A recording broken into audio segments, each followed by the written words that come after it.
event, and we'll recap a bit what we are doing here.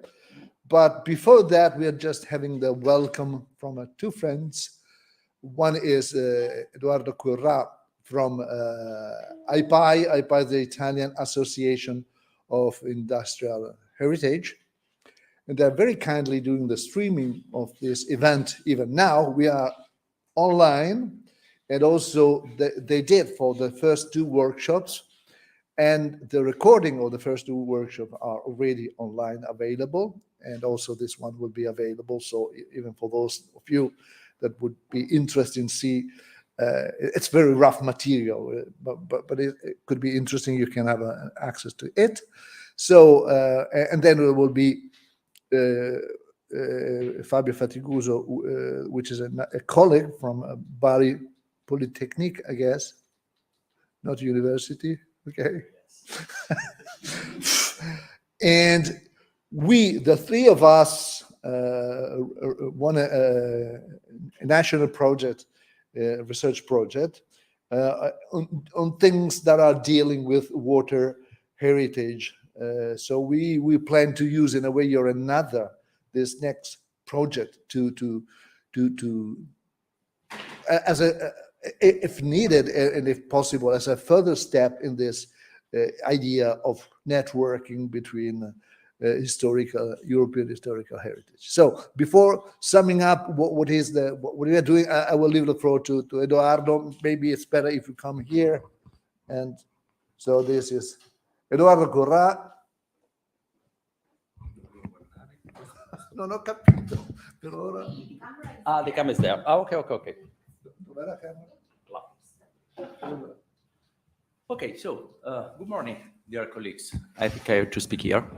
Okay, it's really a privilege for me to stay to attend to this second or third workshop on the transformation of European historical shipyards and arsenals.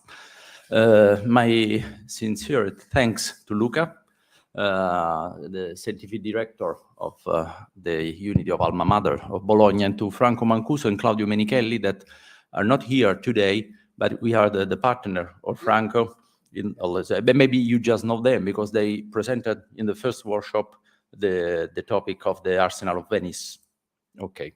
AIPAI, as Luca told, is the Italian Society for the study, the conservation, the management of the archaeological industrial heritage.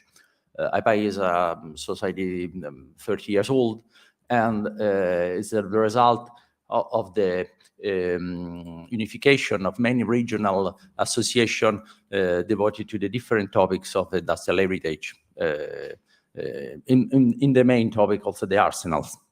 And our charter, AIPAI is part of the TICI, the International Committee for the Conservation of the Industrial Heritage. And at the beginning of the 21st century, AIPAI, TICI, and the other society, the SILAC, and other ones, given a chart on the industrial heritage landscape sites and tangible and intangible values. This chart is the Nizhny-Tagil Charter for the Industrial Heritage, and we believe really that the industrial heritage consists in assets that record events and processes that have and continues to have important, profound influence on the current days and humankind. So industrial archaeology is not a discipline, as an area toward many different scientific and cultural teams converge. In Italy, for example, industrial archaeology was born from the interest of historians of technology, historians of economy, of architecture, architectural engineers, planners, and all these different teams are part of the complex problem of the transfer of the values and of the memory recorded in the industrial heritage from the past to the future. Unfortunately, I could not be present at the first session, so I participated with real interest to see to attend to the third workshop and to follow the presentation that we will have today. Luca, Franco, Claudio are long-time devotees to the industrial archaeology, so they know which synergy can be established between the different competencies when we approach in a multidisciplinary way the study and the preservation of the industrial heritage. The arsenal that I know best, thanks to them, is the Arsenal of Venice. Also the one of Rome, but two very different kind of arsenal. The Arsenal of Venice is, of course, a seaside arsenal and has the role of support imperial activities. The Arsenal of Rome is a river arsenal for very, I don't know how to say, but small ships and low activities, mainly on the river. Several complementary problems arise for the industrial heritage and also for the arsenal. First of them, nowadays, it's very considered the representation of this knowledge. Representation useful for design, the management. A representation that makes on-site and by remote, possible on-site and by remote, a new kind of fruition. The problem of risks related to fruition, the opportunity of welcome many functions together with the need of preserve the unity of the complex and the identification of the risk of the specific cultural heritage. In the opinion of IPI, the awareness that a systematic approach is the right way to come to harmonic transfer of this heritage, to preserve the memory recorded it, and to pass to the next generation. Finally, among the planned presentation of the workshop, there will be one, as you have seen, at 3:30 p.m. on a research project on in Italian industrial archaeology sites related to the water heritage, which also includes the Arsenal of Venice, such as those of Taranto, Brindisi, Bari, as well as a case study of river industrial archaeology. It's a national program coordinated by the president of the Italian Society of Architectural Engineering, Professor Fabio Fatiguso, and I also thank him for guiding us to gain this project. I now sit to listen with all my interest to the case study and the researchers that will be exposed today, giving the greetings and the wishing of IPI for the best day together. All the best for the workshop, and thank you very much. Thank you, thank you. And thank you, Edoardo, and also to Luca Borghini and Angela for organizing the streaming. So it's very, very useful. Thanks so much. Fabio, would you like to say words of welcome?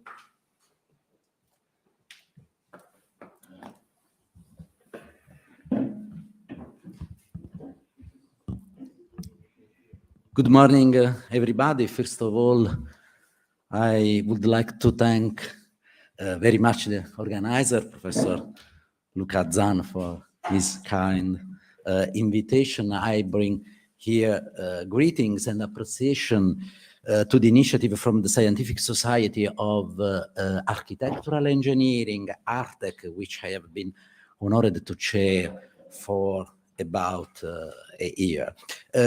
Just some word about ARTEC.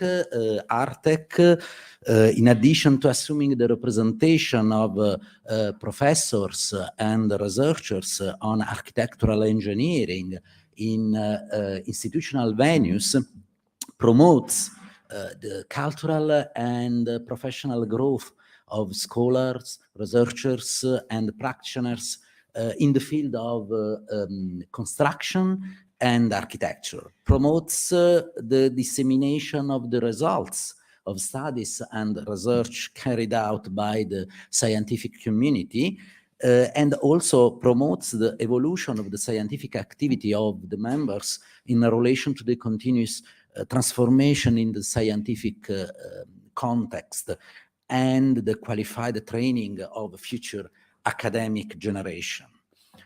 The architectural engineering is paramount to the education of engineers and architects as a priority results of being a hinge between two scopes, that of architectural conception and that of constructive and technical feasibility. The architectural engineering explores the boundaries that connect the purposes of architectural design to the performance and technological frameworks of reference. In fact, the scientific disciplinary topics deal with the built environment in its different components, such as architectural, typological, constructive, functional, and performance aspects. In this sense, my community discuss on innovative methods and tools for a resilient future for people and the environment, on the resulting issues of urban rehabilitation and regeneration and the recovery, restoration, and reuse of historic building heritage, but also on aspects of integral design and industrial innovation in light of digital and circular transitions. The topic of today's meeting is the transformation of European historical shipyards and arsenal. The issues, in my opinion, is connected to the concept of sustainability, which is now intrinsically present within all the activities we are called upon to perform as engineers, architects, scientists, and citizens of the world. In fact, if renewing and improving constitute the most tangible aims of activity affecting the built environment of the last century, the safeguarding and or saving of tangible and intangible resources represent the added value that the plurality of the skills involved is called upon to fulfill in meeting the goal of the UN 2030 agenda. Safeguarding resources with respect for future generations is the main focus of sustainable development and affects all sectors. And cultural heritage inherently constitutes cultural, social, and historical resources of unparalleled value. Its use and reuse, in addition to representing an additional factor of sustainability, considers the introduction of sustainable transformation a key element in determining social cohesion, consolidation of the place sense of identity, but also stimulus to search for solution of economic promotion of the area, competitive and respectful of the built heritage and the environment. In such looks to the future, but which are in fact already in place, we must integrate all activities of the ongoing ecological and digital transition. Yes. These, in fact, rather than replacing the concept and goals of sustainability, incorporate it for a broader purpose, making resilient cities and inherently sustainable communities. These issues need to be confronted, trying to answer some fundamental questions. How to improve the building heritage while preserving its identity character?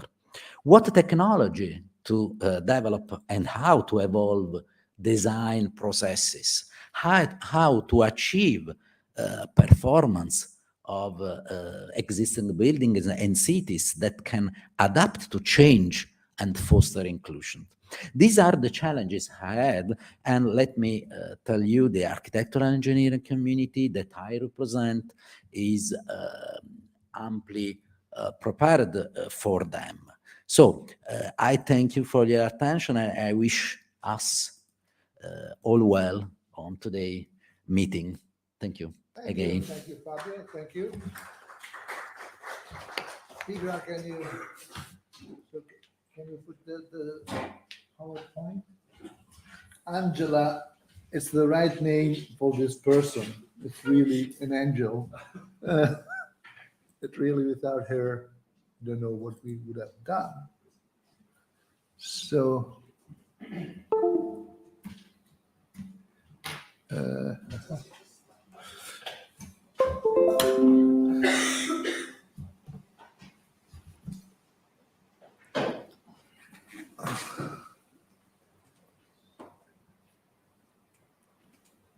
that's not exactly the slide. Yeah. Okay. Okay, thanks so much. Just a second.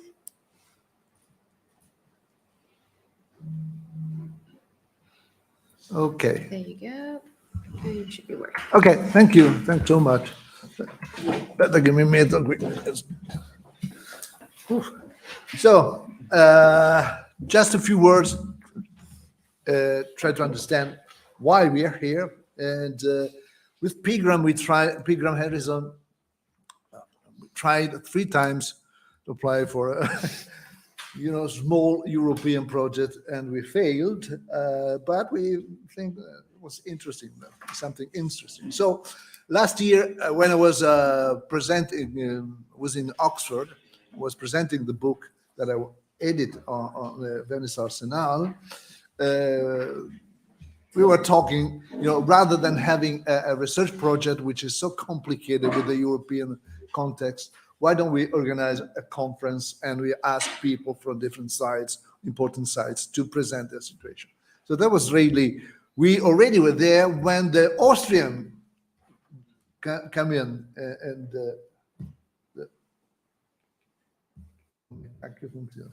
let's try that. No funziona. No, okay, this one. Okay, so no.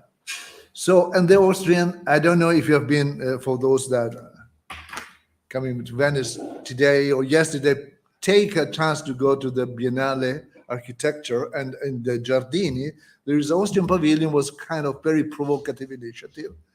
They were trying to have half of the pavilion open to the public. They were asking to open a door and to have a free entrance in half of the pavilion. The other half would have been normally activities.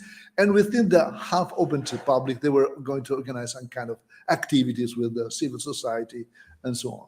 And of course, they did not get a permission. And so they did not set up anything in the half pavilion, just it's work in progress. You see there's nothing, it's just the incomplete work because of a lack of permission. And the other part of the pavilion is explaining what they would have done and what they were not allowed to do. So very strong. And we were taking this opportunity. Why don't we offer our interest in organizing a conference on the transformation of shipyards in Europe as a part of the problem of the Biennale. The Biennale is taking place in the Giardini and in the part of the Arsenal. So it's really strictly directed to the question of reuse of access of the Arsenal. So we did this, and we were using this idea. So the only thing we made a bit different in this context is that I had to learn, but I will sooner or later. And now the only thing that came differently with this option of the Biennale is that we're organizing 3 small workshops rather than one single event, which is easier. And also the idea was to have some kind of repeating a message on the need to talk about the Arsenal. And to be honest, it's very instrumental. We were trying to understand a bit of what's happening in the rest of the world or the rest of Europe. Try to have some kind of information material to try to make things happening in Venice. Venice is a very, very sad story. I mean, it's one of the oldest and a very important kind of shipyards, but it's really, I mean, it's really stuck in the middle of a process of transformation. You cannot go there and see it, and unless you're going to the Biennale, you will not see the industrial landscape, because everything is transformed for the temporary setting up. So this is why we're doing this, and this is why we're doing in the context of the Biennale. So far, these are the three workshops that we did. We were able to involve some of the most important, not all of them, but I mean, it's incredibly difficult to organize this kind of contact. But that is what we did so far, and I made the presentation the first time, and I'm not going to give again on the Venice Arsenal, based on the work that we, as Edoardo was referring, we did with Claudio Menichelli and Franco Mancuso. Claudio Menichelli is there, and then we have the other presentations that you still find on the IPI side. So there are three aims of these workshops. One is really to build a sense of community of similar sites, similar or not that similar, but the idea is that more or less, most of historical shipyards have kind of process of demilitarization, for sure deindustrialization, maybe not necessarily in the same amount, but this is something, and these are huge spaces, usually very close to very important urban areas, so they are likely to be involved in process of urban regeneration, which are incredibly complicated for many reasons, for many aspects, sometimes involving forms of musealization or heritization of the sites, which is nice to compare. Also the second aim is to, after our experience of failing application, we can write a paper on that, but what really makes a difference if you have a strong network. And I guess if we were able to develop in a form or another, whether it's Europe, whether it's other kind of private funding, but having a preliminary work done between 10 or something like that, important shipyards, historical shipyards in Europe, that will be much more reliable, and the reputation as a starting point will be stronger and so on. So that's the second. And the third is really instrumental. We try to make something out of it. A white paper, I don't know what, but I mean, try to write to some of the actors in this country that are quite uninterested in the possible use of this wonderful industrial archaeological sites, whether it's a mayor, whether it's a ministry, whether it's both. Try to do something more on the, I would say, trying to change the world. I mean, apart from the academic interest, it's also kind of activist in trying to make things happening. So this is the three reasons. I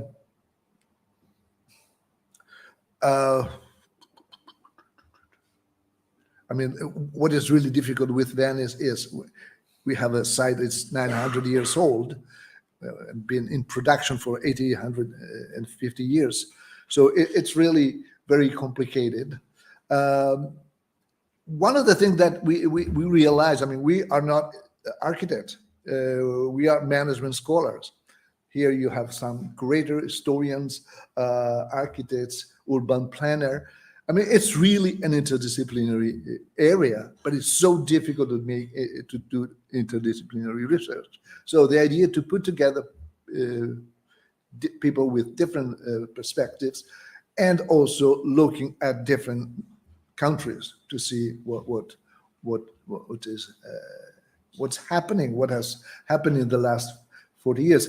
When I think, one of the things that I will be very, when I was talking about Chatham, you know, if you listen to what we are going to listen, I hope, and you see the time frame, what happened in Italy, in Venice in particular, in the same time, it's really depressing because it's, I mean, it's the same period. I mean, or maybe we started a bit earlier to talk about these things, but nothing happened here.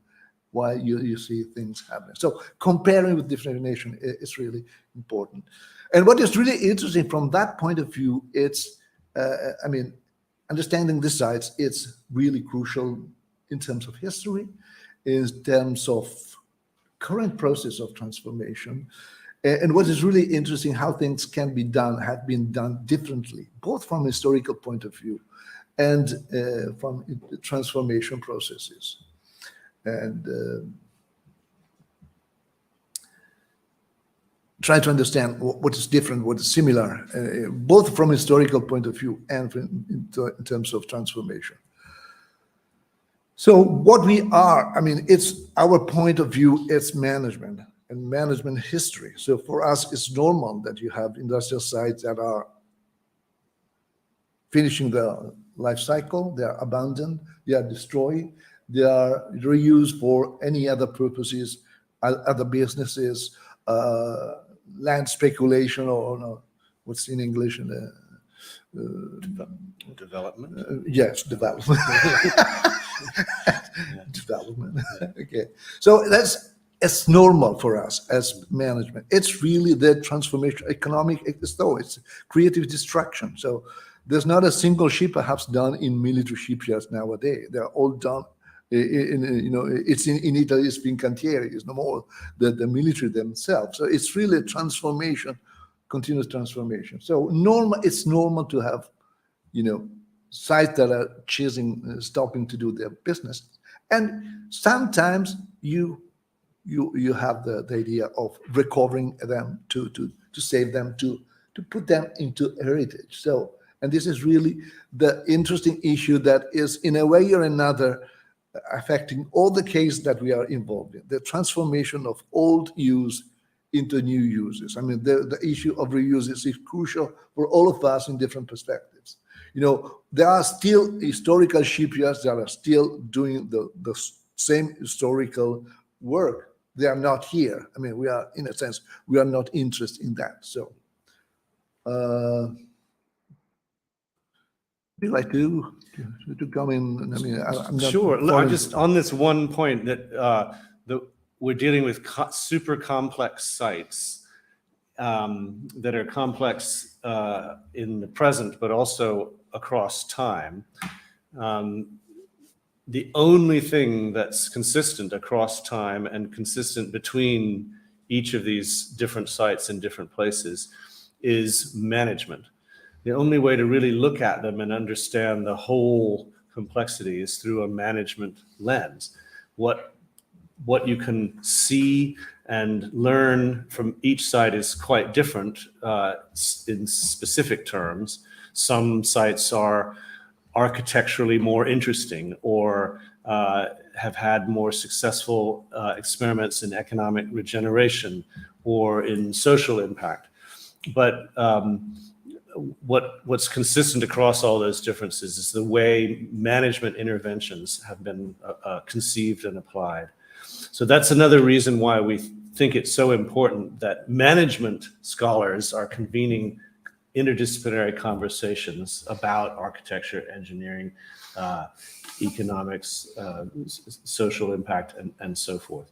So we just want to stress that the rationale of the management historical lens is the red thread connecting all the different sites and all the different types of complexity that they represent.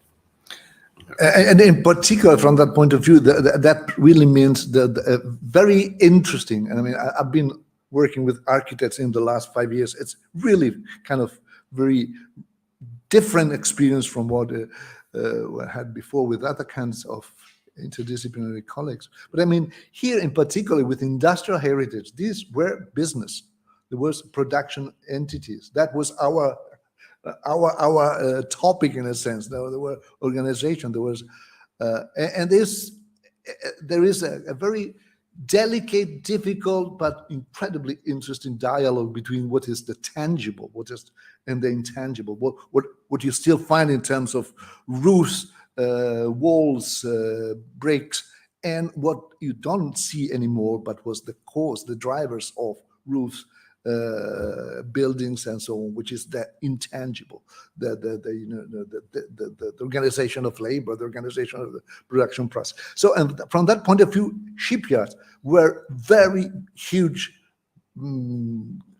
business, and were probably they're really overlooked even in economic history as ways of innovation and a way of managerial and organizational innovation. We did a lot of research on the Venice, but also in the 1600, but perhaps even elsewhere and after.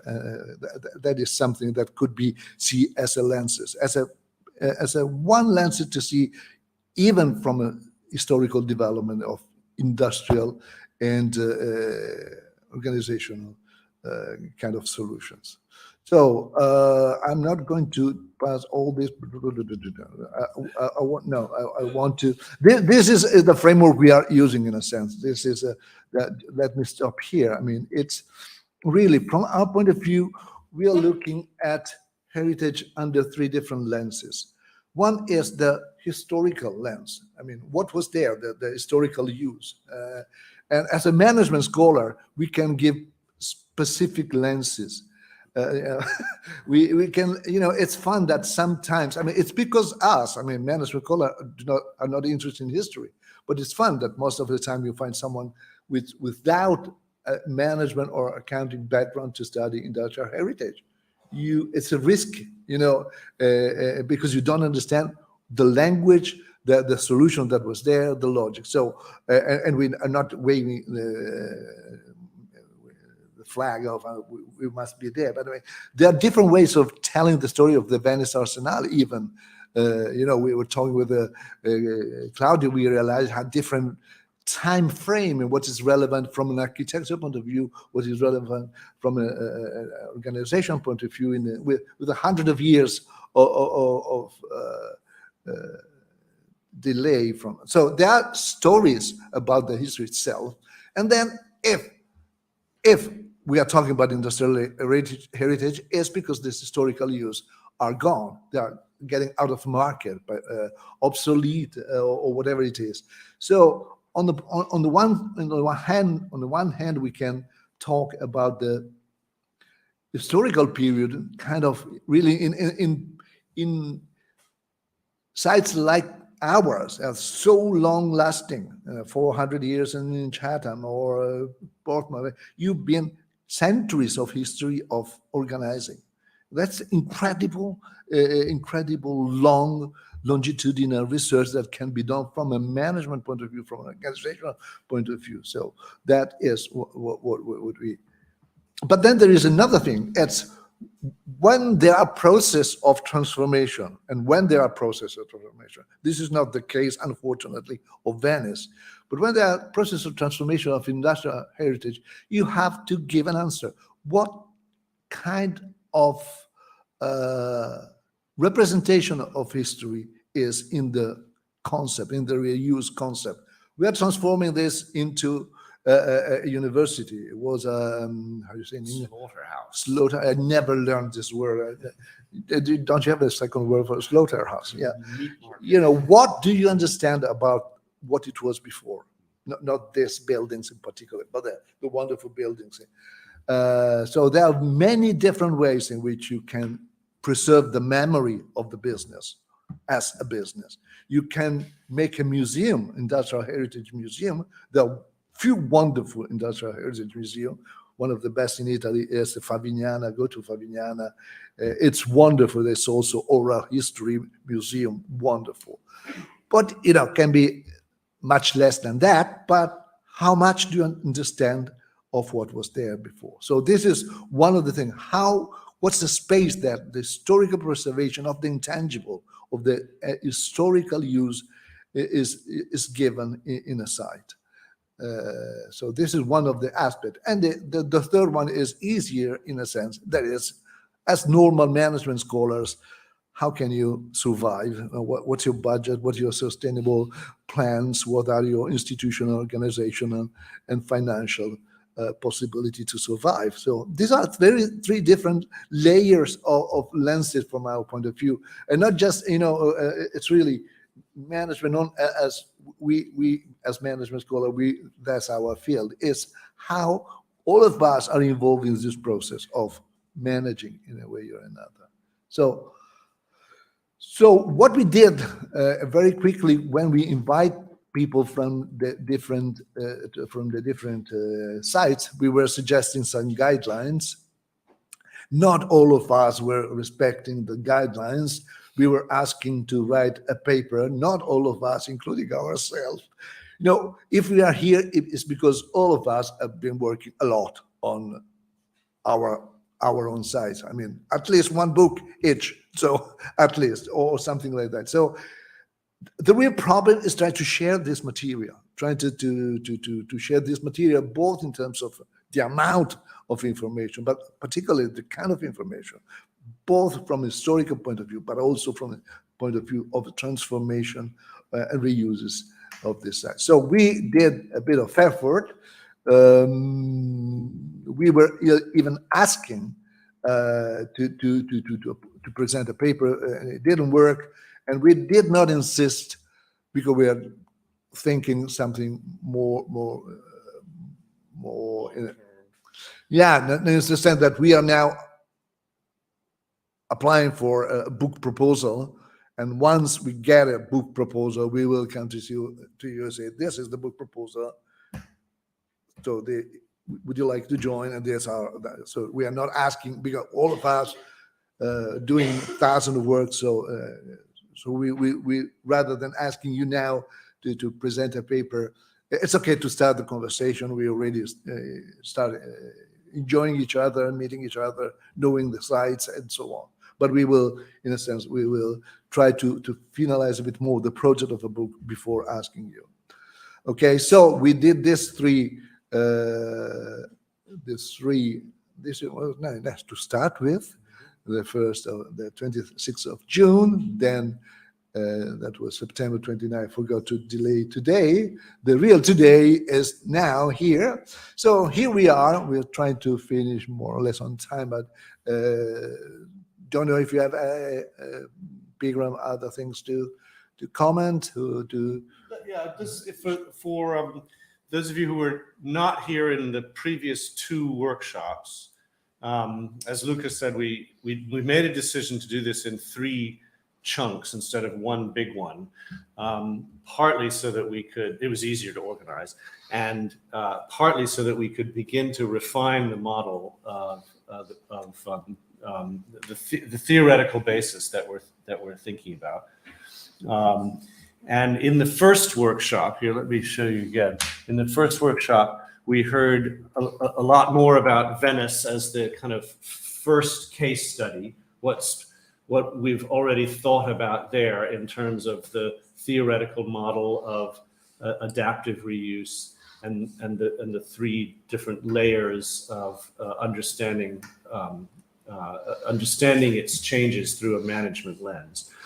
And then we looked at a more successful case, perhaps, from the UK, Portsmouth, and heard from our colleague there, Karen McBride. And then we heard from a kind of a middle case that's half successful, half controversial. 1/4 successful. Okay, 1/4 successful. And one thing that's particularly relevant, and we haven't maybe highlighted yet, is that the variable success of a site is not just about internal management, but also about the context within which it occurs. So not just about how it's run by its present managers or managers in the past, but about the whole administrative context and institutional context within which it exists. It's maybe not fair to say that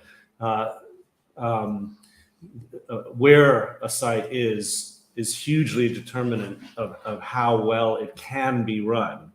But there's something about the administrative context of location, of the institutional environment around the organizational environment that also matters a lot. So these 3 sites in our first workshop were a way of demonstrating that. And then in the second workshop, we looked at some other places further afield. So Copenhagen and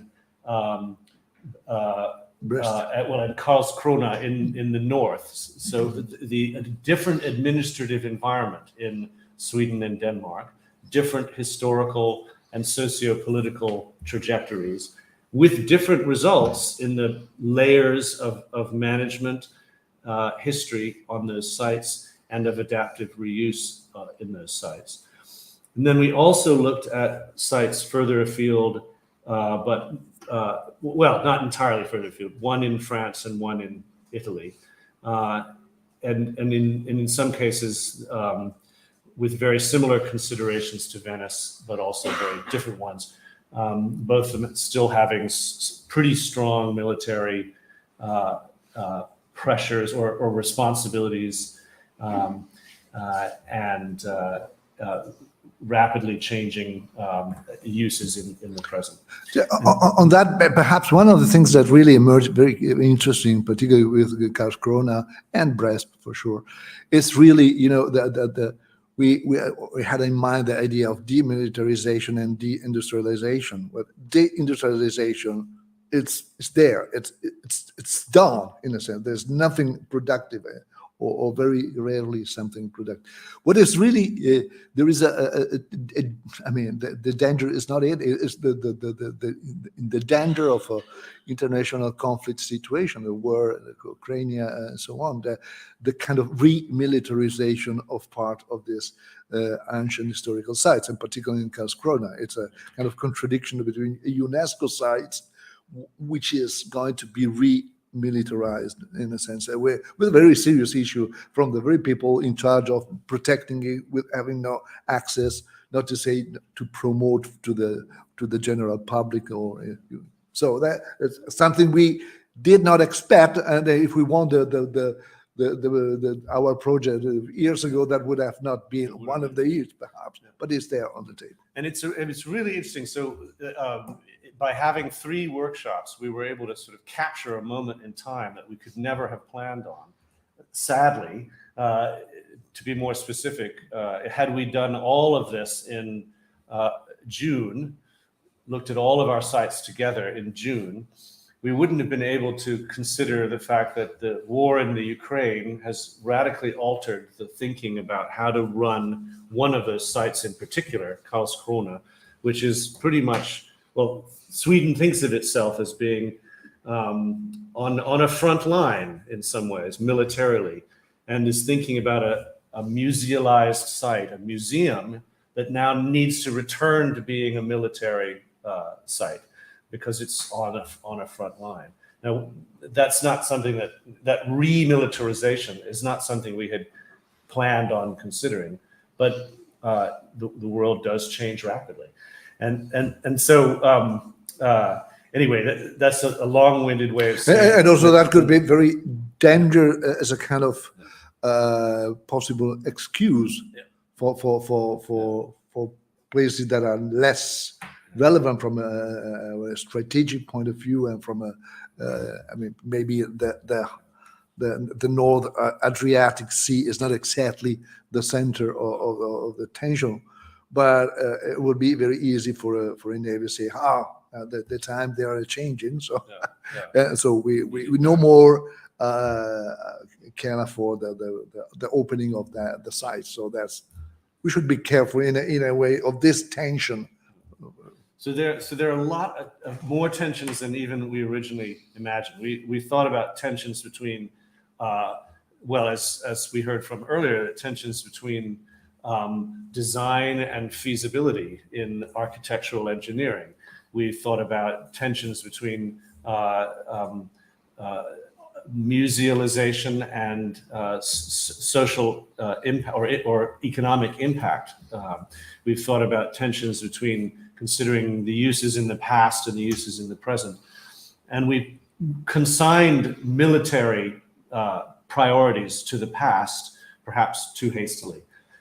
So a larger point is that tensions and the balance between them change, and the implications of that on the management of a site in the present are significant. So it means we need to look at how those rebalancings might have occurred in the past and what effects they might have had on management decisions and what evidence there is of that in tangible and intangible forms. Altogether, it's a very complicated scenario looking at all of this in shipyards and finding ways to make sense of it and control it and write about it is what we're inviting you to become a part of. So soon we'll turn to our third workshop and listen to different case studies with these challenges and emerging models for thinking about them in mind. Before that, though, some logistic information. We are out of our context. I mean, we are, in principle, virtually within the Austrian pavilion, but we are not there, and we are kindly hosted by the University of Ca' Foscari. But so that is to say, there's no coffee break, basically. So there is a wonderful bar there. So we didn't organize anything from a logistic point of view because it's not us. We should have asked our friends to do additional work. So keep it simple. So we have a coffee break from a conceptual point of view to relax, to chat. But there is a coffee break. Then we have lunch. Our guest, we'll take the guest to have lunch, and then we are coming back. So we have 2 hours to relax a bit and to fix if we are late in a way or another. Very important, you see, in the end, we probably finish a bit earlier than 6 o'clock. Let's see. And that's a voluntary social kind of activity, which is spritz, so which is very crucial. And then later we can organize. Maybe most of you are out of your home, so we can have dinner together. We can circulate a piece of paper and decide there where to go, and so we can book before going there, so we can have some relaxed time. Okay, so that say, I think it's time for starting, and we will start with Chatham. Paul Bernard will give this 400 years of maritime history. It's compared to our 900 years.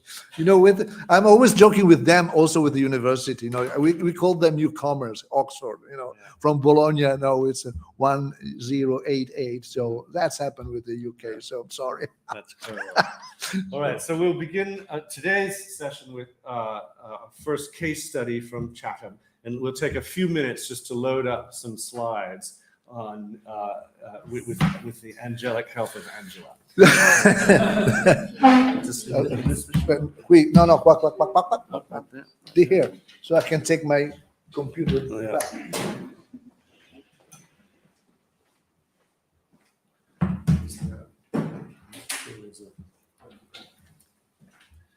This one.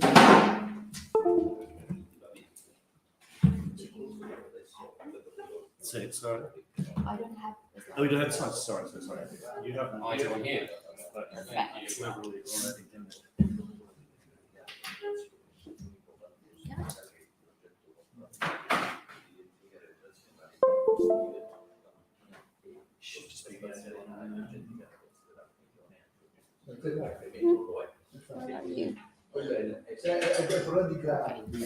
Sì, e lì che fa la valutazione di grado,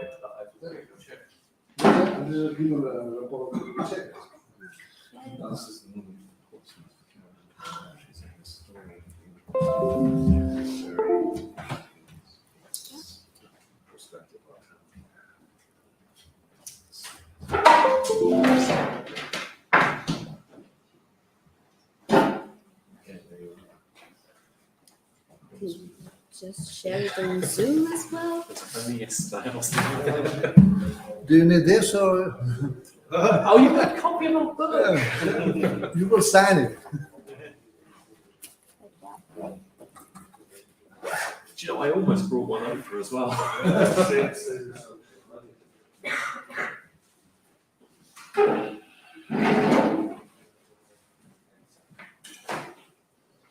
There you go. Just let me.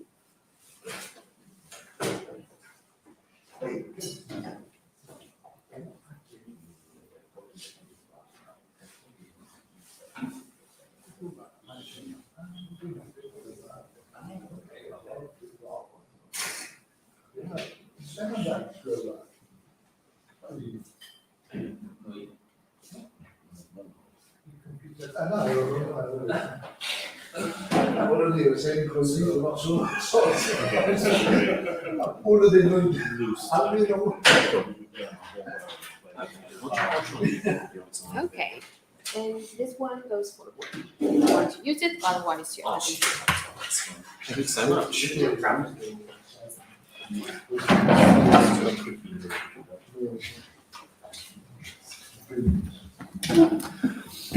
Okay, we're now ready for our first case study. I'm pleased to introduce Paul Barnard or Barnard? Barnard. And he comes representing a site that he will explain in much more detail, but it's pronounced Chatham. And I know that can be hard. We have about an hour to play with, so Paul will present for some of that, and then very much invite questions and comments as you go, as well as afterwards, about any aspect of his presentation or how it might relate to your own site or your own perspective. So thank you for joining us, Paul. Please. Sorry, just is it possible to close the little windows of the, yes, so that we could see all of the. I think so. Well,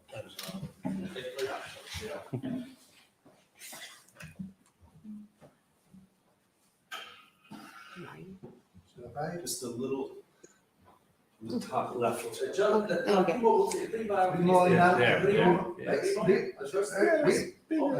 go. It's just a matter of. There you go. Barcelona is already connected. Okay, thank you.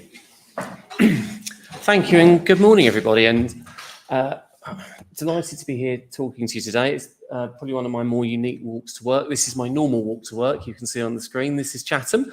For those of you that don't know us, we're in the southeast of England, about 30 miles from London.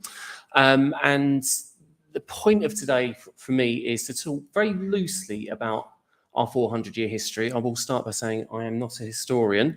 I will do my best to do a bit of a run through the history of Chatham as it's evolved over its 400 years. And yes, only 400 years. That's now, I think, 3 times I've heard that this morning. But more importantly, what the journey that we've been on upon the site's closure in 1984. So, 1984, yeah. So the story at Chatham really starts on the River Medway around the sort of the Tudor period, late 16th, early 17th century. The Elizabethan Navy at the time effectively overwintered, so kept their ships over the winter period on the River Medway, which is, for those of you that don't know, the geography is just to the south of the River Thames in the southeast of England. And you can see on the image on the right-hand side a Tudor representation of the Navy's fleet and how it was effectively based on the river. No shipbuilding at this point, although there was a little bit of refit and repair taking place at that point. Can I just ask you to speak a bit slower? Am I talking too quickly? I get excited and passionate. I know, but each of us Which would be better than my not primary school Italian, to be quite frank. Okay. The story of Chatham really begins from a shipbuilding perspective from 1667 onwards. So during this period, Great Britain were fighting wars primarily at that point with the Dutch. And following a Great British raid and the Royal Navy's raid on the Isles of Terschelling on the north coast of the Netherlands, the Dutch Navy, led by an admiral called de Ruyter, led a raid on the River Medway and Chatham in 1667. Relatively unplanned and not all that well reported in history or well known. It's very well known if you go to school in the Netherlands. We don't tend to talk about it very much because it was actually a humiliating defeat for the British and for the Royal Navy at the time.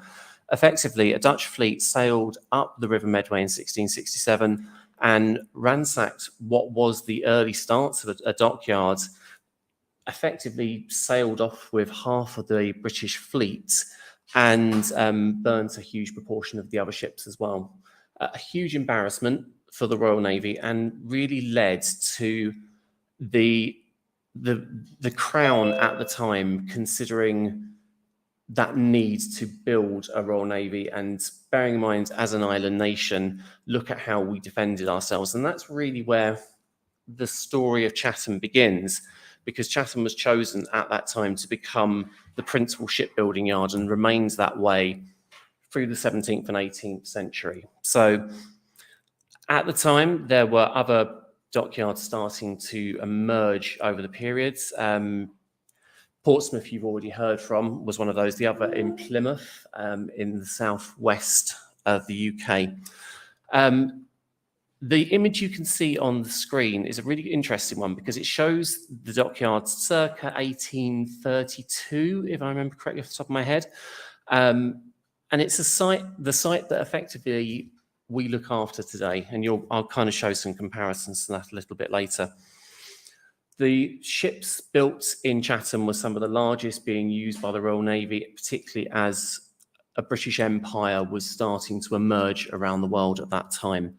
The most famous export of Chatham was HMS Victory, a ship that many of you will know, currently resides in Portsmouth, and but built in Chatham along with Lord Nelson's association with the River Medway and sailing as well. Moving on from there, as shipbuilding started to change and move away from wood and sail into iron and steam, the dockyard extended from that site that I showed you on the screen a second ago. There was a large extension added to the dockyard, which allowed for construction of larger vessels, although the river itself became less and less suitable for launching huge ships. The topography of the River Medway is really difficult to navigate, lots of banks, and as ships got larger and sat lower in the water, it became less and less useful. So really, by the time we get to the First and the Second World Wars, and we're sort of skipping into the 20th century now, the dockyard itself was started to be primarily used for refit and repair, but did become a real centre for the construction of submarines. An example of which you can see on the screen now. That you can see there is HMS Ocelot, which is a Cold War submarine built in 1962 and is actually still in Chatham today. And I'll come on and show how that looks today. That, as I said, it was always going to be a very quick potted history of Chatham, and that's kind of the history of the site and how it evolved. At its peak, the dockyard was around 300 acres in size, and as shipbuilding started to wind down, really in the late 60s was the last shipbuilding in Chatham. So Ocelot there, you can see on the screen, was the last ship built for the Royal Navy in Chatham in 1962.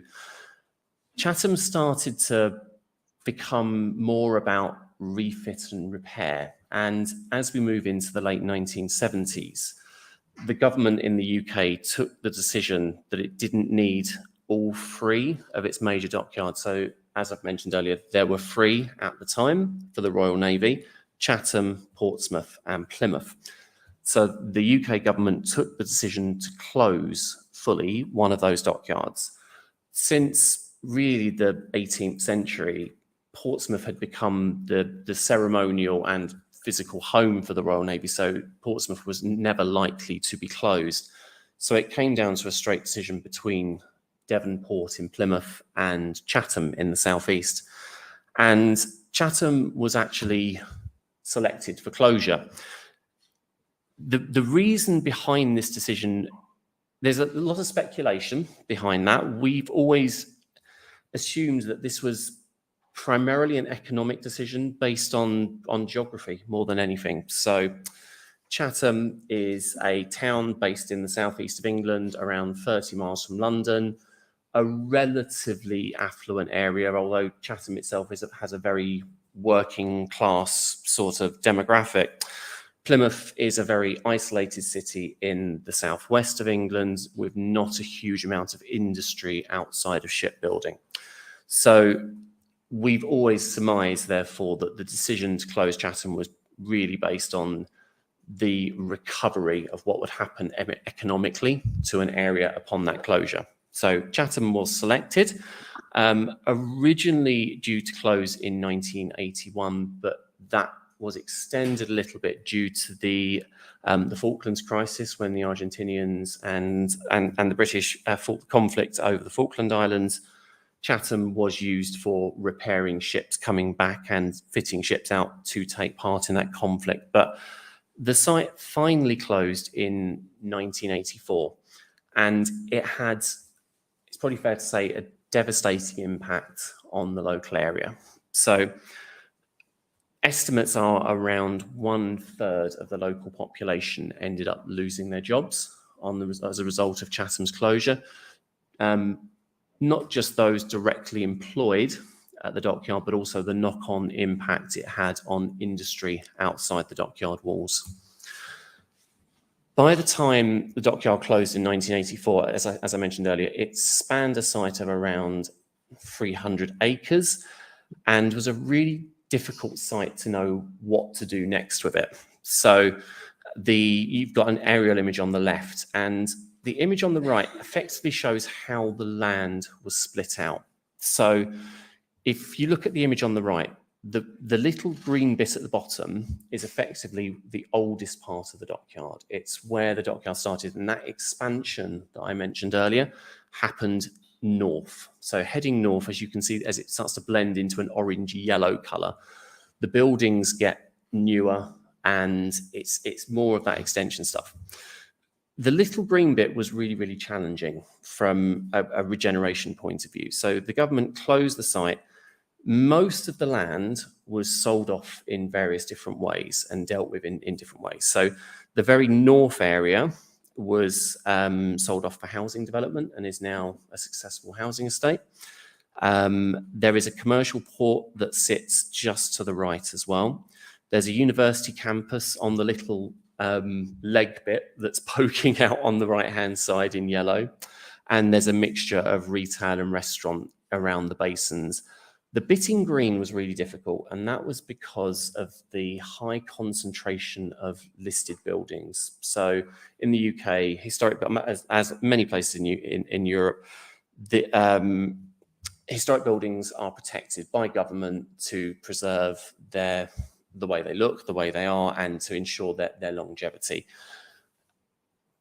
We have on that 80-acre site 47 scheduled ancient monuments and listed buildings, which is the highest concentration anywhere in the UK, and presented the government with a huge challenge in terms of redevelopment. So the government took that decision to set up Chatham Historic Dockyard Trust, which is a registered charity, non-government organisation, with a couple of charitable purposes: to preserve the site and tell people about what it is. I showed the image at the bottom a little bit earlier, but just to give you an idea of the site that we look after. It is the most complete dockyard of the age of sail in the world. The buildings you can see as a comparison from top to bottom are pretty much intact. From the ropery on the right-hand side, quarter-mile-long building, through to dry docks. We now have the covered slips over where you can see the open docks on the left-hand side. But notably, you can also see the development of the Medway towns and the importance the dockyard had in actually developing the wider Medway towns to what is, outside of London, the largest city without city status, effectively, outside of London in the southeast. And that was down to the dockyard and the role it had. So, as I said, Chatham Historic Dockyard Trust was formed charitably to have two purposes, which was look after the site and the buildings and to educate and teach people about the significance of the dockyard and its role within the Royal Navy. And as an organisation, we could choose to meet these two purposes however we saw fit. The preservation side of it was always going to be quite one-dimensional. It was about finding a business model that enabled us to look after the buildings, keep them wind and weather tight, and reuse has been mentioned quite a lot already, provide that sustainable reuse for those buildings and structures. Learning was always a little bit more interesting. We chose to operate as a museum as one of the key ways of delivering that learning objective. We could have done that in a number of different ways, and I'll come on to talk about the museum a little bit later. So the site that was handed over to us, the charity, in 1984 was, to be quite frank, a derelict post-industrial Ministry of Defence site. We had buildings that were not fit for purpose, real challenges with the spaces, and a huge amount of problems that we needed to overcome, which is not uncommon with a lot of industrial sites that have follow that process of closure and then following that path to regeneration. So our organisation was given a grant, effectively, of £11 million, and the idea was that that money would be put aside and would be drawn down upon to make the buildings wind and weather tight and stop them from falling over. £11 million in 1984 didn't really go a huge distance. So as a really brief example, the image on the top left is the ropery roof, which needed to be replaced, and the government had pre-let a contract to do that at a total cost of £3.2 million. So already within 6 months, just over £3 million of that £11 million given to us by government had gone. So it was quite clear that there needed to be the development of a business case and a strategy that found a way of this site making money for itself. And that was really difficult. And the journey the site went on over the next 10 to 12 years really saw that large endowment of £11 million get eroded and taken away with various different projects. And it got to a point with our organisation's history in around 1995, we had to go back to the UK government and seek advice and support because the business case wasn't quite working. The strategy was always around reusing buildings, reuse the buildings and find a purpose for them, whether that be for museum and social and educational purposes or whether that be for income generation purposes. The challenge that we faced at that point was the money to do it. So raising the capital money to make that work was always going to be a challenge. Our problem in around 1995 coincided quite fortunately with the creation of the National Lottery funds in the UK. So for those of you that don't know it, there is a pot that it was set up. It was actually, I believe, set up by government, but operated for a third party. a lottery scheme where the majority of the profits were sent out to charitable projects.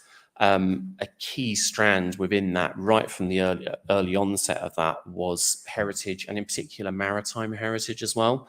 So the formation of that grant stream, alongside our ambition and challenges, started to unlock the ability for us to fundraise. And we were able to do that through the development of our strategy, which we now call preservation through reuse. And those elements of funding that we could apply for were unlocked by the development of the museum. So because the projects that we were undertaking had a public and social benefit, we were able to repair buildings, create new facilities, and in many cases look at how we dovetail income generation opportunities into those buildings, but draw the money from, well, in most cases, from the National Lottery funds, little bits from our government as well, and from other sources as well of philanthropy. But the overarching strategy, moving all of that forward, was to find a business model that took income sources from a variety of different places to create a sustainable mix. So it's not overly reliant on one source of income or another. So today, that's effectively where we've ended up. So we have developed a site that houses a load of businesses. It's a hospitality site, it's a museum, it's a residential area, and I'll come on and talk about all of these in a bit more detail now. In developing the museum element of what we do, one of the first things we actually did was look at how we bring ships back to Chatham. So when the Royal Navy moved out and we moved in, there were no ships, aside from one that was hiding underneath one of our floors, but that's another story. We ended up going through a process of acquisition of historic ships, primarily because it's very difficult to tell the story of a dockyard without the products that these places would have created. We ended up acquiring 3 ships. The first on the left, HMS Gannet, which was built in 1878, wasn't built in Chatham, was built in a town called Sheerness, which is about 15 miles down the coast from Chatham, but is a really good example of a Victorian sloop, steam and sail powered, and a good example of the sort of thing that would have been created at Chatham. HMS Ocelot in the middle, I've already mentioned, was the last ship built for the Royal Navy at Chatham and was acquired in 1991 following its service career, and it came straight from the Royal Navy to Chatham. And then on the far right is HMS Cavalier, which is a destroyer built right at the end of the Second World War, is designated as the National Destroyer Memorial, so has particular significance in commemorating 142 ships of that type alone and 11,000 men lost during the Second World War, should I say. So hugely significant ship and kind of the start of our museum journey. I'm going to go through a couple of our major museum developments, but where they have particular relevance in terms of either adding significantly to our visitor numbers or having a significant social or economic regeneration.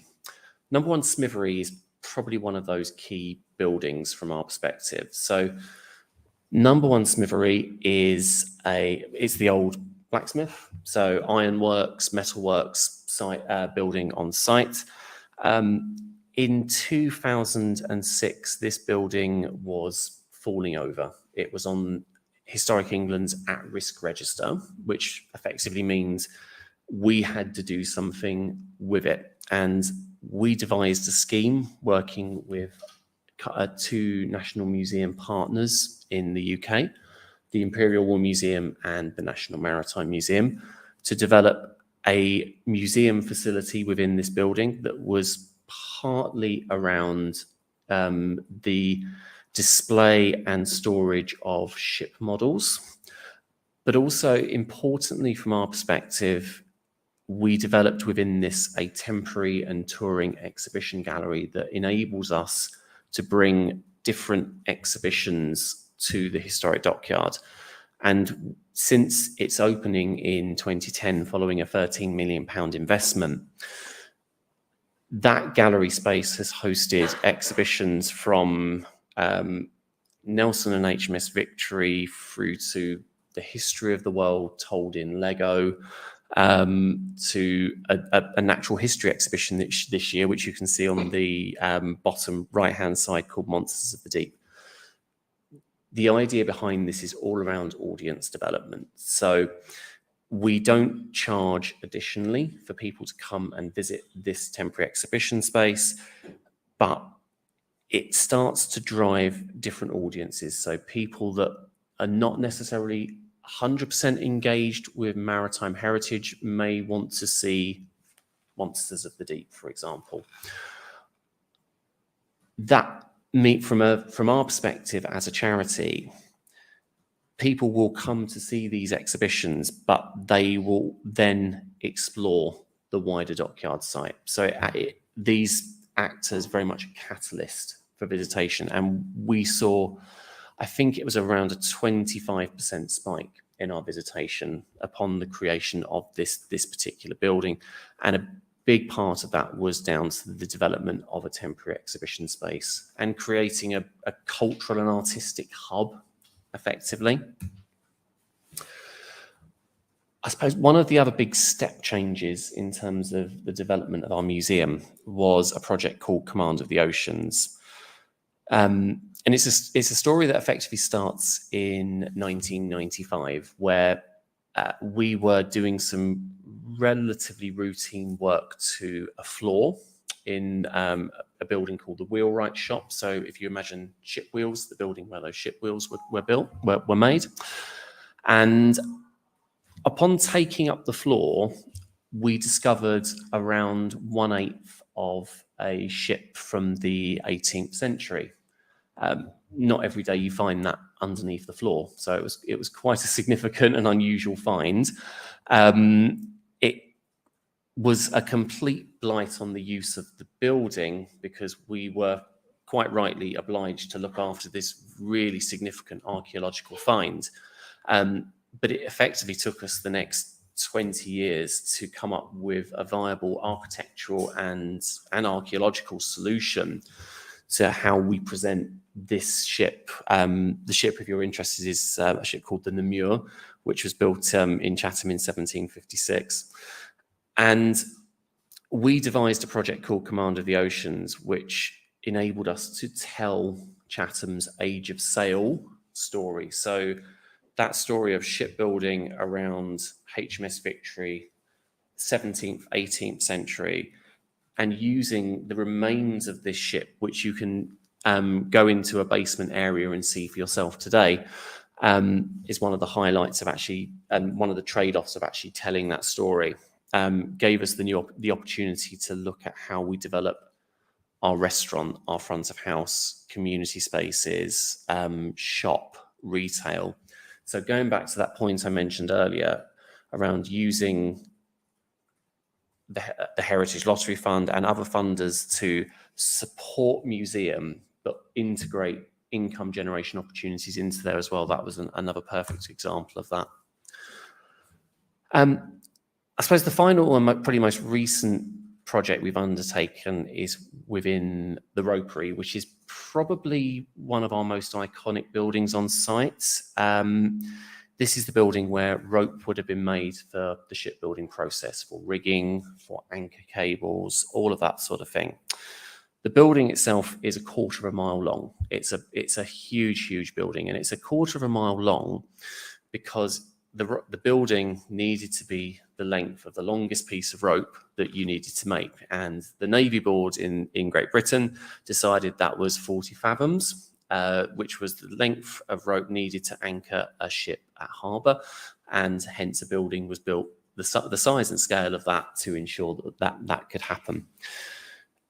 We still make rope commercially today, and I'll come on to that in a moment, but we also looked recently at how we tell the story of rope making.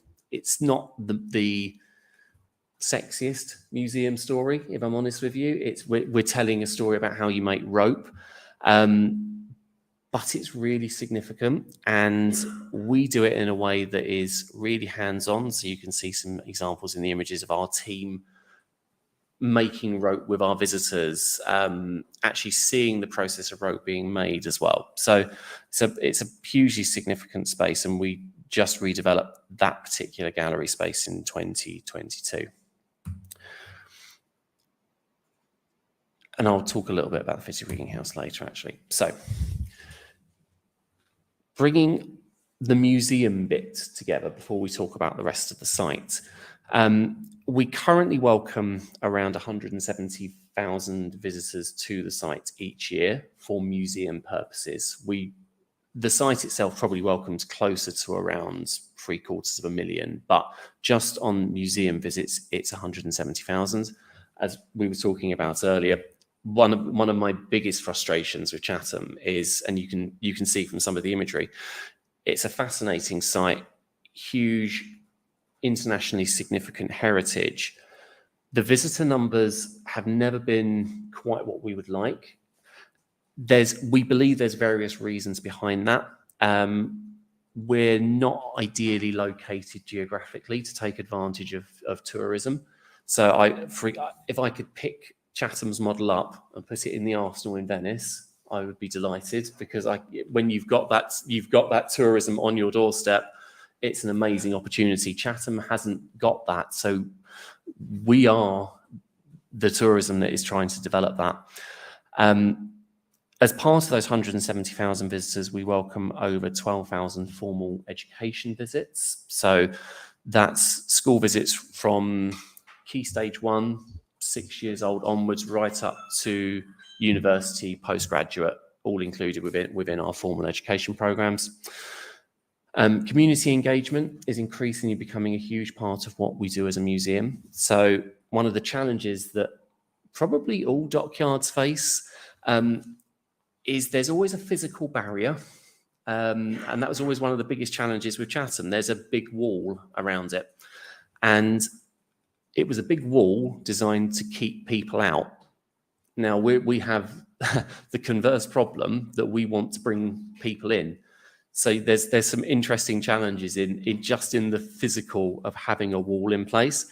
So one of the ways that we're trying to address that, particularly with the local community in Medway, is bring the dockyard outside the dockyard wall. So we have teams that will go to events, to schools, to community groups, and talk to them about our story, what we do, and look at how we engage them. Medway is an incredibly diverse place, and the reality of the way Chatham developed is that Chatham was likely always a really diverse place.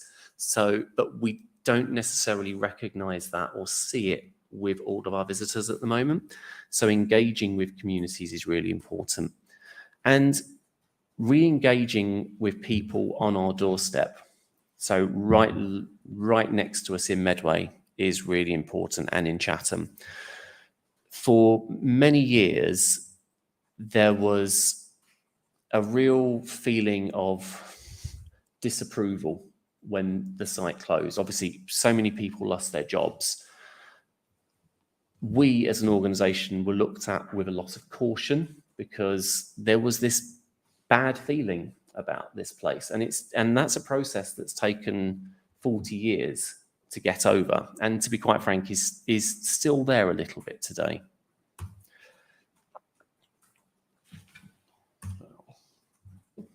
There we go. Okay. Moving on to probably one of the areas that generates the most income as part of our business model is the development of our business estate. So, as I mentioned, as a site, we have 47 scheduled ancient monuments, huge buildings, but there's over 100 structures on the 80-acre site that we look after. And that process of preservation through reuse is most prevalent in some of our examples of where we've converted major buildings across the dockyard site into commercial tenancy spaces. And that's a wide variety of different kind of businesses that live and work on the dockyard estate, from ironically from a shipbuilding company still, right through to a video games developer, to security companies. Creative and artists is increasingly becoming a major focus for us, right up to tech. So our latest tenant to move in literally this week is Siemens. So, on the map, where are these places? I mean, are these buildings? I mean, in the map that you were showing in the beginning. what I'll do, just give me a second. I'll just pop back to, it's probably easier if I do it on here actually. So can you see? Okay, I'll have to kind of have to do this by telling you. So if you look at the, I can stand behind you. You look at it at the screen. okay, so I'm just going to stand and do it. This is probably easier. Okay, so we look after this bit here. The museum broadly is this bit here. It's a narrow little bit in front by the river. The business estate is kind of this bit here, if that makes sense. And the reason it's kind of those buildings is that's geographically where most of the support processes for the dockyard were. So some of the administrative buildings, large naval storehouses, effectively buildings that are quite easy to convert, quite large, open span.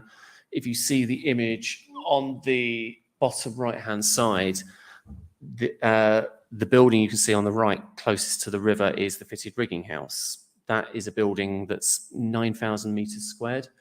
So huge building. Recently been converted to commercial tenancy.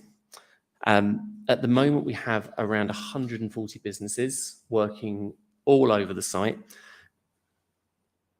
We try our best to zone it, because one of the challenges we have is how do you run a business estate next to a visitor attraction, because that comes with its own challenges. So when a business is having a lorry delivering something or a courier delivering something for their office, how does that work alongside a visitor attraction? That presents its own challenges in terms of balance.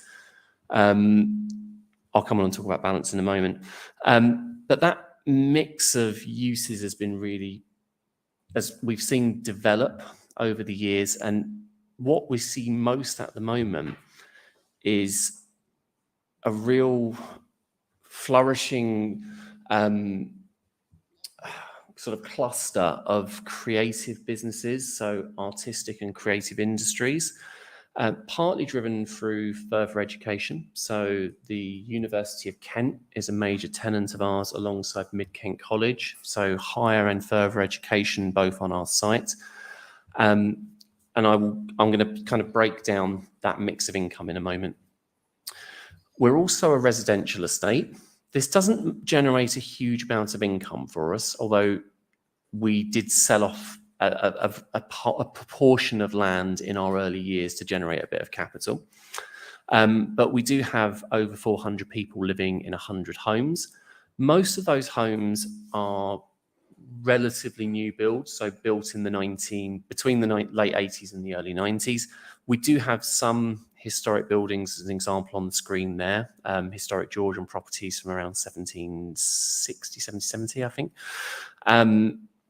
And we are currently working with UK government on a potential another housing scheme that sits adjacent to our site as well.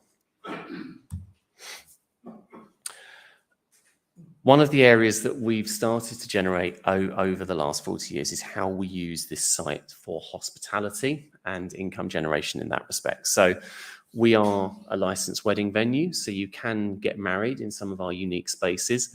The image you can see on the screen at the moment is number 3 covered slip. This was a building created to go over a dock to allow shipbuilding to happen in all conditions.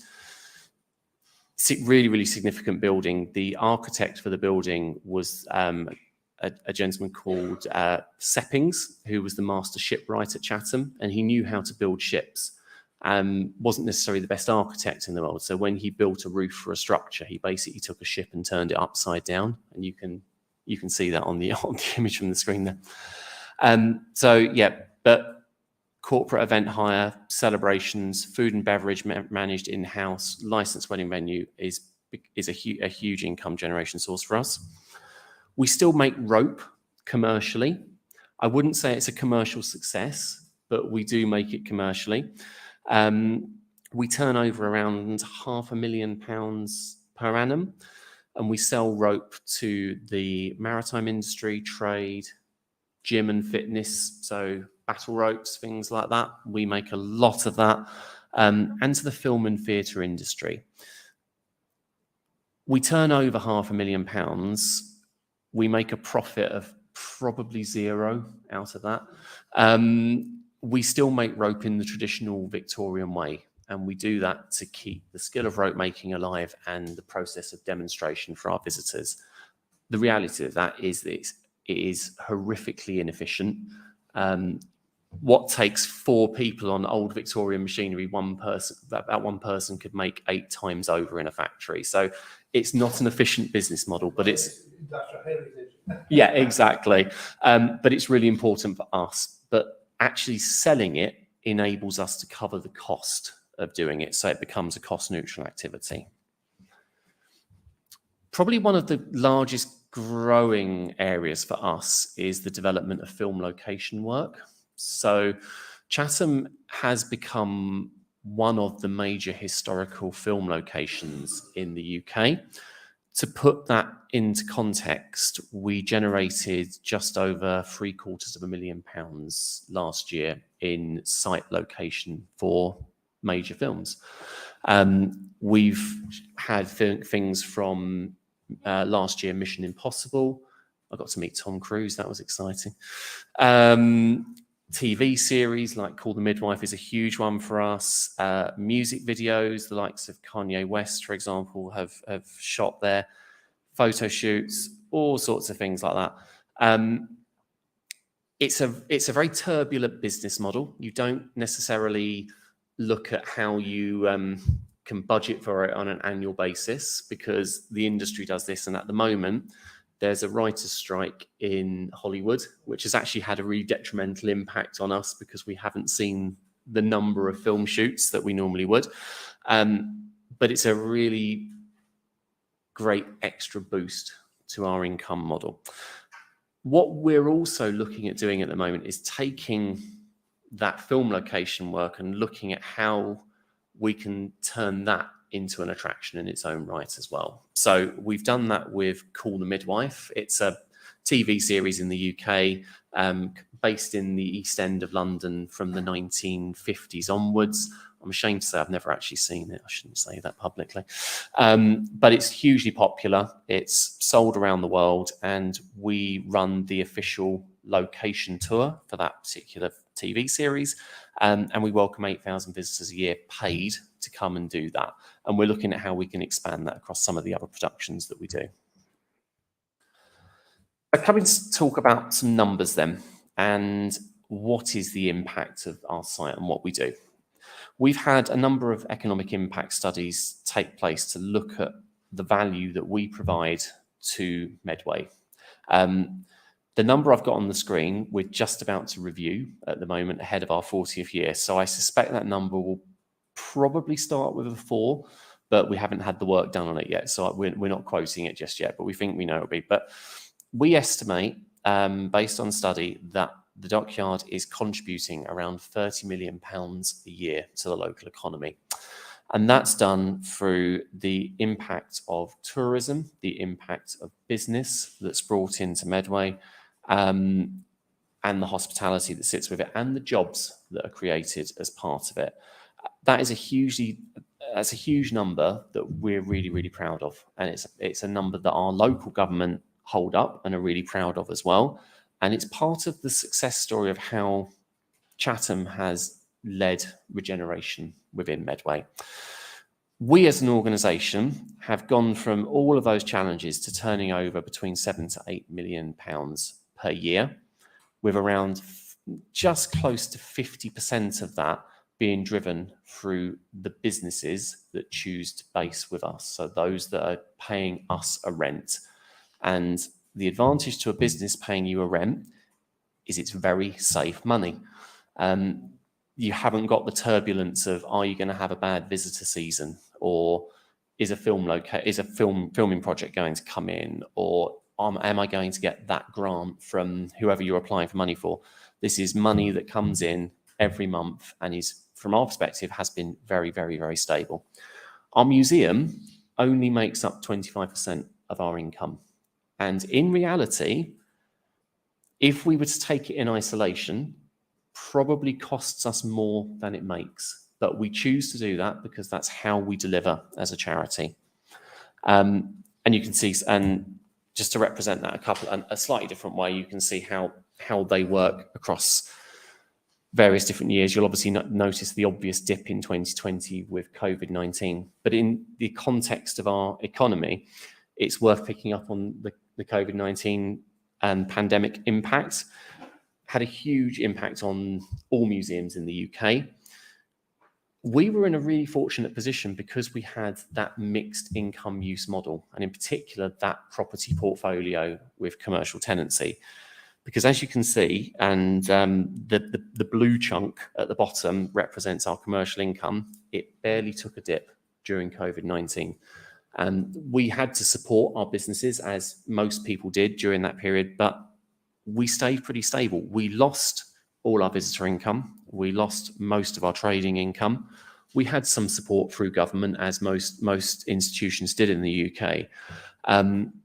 But our survival, we put almost wholly down to that commercial property portfolio. And that's the thing that gives us that sustainability going forward.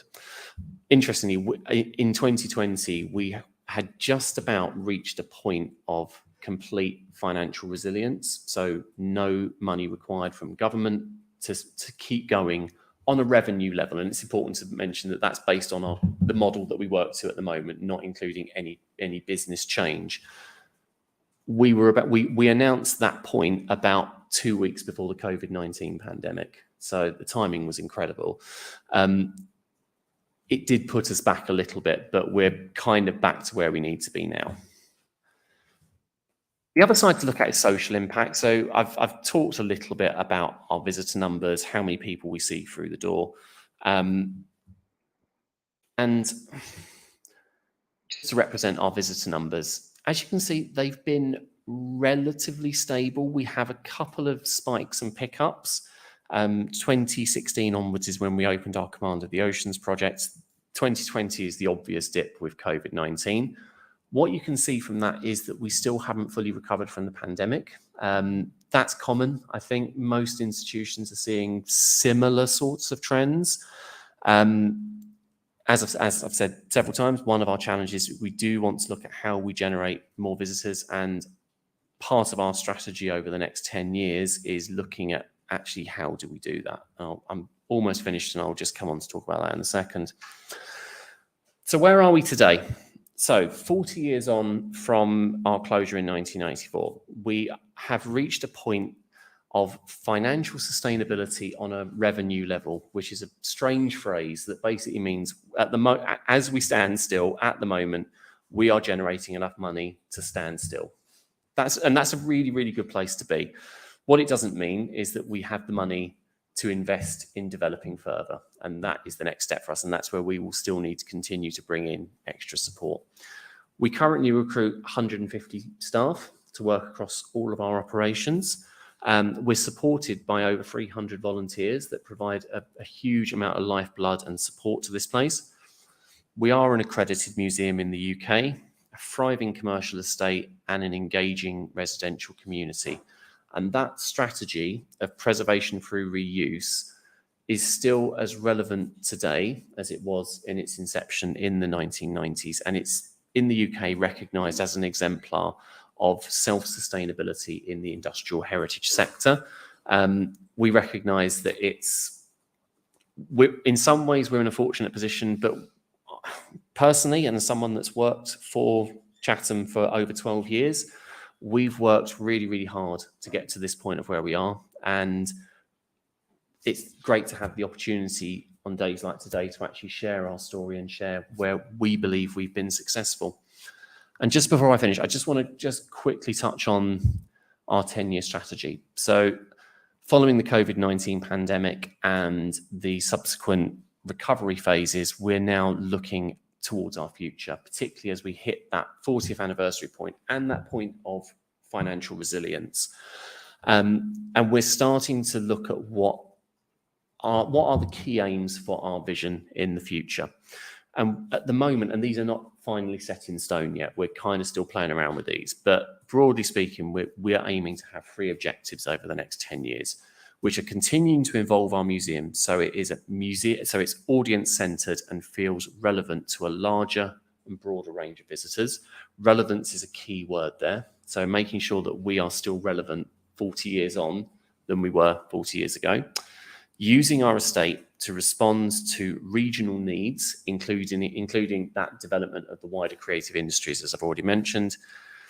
Importantly, and one that we've always recognised it, but not necessarily recognised it on paper, is being more connected to Chatham and Medway and contributing stronger to a sense of place and community. We're an independent organisation. We're not part of government. We work really closely with our local government. And actually, if we're going to thrive and succeed, and Medway and Chatham as a place is going to thrive and succeed, we need to work together to create a sense of place that drives people and creates that want for people to want to come and see Chatham. And that's me done. Thank you. I don't know whether it's more interesting or more frustrating. Thanks so much. Really, I don't know whether it's more interesting or more frustrating seeing from Venice. You know, we didn't start, I mean, in 1984, there were already some discussion, and we have something in common, weddings. I mean, they are taking place. But what is really interesting, I guess, it's really this idea of, you know, a unit, an entity, an organization on its own, which has different kind of tools. So for instance, the municipality is making money with parties, with a lot of things happening inside the arsenal, but it's not the arsenal itself. So there's once again, it's an issue of accountability, with I think it's crucial from that point of view. It's very interesting, and it's really, you know, fascinating from the managerial, I would say, creativity and step by step, but it's really fascinating, and it's that will be really. I think we need to write in one page on a paper that can be presented or sent to the mayor, perhaps, or other kind of actors, because it's really things, you know, it's fascinating when you were talking about that it's possible.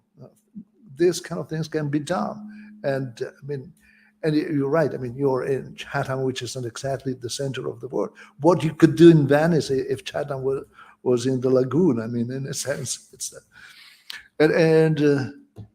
but also, yeah, that's really fascinating. It's from many point of view.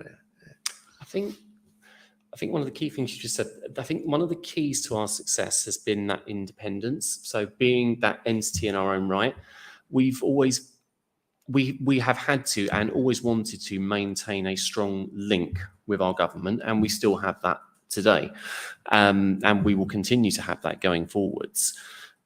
But being an independent allows us that agility from a management point of view to adapt our business model, change our business model.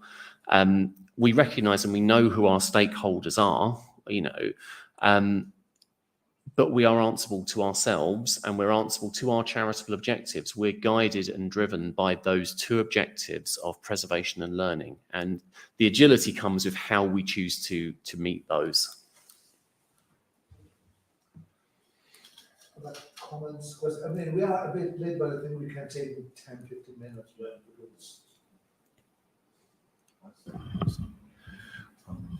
Okay, so we definitely invite comments and questions from the people in the room or the people online, and we'll keep an eye on online. Paul, thank you, and it's just so interesting. I have too many questions to ask now, but focusing just on the point you made about how the museum makes most of everything else happen. Mm-hmm. How was the original decision made in the 80s to emphasize or prioritize the museum within the whole adaptive reuse strategy, or before you had a strategy? Why was it decided to prioritize the museum within it? It's a really interesting question, actually. It's an answer that it's gone through a couple of different guises over that time. When the original decision to close and the charity was started, the trustees, the accountable body for the organisation, took the decision to operate a museum to be seen as the most effective way of telling people about the role of the dockyard. So remember, this is 1984, so this is before the advent, the accessibility of the internet and other ways of getting that sort of information out. There would have been two key ways to deliver that objective, which would have been museum site or write a book. And the trustees took the decision to operate as a site. They also took that decision partly to look at how they could engage with the community again. So that point I mentioned around that bad feeling around the place closing, opening the doors up and opening up the walls to this place, to the community, was seen as a way of supporting local community in that way. It actually backfired massively right at the start, because the press articles, the newspaper articles were around the dockyard is opening as a museum, and people in the local community saw that idea of an active museum as, okay, we're all going to get our jobs back. We're not going to work building ships. We're going to work in a museum and pretend to build ships. And that was the feeling that sort of came through from it. That clearly wasn't the case, and hence a little bit of that resentment carried forward. So the museum element has been there right from the outset, but I suppose its importance and relevance from an economic point of view in terms of how it unlocks money really came to the fore in the 90s as the organisation started to sharpen up in terms of fundraising and looking at how you dovetail projects together. So a building can have an educational use, but it can also have an income generation use, and you bring the two together, both of which can raise money. So there are ways of raising money using both of those. If you bring the projects together, you can create a much wider whole, and that's what we've seen in a lot of our projects at the moment. From that point of view, what is really interesting, it would be really interesting to describe it. It's really in terms of the longitudinal step-by-step process, compared to Venice, where you have 40 years of debate without anything happening. It just, you do one step and then you do the following one, and it is a series of. And I think it's probably that independence, because that's been driven by necessity and need. So as the organisation, and we have the legal responsibility for this site, if it fails, we fail. There's not really much of a fallback. There is a fallback in that if it completely fails, it would go back to the government. But there almost wasn't the time to have those debates. We were kind of driven by the need to act because of buildings in poor state and the need to seize opportunity. And seizing opportunity and entrepreneurialism is kind of been those guiding things that have driven us over the last 40 years. And more specifically on that, how do you seize opportunity? How do you evaluate the various things you could do and decide on the specific things you do? I think it's for the last at least 20 years or so, we've always tried to drive opportunity based on a wider master plan. So we know which buildings need to be repaired, and that's probably been one of the key driving factors with it. So finding that appropriate reuse for a building to ensure its long-term future.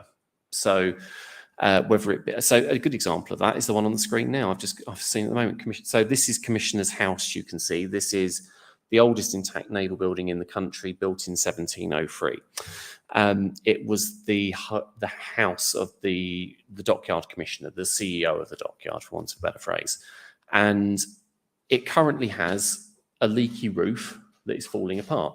So we have developed a project based on the fact that we have a preservation need for the building that will see us hopefully have the roof repaired, but also replace and repair all the services in the building, but also look at how we use that space in a different way. So does that space become a bit more open to the public? Because at the moment it's not. It's a licensed wedding venue, but the general public can't go inside one of the, it's beautiful Georgian house. So in doing this preservation project, you unlock an opportunity to do that. It's also an opportunity to look at how we might put accommodation onto the site as well, so short-term accommodation. So the need driven by preservation kind of guides us in terms of how we seize the opportunity. It doesn't always go to plan, because the opportunities might come from left, right, and centre. But if you've got that wider master plan of these are the buildings and these are the projects, you'll try and follow the path. Sometimes you have to deviate. Sometimes you drift off as opportunity arises. And one of the things that we've always had to be really careful of is managing opportunity and not taking on too much. We've seen examples of it, actually. We've not quite broken the organisation, but seizing the right opportunities and not taking them every single time has also been really important for us, as in terms of lessons learned. Just one thing. Where is the Navy? Where the role of the Navy? At the moment, Yeah. we still maintain a relationship with the Royal Navy. There's no financial relationship. However, our chairman of our trustees is a former admiral. We've always had an admiral at the helm, if you'll excuse the pun, of our organisation, partly to keep that relationship with the Navy, but also recognising that they're experts in leadership. So that's always been a key driving thing for us. We still communicate with the Navy. They still have a presence with us. They will attend events at this place, but it's quite a ceremonial thing. There's no business transaction with the Navy at the moment. We are recognised as an important part of their history, and we recognise their importance to Medway, and we will always continue to have that relationship and maintain those traditions where we can.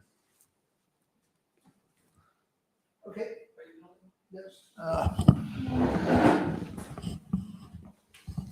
Okay, so first of all, congratulations and thank you very much for your exposition. Very clear, very interesting, and of course, it's been a great work to compress in a short brief for us so long process, so interesting. I feel that the mix of function gain a balanced form: culture, preservation, creative industries, maybe education, and other functions. In my recent years, I worked on the planning of a similar trust for the national mint preservation of Italy, according to the creation of a cultural creative industry district.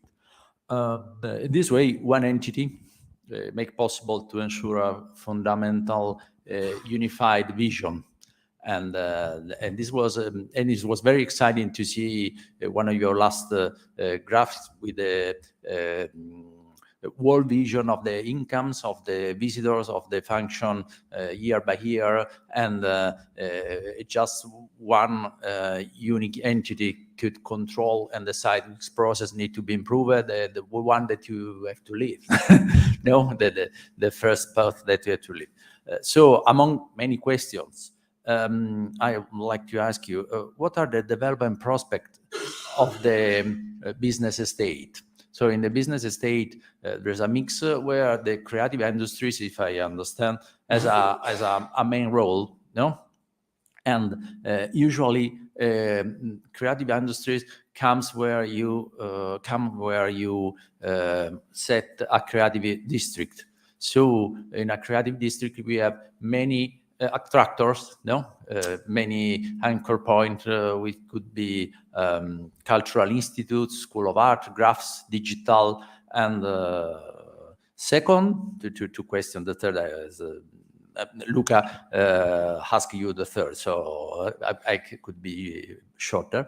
The second is that the yellow part, I didn't understand, you surely explain it, the big yellow part of the state has not been given to the trust, if I understood, but has been developed as other function residential, but without giving back to the trust. There's this is so the English estates, no? Yeah. Yes, isn't part to build a treasure for the activities of the trust. Mhm. Okay. Okay, so I'll answer that question first, and I'll So, come back to the one on take it. creative industries. Yet the government took the decision to effectively sell that land off because it was the easy, quick win approach rather than give it to the trust. The buildings were newer, so they didn't fall under. There are a couple of listed buildings in that estate, but not very many. Most of the land could be flattened and sold off to property developers in a really quick win at a time when the government needed to show progress following their removal from Chatham. So we did that. The two questions actually interlink ever so slightly as well, interestingly. So one of the weird historical quirks with the way the land was divided is there are a couple of scheduled ancient monuments and listed buildings, particularly in, where are we? That little bit there, one of which is called the Police Section House. So that's a relatively large building, 19th century, and it was where the dockyard police used to reside.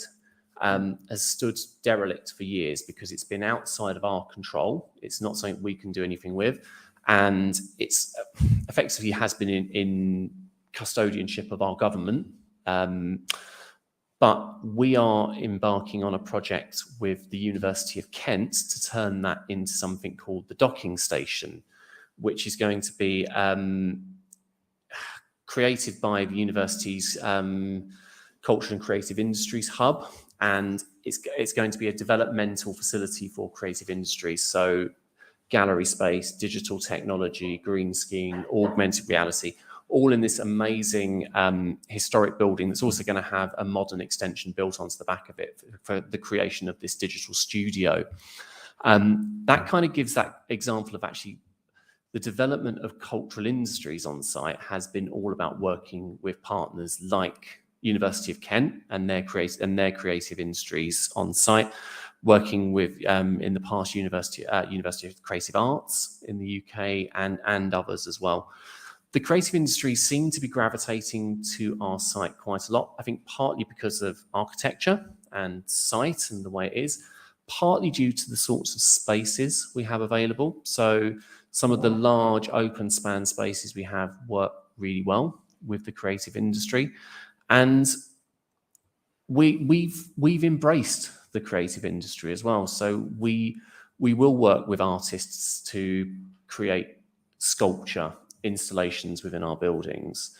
I should have put a picture of it on here earlier, but just this year, this building here, we worked with an Austrian and Czech creative partnership called Newman, alongside some artists based on our site, to create an installation in here called Tape, which was basically a cocoon which went across the roof structure, which people could climb in, and being open to embracing modern art and creativity has been one of those things that's opened up that path to the creative industries wanting to locate with us, and also creating that. So coming back to that point I made right at the end around place, Medway is also as an area trying to foster the development of the creative industries. So in the whole area, investing and being part and driving culture and creative, it is driving it into our space as well, and generating income, as we can see. Thank you very much. Okay, so I just realized there was someone chatting. Karen, you were chatting. Sorry, we didn't realize. You want to make a comment or question or Karen? Karen, can you hear me? Hi everybody, thank you so much, Bernard. This is absolutely fascinating, and seeing many parallels with Portsmouth, particularly what you were saying just now about some very beautiful, very large buildings that could be used, but that are still owned by the government. So actually the independent trust that runs the buildings, repurposes the buildings, can't access them. Also, the links with universities. So University of Portsmouth has been heavily involved in some of the development of the heritage buildings in Portsmouth, and equally the number of creatives that have moved into a lot of the reused buildings. I did have a question, but my question is totally separate to that. In Portsmouth, there has been a real move towards the use and the trying to link with communities via digital aspects. And I just wondered if any of your future plans have any thoughts around digital aspects. So, for example, linking with the community, trying to draw people into the museums, giving visitors access to digital assets. I guess bringing to my mind is in Portsmouth is the Mary Rose 4D digital experience. So I'm thinking maybe, I'm wondering if you talked about meeting people within the community on their own agendas, and I just thought that modern audiences is quite keen on digital aspects. So I just wondered if you have any plans around that. Thank you. Yeah, no, we absolutely do. When we talk about meeting our learning objective, primarily one of the most important way we want to do that is to get people physically to our site, but actually engaging with people across the world and is a key way of doing that. And digital is one of the key strands that we can look at doing that. We're concurrently, along with our 10-year strategy, developing a wider digital strategy that looks at how we bring our story to life online in various different ways. We're not quite sure how that's going to look at the moment. There's an element that we do already, so website, blogs, collections online, that sort of stuff is kind of already there. The next steps for us are how can we use digital to tell our story in other ways? So is there something around augmented reality or virtual reality that integrates on our site, but also could be within people's homes? Is there something about how we use things like existing platforms like YouTube? We've done a little bit of work with Google Arts and Culture, for example, to do some VR projects around ships, that sort of thing. So, yeah, digital does play a key role for us going forward into the future. And I'm always reminded by an example. Ironically, a digital partner we worked with, a company called Wargaming.net, is a video games company that make World of Warships. So we ended up doing a bit of a partnership project with them. And for many years, museums had a real worry about digital and giving away content digitally, because there was that fear of, will it stop people coming? If we show a video, if we show people this, is it going to stop someone coming?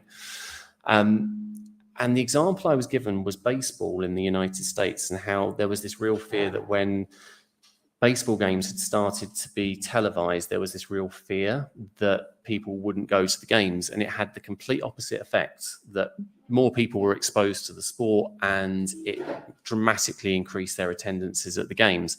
And I think the same is true with museums. Actually, you're whetting the appetite, but you never replace the real. And so I think that's the way we see digital going forward. Yes. Yeah. Thank you.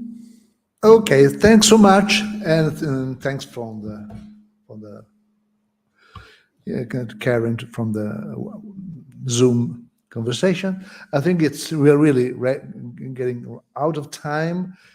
We have a lot of buffer zone in the lunch time, but I think we shall stop now. Thanks so much, Paul. Really incredibly interesting case. Thanks so much. So we are having a coffee on the bar there, and we're back on 11:40. So even from Barcelona, be ready. Next will be Barcelona Museum.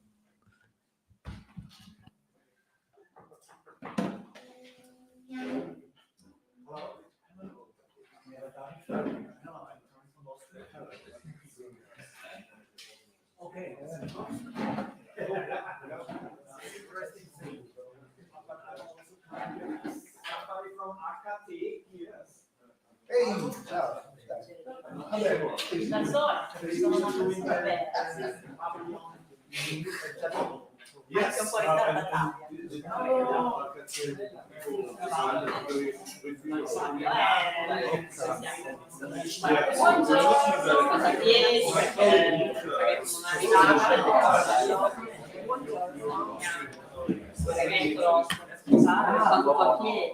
Your name again? My name is Renmeyer. Klaus is from the Austrian. Hi, ciao. Okay, great. I'm Luca. Yes. I wanted one point is to meet someone of AKT. But they are not here. No, they're not there. Austrian. The Austrians. Oh, the Austrian. Breakfast. Yeah. They're making breakfast. Yeah. Ombretta. Yeah. No, I'm sorry. The woman that was here last workshop, the woman from the Austrian Yeah, but Arts University who had designed the exhibition. sì, no, sto cercando di capire che cazzo è successo qua. Porca miseria. Well, 10, all about 15, or maybe 200 Scusate, This is a very initial. io devo complementare. Two from England, two from Italy, Genoa, and then two from France, and two from Baltics, Poland, and then two from Spain, El Ferro and this is just the start. You will add sites. Yes, I think so. We have yet to discover. No, we'd like to move around. So we started it here, but depending on costs and timing, we will go here. Yes, yeah. We have probably about half of this. And Portsmouth, we don't have that iconic thing. So Portsmouth has the name of reputation stories, these things that are known certainly in the UK, but actually around the world. We don't have that. We haven't got that big iconic thing. Our site is really impressive, our ships are amazing, but they're not a household name, if that makes sense.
Ok, Naura, porca puttana, cioè, devo metterti di qua, se no ci capisci un cazzo.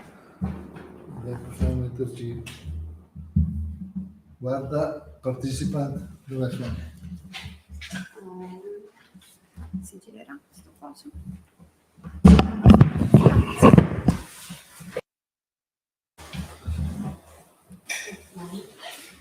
Where is it? No McKinsey. What was the report at the beginning? The professional report, the consultancy. Oh, yes, the consultancy, but the It was not McKinsey. KPMG, yes. Is that available? It's not publicly available, but we'd be quite happy to share it for the purposes of this project. Yeah, absolutely. Because we talk about it a little bit in that Yeah, book, yeah. actually. Yeah, so That's. I mean, I was working on the British Museum, where a nice paper with the consultancy, but it was report on the British Museum. It was really bad example of imposing management. But that sounds to be very inside and. as a piece of work, it was the thing that guided the strategy that we still follow today. That's So, no, I mean, if it's useful for the purpose of this project, I'm happy to share it because it's not publicly available. Good. Yeah, there's no reason we can't share that with that. Great. I'm very happy to do that. Yeah. Okay, so I think there are multiple accounts online I from mean, the Catalan crew The Catalan, is that's- presenting now. So according to the promise, we Guarda just prima need dei to partecipanti, yes. quello We are lì, about the direction and the Questo qui, I cioè think, che- communication area. So I don't know. Olga, can you hear me? Olga, can you hear me? Yes, of course. Great. No, never say of course. I mean, so okay, I see your slide. Okay, ciao Olga, nice to see you, nice to meet you. Okay. What are you doing? Are you smoking? Yes. You know, today is the With 3rd my of coffee, November. I just smoked a Today is cigarette. 30 years I stopped smoking. I still remember. Oh, 30 years ago. So, sorry, being a bit late. So, It's maybe better if you authorize them from your. yeah.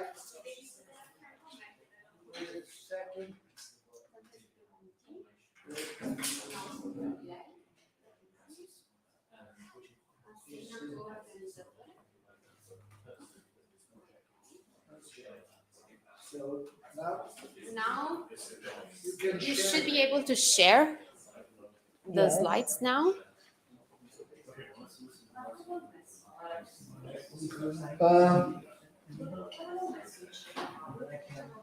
Perfect. Okay, yes.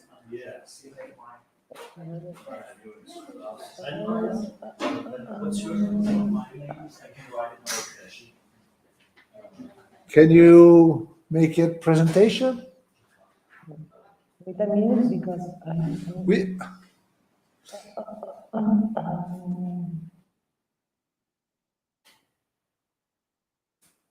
there's There perfect. you go. Can you? Okay. Yes. We're still near the 5 minutes, perhaps, but we are. okay, So I will let you know when people are back to the. okay, perfect, Okay, Luca. 5 minutes. Thank you. Take care. Ciao, ciao.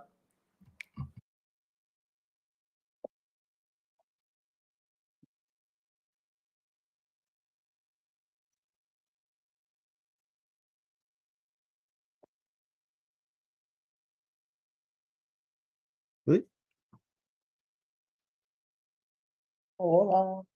Hola. Ara que no, se m'havia, no sé per què no sentia res. Ah. A quina hora comencem ara, no? A les 12 No, ara comencem en 5 o 10 Res. minuts. Vale, perquè s'ha allargat una mica. Sí. Vale. Ara veig que no hi ha ningú o tal. Sí. Estava la Lluïsa per aquí. Sí, la Lluïsa acabo de parlar amb ella. Està connectada, la Lluïsa. Vale, ja he parlat amb Sí. ella. M'ho ha Vale, dit, és m'ho ha que dit. anem fent coses. Escolta, una cosa, després quan acabis, si tenim un moment, tenim pendent el tema de Madrid, de l'hotel, ¿vale? Però llavors hi ha una cosa, jo m'he pogut arreglar el tema per l'agenda per poder quedar-me també amb vosaltres tot el matí, o amb vosaltres Val, o a perfecte. Madrid a fer, perquè és qüestió de veure Sí, que... Vale? amb Perquè... la Imma dèiem de trucar amb els del Museu Naval Sí, i passar per allà. La Imma i jo volíem parlar amb el conservador de el de col·leccions cartografia.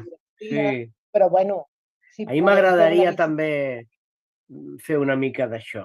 Vale, doncs després parlem, vale? Quan acabi això... De fet l'agenda del 17 al matí no la tenim tancada, No. perquè encara no hem parlat amb ningú. O Per sigui això... que podem fer una mica de visita general i després una mica de cartografia, si cal. Sí, jo la visita, és que tinc un dubte, que és que si tingués, però és que no tinc temps, però estic mirant si pogués fer una visita ja puc marxa, a la Direcció General de la Marina Mercant i aprofitar, o sigui, fer alguna cosa d'aquest estil. Però si no, ja amb el museu ja està, a mi aquesta part, però, ostres, és que havia d'estar per una cosa de tot Raval, que ja veus tu que m'interessa relativament. Llavors ja he aconseguit que va a la Teresa i tot fantàstic. No, ara sabent això, hem de mirar el tema de l'hotel, ¿vale? Després, i ja està. Doncs escolta, jo ara em desconnecto, mentre no comença faig una altra trucada i anem fent, Vale, ¿vale? d'acord, perfecte. Escolta, només una cosa. Ah, digues. Jo he preparat la presentació parlant molt de l'edifici i tal, però si volen parlar també de temes relacionats amb el museu, dades econòmiques i tal, jo et passaré la paraula a tu. Vale, si hi ha alguna cosa, jo estaré, jo estaré al loro. Tinc preparats, jo què sé, tinc preparada, per exemple, la memòria de l'any passat, que és l'única referència que tenim més recent de dades econòmiques al dia, però vaja. No havia pensat jo en això. És que, clar, depèn una mica de l'orientació que prengui les preguntes. Vull dir que això haurem de fer una mica sobre la marxa. Vale. Ja improvisarem. Has sentit 300 voluntaris de Chatham i s'ha quedat ja a 4. No, és molt bèstia. Clar, a veure, però és una altra cosa. Parlàvem amb la Lluïssa. Això és una empresa. Clar, és altra cosa. És altra cosa, perquè dels 150 treballadors que tenen, m'hi jugo les pestanyes que més de 100 estan dedicats a la gestió. Perquè a veure com gestiona, si no, el manteniment lloguer d'espais, un negoci, una botiga... Està clar, és una visió... Esdeveniments amb la Maria José i la Mònica d'allà no gestionen això. No pot ser. Està clar que és un altre model. Bueno, mirarem. Enric. Sí. Escolta, ara et vaig enviar... Estem aquí parlant enmig d'una conferència, però bueno. És raro, sí. Sí. No ho sé, ara vindran del cafè. Ara te vaig enviar una cosa perquè tens que comprar una entrada de Rotterdam, ¿vale? T'envio i t'informo i compra-ho tu, perquè si no el mòbil et diu... Però com l'ha de comprar? Yo te indico, es muy rápido y muy fácil, ¿vale? Vale, pero espera, si necesito la tarjeta, malament, porque no soc al museu. Pues ya te lo canto yo, ya te lo digo yo. No te preocupes, yo te doy toda la info. Després, quan acabi l'Olga, en parlem, ¿vale? Sí, yo te envío y ya ho faràs, ¿vale? Vale. Venga. Vale, doncs apa. Que es un poco raro esto. Esperem que vingui. Es un poco raro, digo. Tanco el so. Som catalans i aprofitem. Aprofitem totes les oportunitats. Sí, vinga, cierro.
Hello, hello, Olga. Are you there? Hello.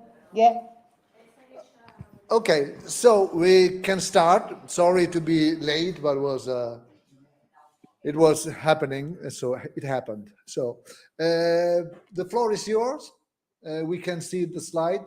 So go ahead. Thank you so much for being with us. Okay, thank you. Thank you very much. Can I just ask you, can you speak closer to the microphone, please? Yes, of course. Great, go ahead. Okay, so good morning, everybody. First of all, I want to thank you for inviting us to join the network and participate in the workshop. The Maritime Museum of Barcelona is located in the Royal Shipyard of Barcelona, a building with more than 700 years of history. Throughout its existence, as we will see, it has undergone changes and transformations. More than 10 years ago, the museum launched the Barcelona Royal Shipyard program, coinciding with the last phase of a long series of restoration and studies about the building. In this presentation, we will try to summarize the achievements of the program and present the history and evolution of the monument, which we have been building thanks to the historical, scientific, and technical knowledge provided by the program. Our presentation is divided into 3 parts.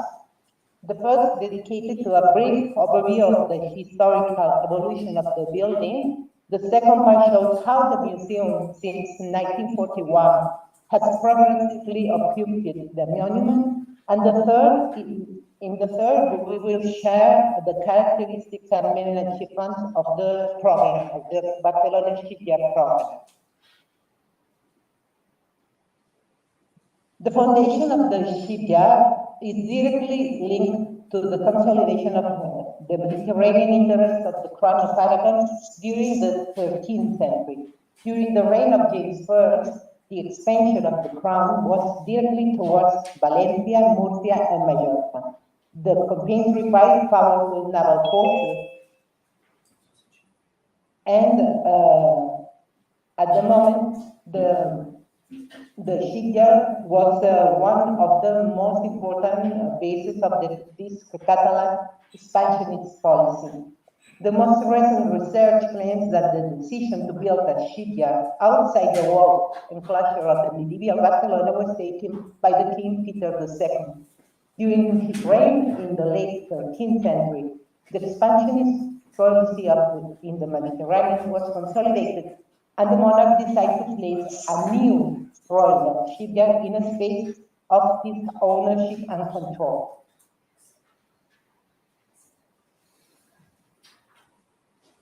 On this extramural land, the construction of a new facility, an isolated structure facing of the sea, was planned. A perimeter wall with towers at each corner bordered an open central courtyard, a place used for the construction of the royal fleets. Of this first enclosure, the 2 towers on the north side are preserved, and the archaeological works carried out on the building identified the perimeter wall that joined these 2 towers, the warehouses attached to this wall, which served as storerooms or small workshops, and the original access on the east side. Let me show. From 1378, the King Peter III promoted a great project of reform of the royal shipyard. The vestiges found during the archaeological work show a building of similar characteristics and larger dimensions. This new complex was designed with at least 5 sheds perpendicular to the coast line, 2 of which are preserved in the present building. A central courtyard separated these coastal sheds from the inland shed, the vestiges of which were also found during the excavation and showed that they went beyond the limits of the original building on the inland side. On its western side, the complex was annexed to the city wall, as we can still see today. Despite the existence since the foundation moment of a perimeter wall with a tower on each corner, the Royal Shipyard can be considered fortified until the late 14th century, when were included inside the wall area of the city, which meant demodifying the layout of the walls. Such an ambitious architectural project was beyond the financial capacity of the Crown. To finance it, an agreement was established between the three major institutions of the kingdom: the Crown, the Conseil de Cent, the government of the city, and the Diputació del General, the permanent body of the Catalan Parliament. In exchange for these economic contributions, they obtained the right to use the Royal Shipyard to construct and house their fleets of galleys. As a result of this, the last major building project in the medieval shipyard was begun around 1443, the construction of the new store of the General de Catalonia, an isolated building with 2 floors and a monumental staircase attached to the medieval ships controlled by the Crown.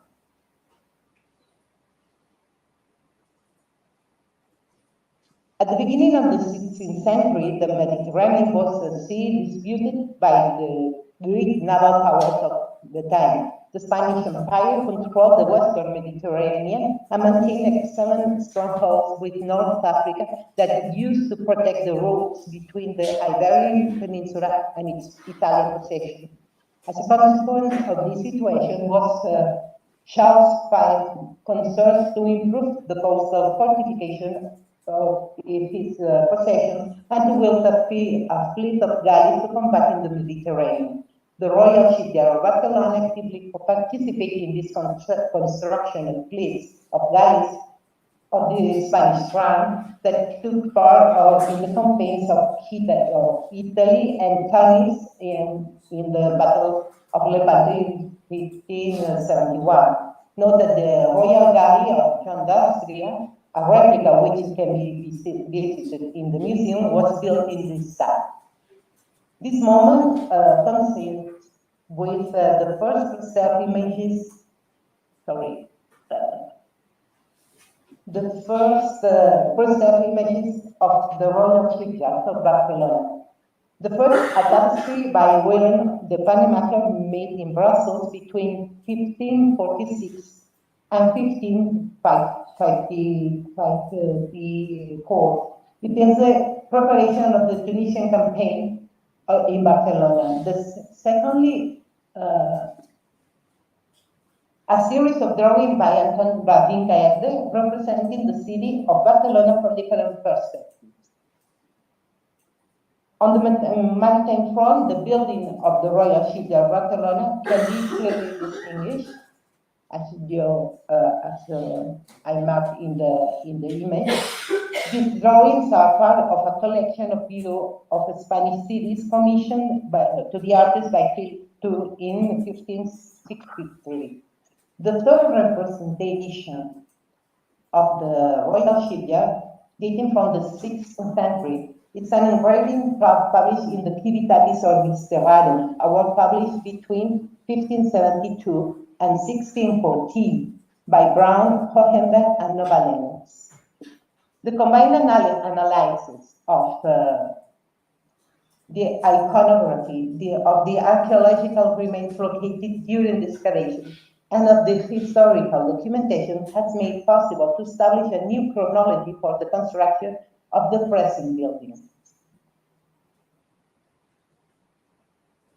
The current building of the Barcelona Shipyard is not a medieval construction, but of modern times.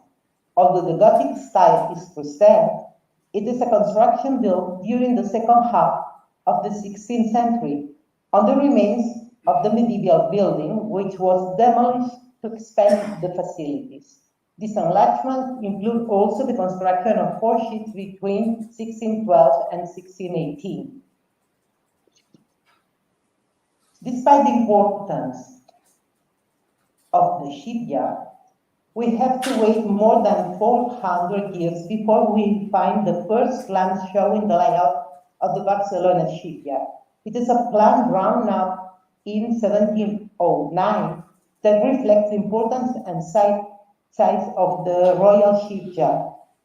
In the beginning of the 18th century, the facilities consisted of the shipyard, the cavalry barracks, and a series of fortification elements.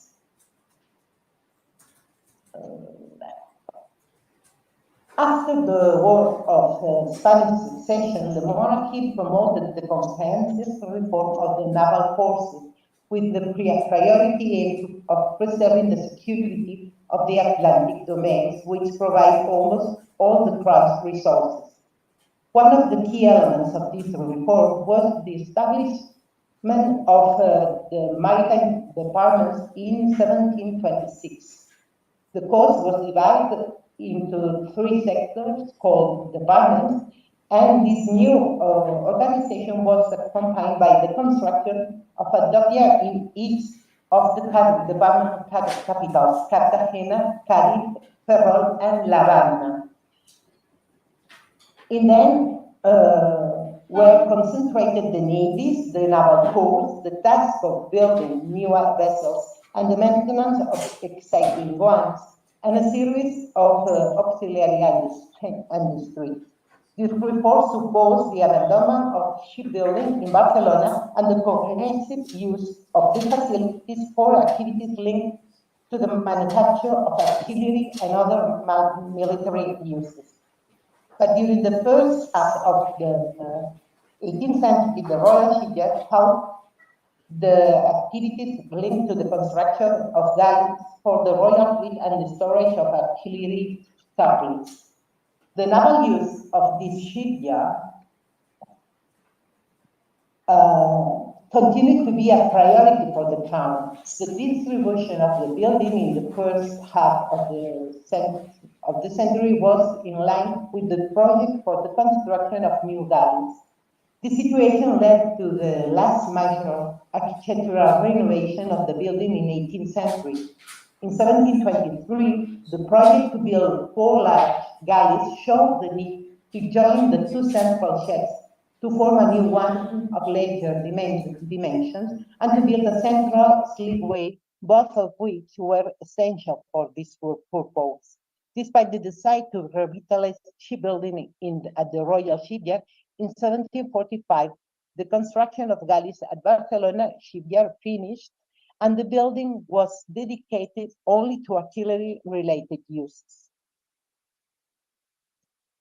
To supervise this adaptation, in 1766, the Crown commissioned Jean-Marie to build 4 furnaces to melt bronze cannons in the Royal Foundry of Barcelona, which was located in the complex of the Royal Shipyard. In the archaeological surveys carried out in this area, we found material remains of these furnaces. The other area linked to the artillery in the Royal Shipyard was the installation of the cannon boring machine. During the excavation carried out in 2012, it was discovered the stone structure installed to support the weight of the artifact. This structure is clearly in the original location of the machine, a description of which is also included in the plans preserved in the archives. Finally, the third improvement linked to the manufacture of artillery pieces was the construction of a new blacksmith workshop. In 1773, the Colonel of Engineers, Miguel Moreno, proposed to install the forges to a new building. This new blacksmith workshop is documented in the project plans preserved in the archive of Simancas and in a scale model of the Royal Shipyard from 1867, now in the museum. During the modern period, many cities with medieval walls began to replace them with defensive systems that provide more protection against the new weapons and military tactics. In Barcelona, this renovation didn't consist of replacing the old structures, but of adding elements that improved their performance. During the second half of the 18th century, the improvement of the fortifications was considered, and the bastions of San Francisco and Santa Madrona were built. The latter has been preserved almost intact in the present day. The project was undertaken by the military engineer Miguel Moreno and was completed in April 1775. In the upper part, there is an open space for the installation of artillery pieces, and on the first floor, the space was divided into various rooms to house workshops and warehouses and troops. The two levels are connected by a ramp, as you can see in the image. From the 16th century, the Barcelona Royal Shipyard can also considered as a permanent military facility provided with a fixed garrison. In 1720, it was proposed to improve and extend the troop accommodation. The construction of new barracks was concrete in 1777, when the military engineer Francisco Moreno replaced the old barracks with a new, larger building on the same site, so on the land between the shipyard and the Rambla. These new barracks were completed around 1860. From 1927 onwards, the civil and military authorities of Barcelona planned to relocate the troops to new barracks and facilities. This project allowed the demolition of the new barracks in 1935, as you can see in the photo, and the transfer of the rest of facilities to the Barcelona City Council. Although during the Civil War, there were still troops installed in the shipyard. On the opposite side of the building, next to the bastion of Santa Madrona, barracks were also built. Of all these facilities, only the building now as a governor house has been preserved, which was restored around 1940, and currently houses the museum's restoration and conservation departments. The recovery of the Royal Shipyard as a cultural facility is located in the context of urban reforms in Barcelona between the late 19th century and the 1920s. During this period, the demolition of the city walls, the construction of the Eixample, designed by Ildefons Cerdà, and the remodeling of the Rambla and parallel avenue took place, and the later affected the building as it forced the demolition of some of its fortifications and military installations. In 1927, the cultural institutions of Barcelona promoted a campaign to protect the building from destruction as a result of urban development plans in the area around the monument. In turn, the city council called a competition for ideas to improve the conditions of the urban space around the Royal Shipyard. The current general appearance of the shipyard is the result of the winning project of this competition. It was carried out by the architects Florenza and Vilaseca, and their main proposal was to keep the building isolated from other construction in order to enhance its value, to demolish the new barracks located next to the Rambla, and to create a landscape space which corresponds to the current museum garden.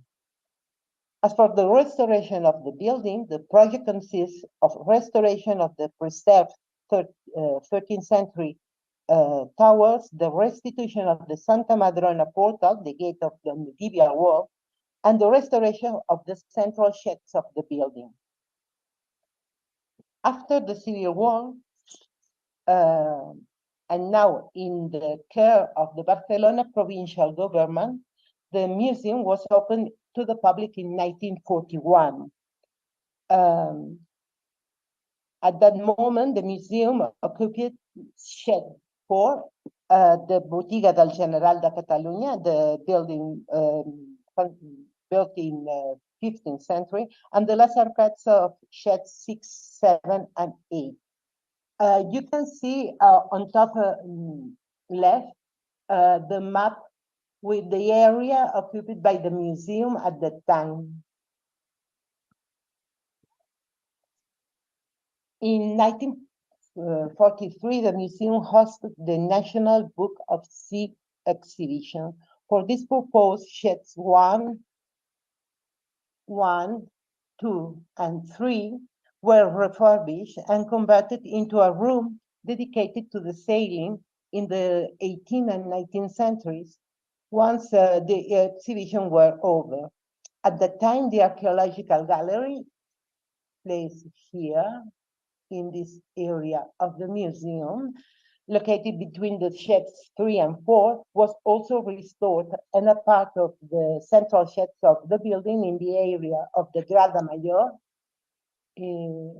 exactly here, was covered.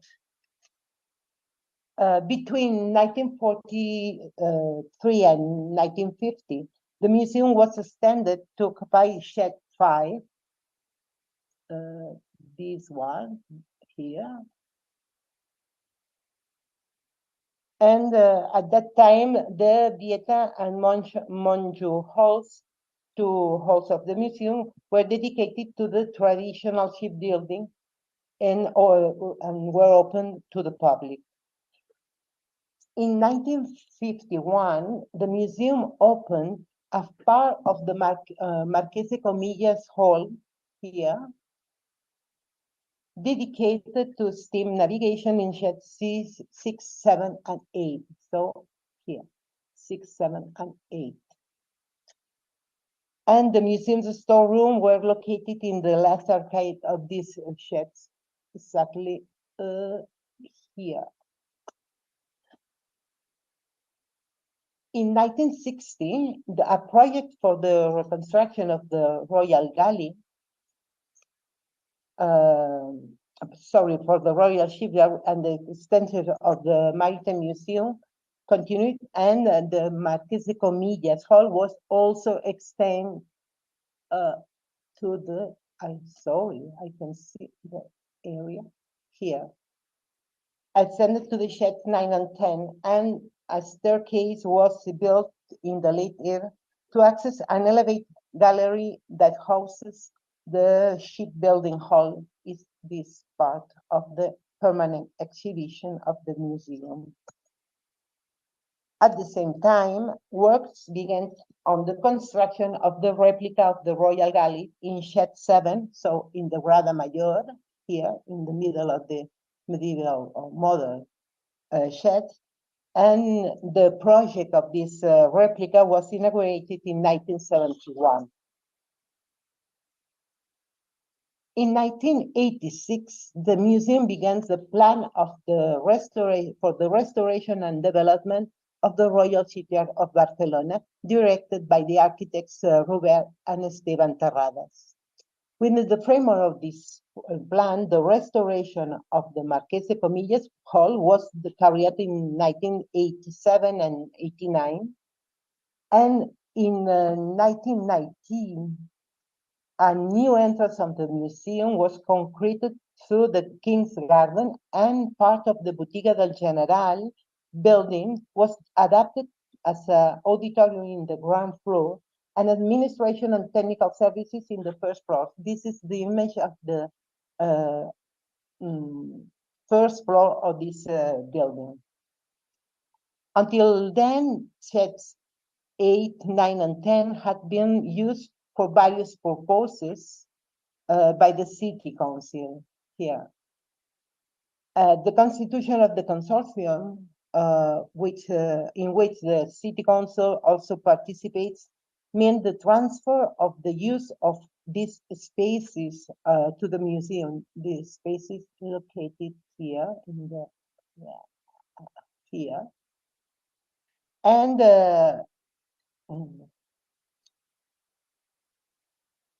and the museum occupied finally the anterior surface of the Royal Shipyard. The creation of the consortium made it possible to ensure the continuation of the project to restore the Royal Shipyard and to initiate the following phases. Between 2002 and 2003, work was carried out to recover the main facade of the building, located facing the sea, and the sheets 1, 2, and 3, this one, were refurbished to house a large temporary exhibition hall, the cafeteria restaurant, and the museum shop, and the recovery of the Botiga de la Generalitat del General de Catalunya building was completed. The final phase of the project started in 2009 and involved the central sheds of the building, the area. This area is about 11,000 square meters approx. It was the most ambitious phase of the project. It was a major challenge for the museum, which will remain open to the public and welcoming to the public during its development. The renovations consisted of replacing the roof of the central sector of the building, restoring the architectural structure, and renewing installation to adapt the space to the needs of the museum permanent exhibition, and new reserves and spaces for educational activities were also built. With this completion of the Royal Shipyard Master Plan in 2013, the complex has recovered its splendor, and the preservation for the future generation are ensured. However, this whole process of physical recovery of the museum, of the building, wouldn't have been possible without a systematic recovery of its history. In the context of the medieval and Spanish maritime history, the Royal Shipyard had been one of the least known building and institutions. We think it would be very interesting to explain briefly how our knowledge of the building has increased over decades and how in the last few years we have made progress thanks to the final phase of the restoration. For many years now, the Maritime Museum has assigned resources to the research about the complex. This process has combined different techniques and methodologies and has incorporated different teams of specialists. Since 1927, when the historian Francesca Redascandi drew attention to the building, the rediscovered complex has attached the interest of historians, especially medievalists and art historians, who have considered the Royal Shipyard as a reflection of one of the great moments of the Catalan medieval period. In fact, from the opening of the museum in 1941 to 2006, the Royal Shipyard was the subject of many different and interesting studies, but dispersed and with little coherence. It was with the establishment of the Observatory of Maritime History in 2007 that the museum was able to define the Barcelona Royal Shipyard Program, a system of actions and research projects that brings together all these efforts with the aim of greater unity and consistency. The main features of the program are the integration of data from different sources treated with different methodologies, open interpretation and shared reflection in a context of collaborative knowledge construction, the proposal of innovative lines of interpretations on the Royal Shipyard and their role in Catalan and Spanish maritime history, and the creation of a model in the history of Barcelona, of the city, with the Royal Shipyard of Barcelona as a new vector of interpretation. The first step of the program was the creation of the Barcelona Royal Shipyard Laboratory as a permanent space for reflection and debate and a meeting point for experts in different subjects and the museum specialists involved in the program. The laboratory guides the development of the program in different areas: historical studies based on documentary and iconographic sources, and studies of the architecture and archaeology of the building in which new technologies are applied. The completion of the restoration work in 2013 doesn't represent, however, the end of the program, which is working instrument, which is a working instrument to learn a little more every day about the building and the institution of the Royal Shipyard. Traditionally, the first approach to the knowledge about the Royal Shipyard has been based on documentary and iconographic sources. Unfortunately, there is no complete unified archive for the Royal Shipyard. Its documentation is spread over different archives, the most important of which are the archive of the Crown of Aragon and the Barcelona Municipal Historical Archive, both located in Barcelona, and the archive of Simancas in Valladolid. However, we can also trace news of the shipyard through military and notarial archives and other sources that contain information about the complex and its activities. A basic resource has always been the iconography that shows the building at different periods in the context of the city. These historical representations have been used to establish a chronology of the architectural phases, as well as the plans of the building preserved in our archives. Despite the recognition of the importance of the Royal Shipyard, the historians have not paid attention to this monument until recently. The first important step beyond the classical interpretation was the research project by Dr. Antoni Riera in 1988, under the title The Barcelona Royal Shipyard, a study of its construction and operations. The researchers basically made transcriptions from the documents held in the archives, but they didn't publish any results. Despite this, the material they compiled is now kept on the Barcelona Maritime Museum Documentation Center and has been used for subsequent studies. In 2008, the architect Robert Terradas presented his thesis, The Barcelona Shipyard, the Geometry, the Plan, and the Structure as Guarantees of the Identity of the Building, focused on the construction methods. Together with his brother Esteban, also architect, Dr. Terradas was responsible for the restoration project between 1985 and its completion in 2013. So he's one of the most expert people about the building, especially from the morphological and architectural point of view. The museum considered that it was necessary to apply a strategic look to study the history of the monument and the institution. So it created the Barcelona Royal Shipyard program. Thus, in 2002, Dr. Albert Estrada was charged with drawing up a report on the state of the research carried out until then. He was also asked to propose questions that would help understand the Royal Shipyard in the future.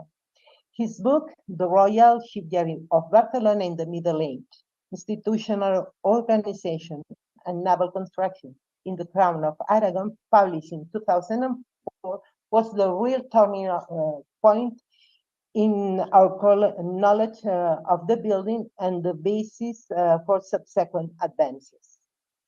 In a second phase, Dr. Estrada studied the building of the Generalitat de Catalunya, the Botiga Nova del General de Catalunya, a warehouse of the Catalan government in the Royal Shipyard complex. This study, the Generalitat of Catalonia at the Barcelona Royal Shipyard during the second quarter of 15th century, was also published by the museum, takes a chronological look at the naval activity of the Diputació del General, the institution, and focuses on the construction of this part of the building. Finally, in 2007, Francisco Segovia, an expert in military history, was commissioned to summarize what we knew about the Royal Shipyard in terms of its use as a barracks, artillery factory, fortification, etc. The study basically covered the 18th and 19th centuries and was published in 2008 and shows the conversion process of the Royal Shipyard into a military industrial complex of isolated and fortified buildings. A new step was the report, the historical relationship between the Royal Shipyard and the city of Barcelona, written by the historian Albert Cubeles in 2007. In this study, he provided an updated view of the state of knowledge and proposed new interpretation lines to apply to the study of the building. Albert Cubeles' study played an important role in the development of archaeological research carried out between 2010 and 2013. In addition, other documentation tasks had been undertaken, as well as the construction of information management and interpretation tools. Alongside the traditional research, our knowledge of the building has increased with the contribution of new different methodologies. As we have already said, from the architectural point of view, the most significant project was the restoration, the plan by the architect Terrades, which set out the reforms and restoration necessary to use the building as a coherent manner and to improve the shipyard relationship with the city. The final phase of this 20 years process, was a very, very long process, has been the most spectacular and important phase of this long process. From the research point of view, it has involved a wide variety of actions in terms of archaeological excavations and the complementary studies which applied digital technologies. For example, the creation of a virtual model using a terrestrial laser scanner used to make a 3D model for the first time to obtain complete and exact plans of the building. This work was undertaken by a team from the University of Barcelona. Since the start of the restoration works of the building, excavation have been carried out systematically. But the interventions those provides the most spectacular results were the excavation undertaken between 2010 and 2011 on the central sheds of the building. They made possible to locate a Roman necropolis along the Via Maritima, the access to the Roman Bartino along the coast, identify the original enclosure wall of the Royal Shipyard from the 13th century in the sector opposite the coastline. The most important discovery was the found of the columns, which revealed the existence of an early medieval building, and the confirmation that most of the present buildings are of modern chronology.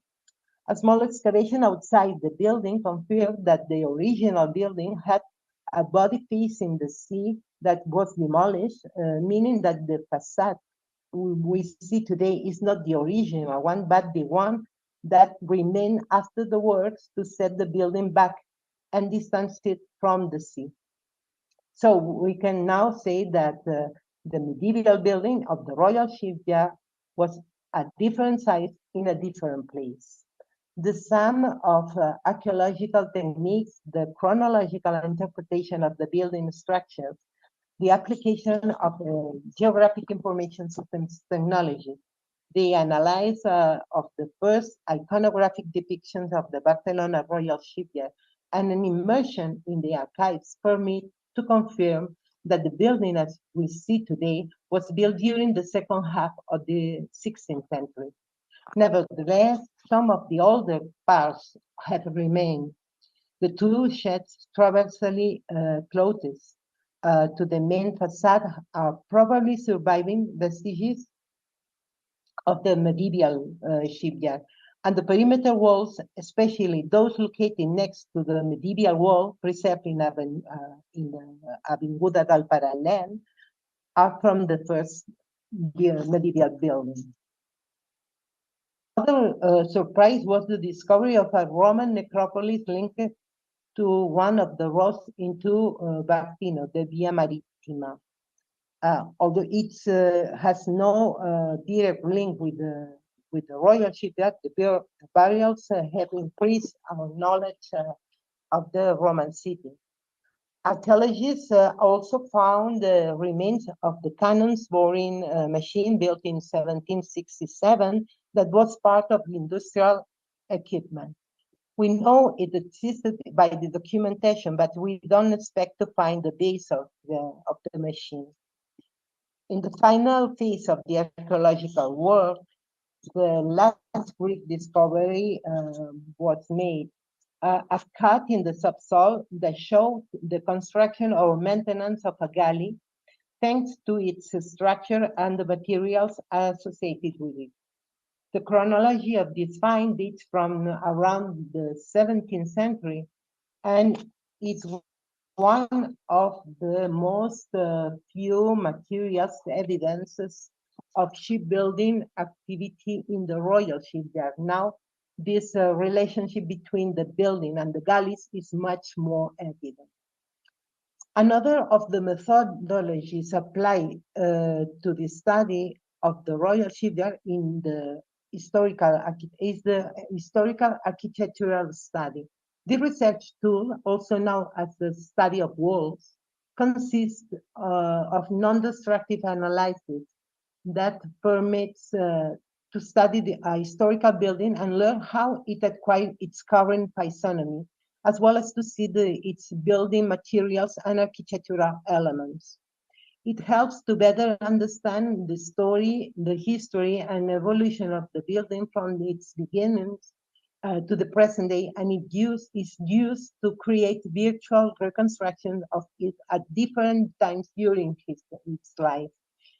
Between 2010 and 2012, four parts of the complex were subjected to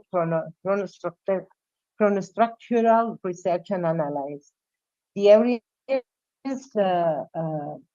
in all four cases, the studies helped us to understand these areas of the building. In parallel, to these new methodologies, new technologies were also applied to the study.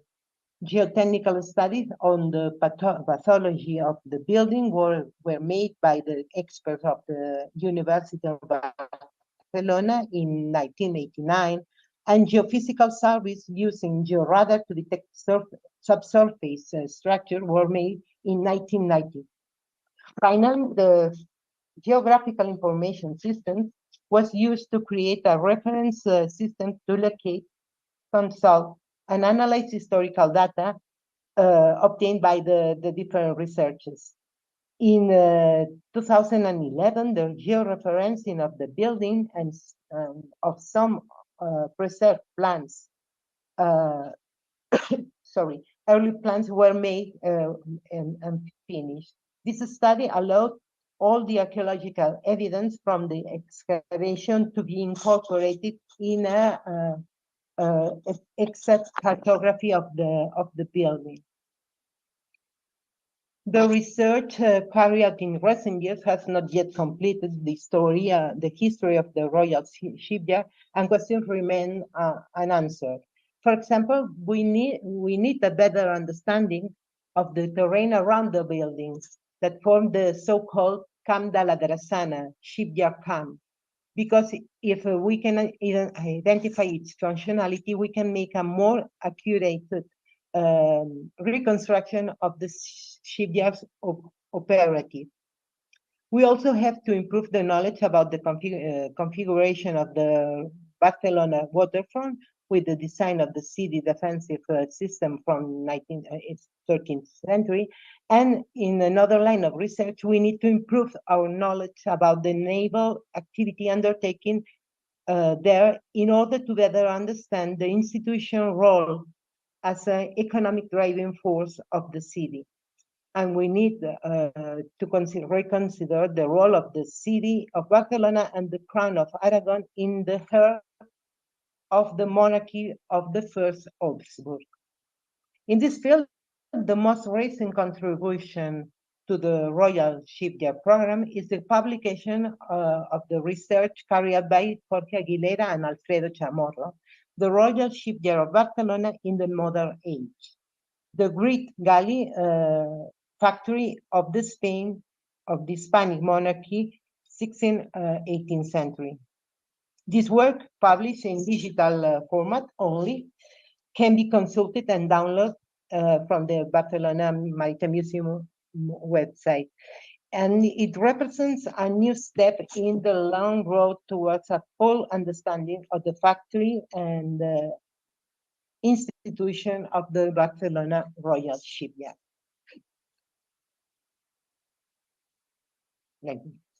Well, until here, a brief overview of the history of the building and the institution and the programs the museum has to increase the knowledge about the building. As a museum, from 1993, the Royal Shipyard Museum is managed by a consortium, as I said, and we developed some different programs related to the maritime heritage in Catalonia and related to the relationship between the Royal Shipyard and the city of Barcelona. If you have if you want to say more, to know more about this kind of programs, we can also comment the programs and the projects of the museum. But for the Royal Shipyard is all I want to present today in the symposium. Thank you very much. Thank you, Olga.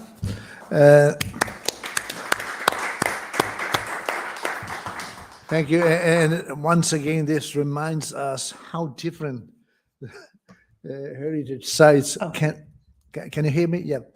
No, how different they can be in terms of situation, in terms of evolution, in terms of. It seems that for you, in a sense, I mean, it's a bit like a Genoa, perhaps. I mean, most of what should happen did already happen long time ago in terms of of the transformation of the historical shipyards, and now you have, in a sense, you have a normal museum in a sense. I mean, we're an institution that is already, which is always interesting. So normal at once. That which is always interesting in terms of comparing differences and varieties. Yes, and also, I mean, there is one thing that I think it's, I mean, that's perhaps a stupid comment, but I mean, coming to Barcelona to the wonderful museum, I mean, the galley itself is such a nice attraction, and the fake, iconic, it's just rebuilt, but it was so well done, and particularly at the beginning, it was set up in such a nice ways.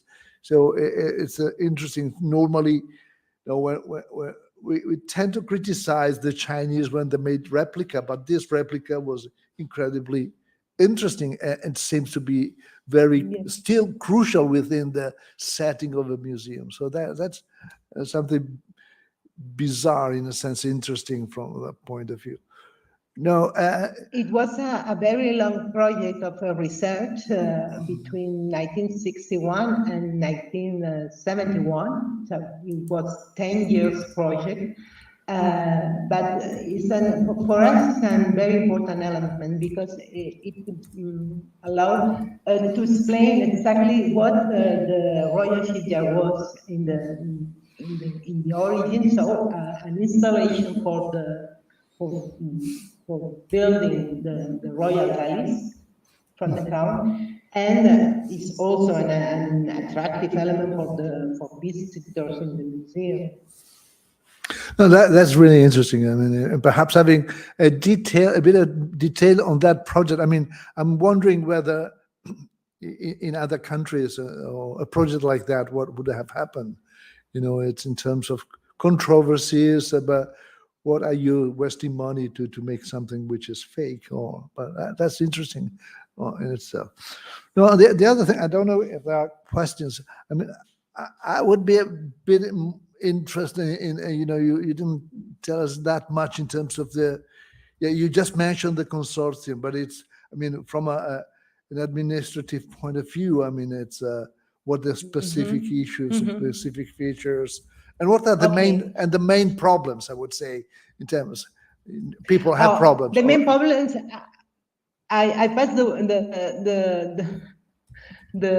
word to Mr. Dr. Enrique Garcia. He is the general director of the museum. So the main problems is his specialty. So I can explain a little the constitution of the consortium. The museum is created during the civil war in Spain. So in 1936, and depends at that time of the autonomous government of Catalonia. So when the war was over, the institution, this administration disappeared, and the management of the museum passed to the provincial council. And it was this administration, this local administration, that managed the museum from 1941 to 1993, when the consortium was established. The consortium is established by the Barcelona Country Council, the provincial administration. The city of Barcelona is very important because the city is the owner of the building, and the authority of the port of Barcelona. And we try to establish a formula, a body to manage the museum with moral autonomy that we have until this moment. But in the last 30 years, from 1993 to now, this autonomy is less and less real. So at that time we have a consortium, but in fact we manage the museum as part of the local administration. So we have no autonomy for some kind of operations, and that is a problem to manage a very big complex, and a museum that has the normal problems of the museums in Barcelona and in Catalonia, but also the problems linked to the management of a so great and complex building. So the perspectives of in this land is quite difficult to define, but for this at this moment we try to maintain all we achieved during this last 30 years, and we are not in the situation to begin new projects of renovation, of restoration. A part of the building is still unrecovered, the part of the bastion of Santa Madrona and the part of the wall, the medieval wall, is still uncovered. And but we have no capacity to begin a project to restore this part of the building. Enrique, Okay. you want to Yes, explain we more about can give that? the floor to the director. Okay, ciao, ciao everybody. Ciao, ciao. Buongiorno, good morning. No, but I must congratulate Olga for this presentation. I think that she has spoken about everything that is important for this matter. But there is something that I think that it could be interesting for you, especially from the point of view of this meeting. I don't see if Olga, can you show the PowerPoint, the last photograph, the last view Yes, of the building? The question is, although we are, or this, look at this picture. One of the main problems for us at present is how do we fit with the city. We are in the middle of the city. We are probably in one of the best places in the city. At the end of the Rambla, the famous promenade, we are just close to the port.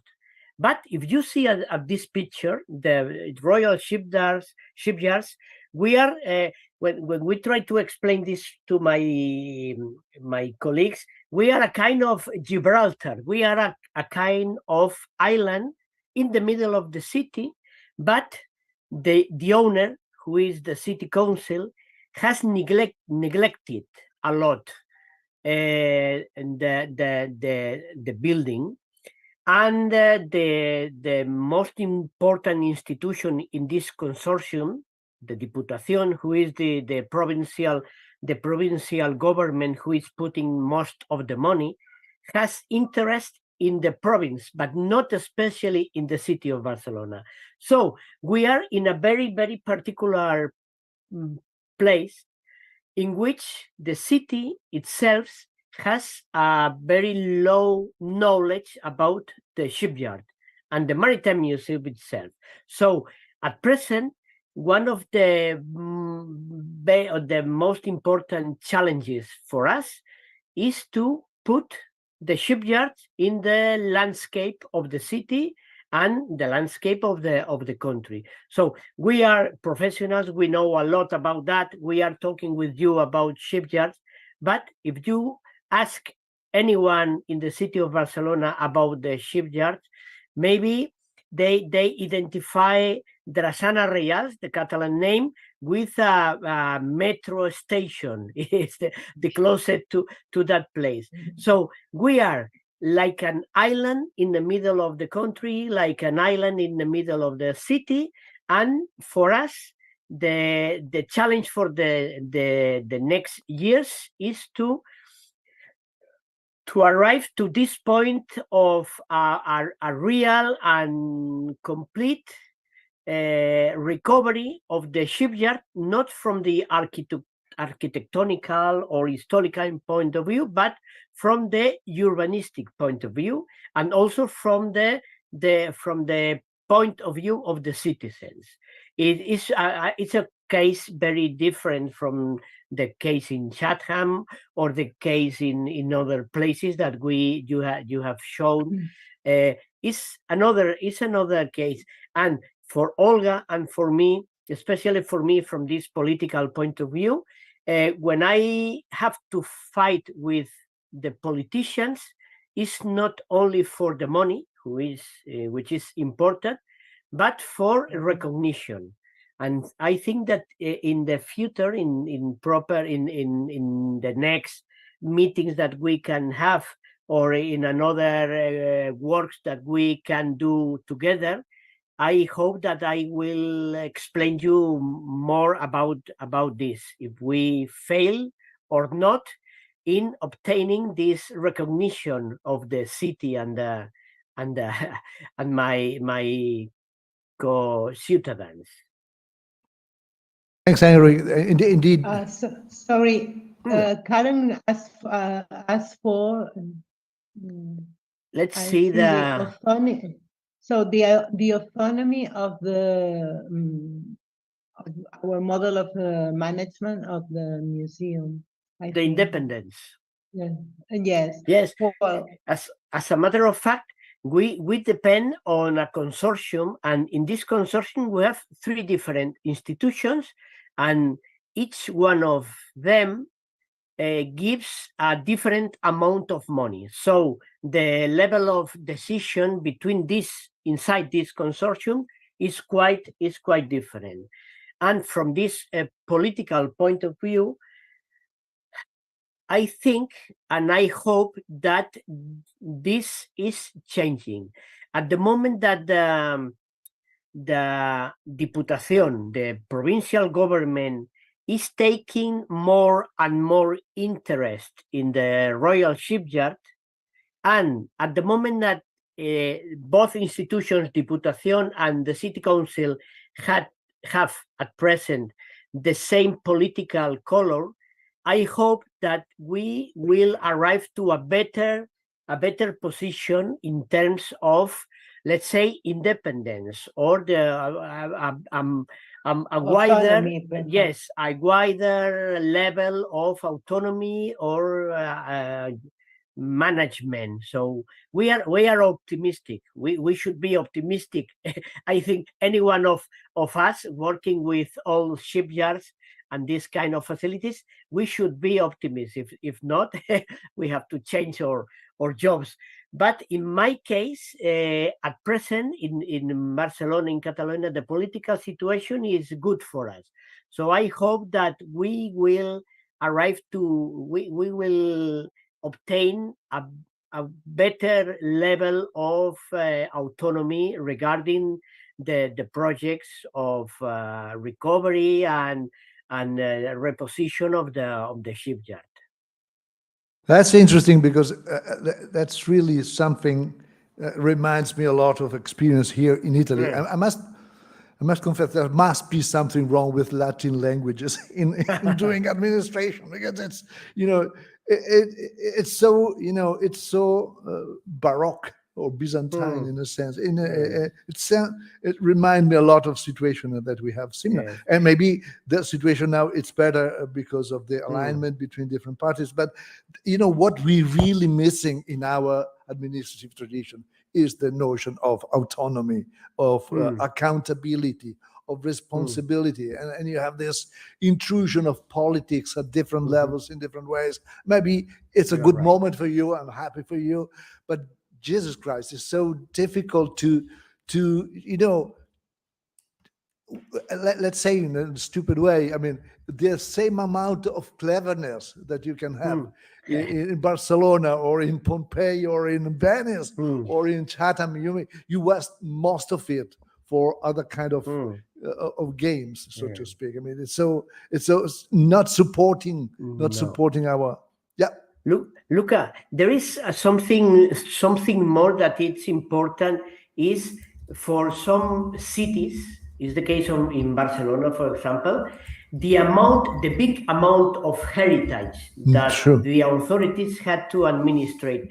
In Barcelona, for example, we have the modernism, the Art Nouveau, a lot of buildings, thousands of tourists coming to see that.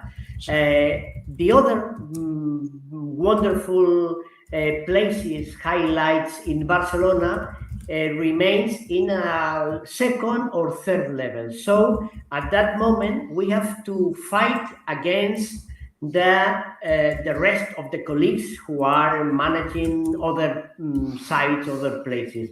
In a place in which the old shipyard is the only one facility, you don't have to compete, but we have to compete with the cathedral, the Art Nouveau, with the football club stadium. We have to compete with a lot of things. So when you have a list of the best or the most interesting places in the city of Barcelona, it's difficult for us to put the Royal Shipyard between the first 5 or 10. It should be, in my opinion, it should be but it's at present it's difficult. We hope with Olga and the rest of the colleagues, maybe in 5 years we can do it, but at present we are at the end of the list. Well, we have some problems of this kind also in the arsenal. Sorry, Indeed. I can add something related to the question of Karen McRae. The degree of independence of autonomy is getting smaller at the last year, but this is not the big or the key problem of the management of the consortium. The problem is that this less of autonomy we have now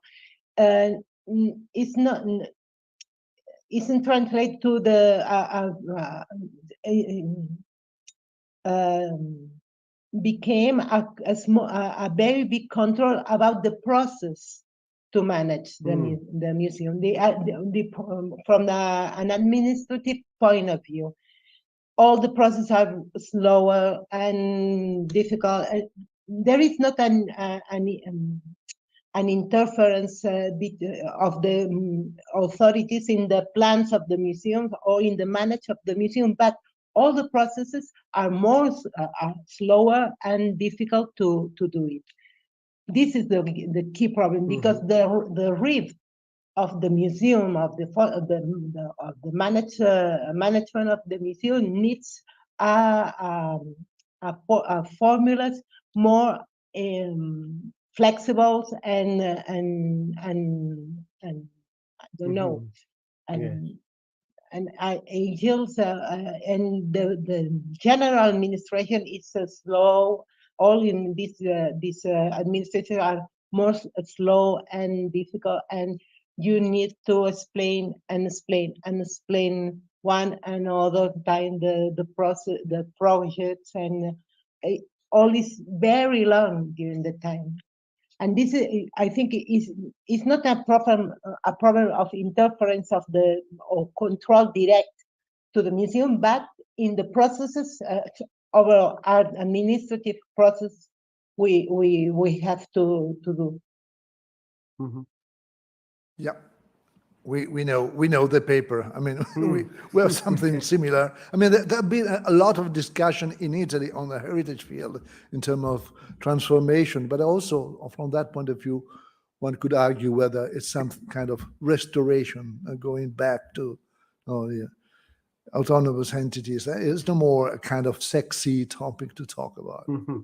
So, I don't know if there are any other questions. I mean, for sure. I mean, if we go ahead, as we were saying before, with the book, and once we have a contract, before asking you to work at risk, of course, enlarging a bit this part in terms of both the controversial position to the city and the question of the administration is something that would be, of course, of interest. I don't know whether there are other questions. So if not, okay. So I think it was great, and it was great to have you. I mean, one other thing for the future, I would like to really discuss, to try to understand what happens in Spain. I mean, we were trying to get in contact with El Ferrol. We were trying to get in contact with Cartagena, with your help, with Cadiz. Nothing really happened. So Seville is a case of discussion. Seville, I think it's the most interesting case now in Spain, apart the Royal Shipyard. But because Seville is a monument that belongs to the autonomy government, and they are discussing from 20 years to now what to do with this building, because there were some different projects, and they don't decide, at least at the end, what they want to do with the building. And So- it's a very interesting building because Yes.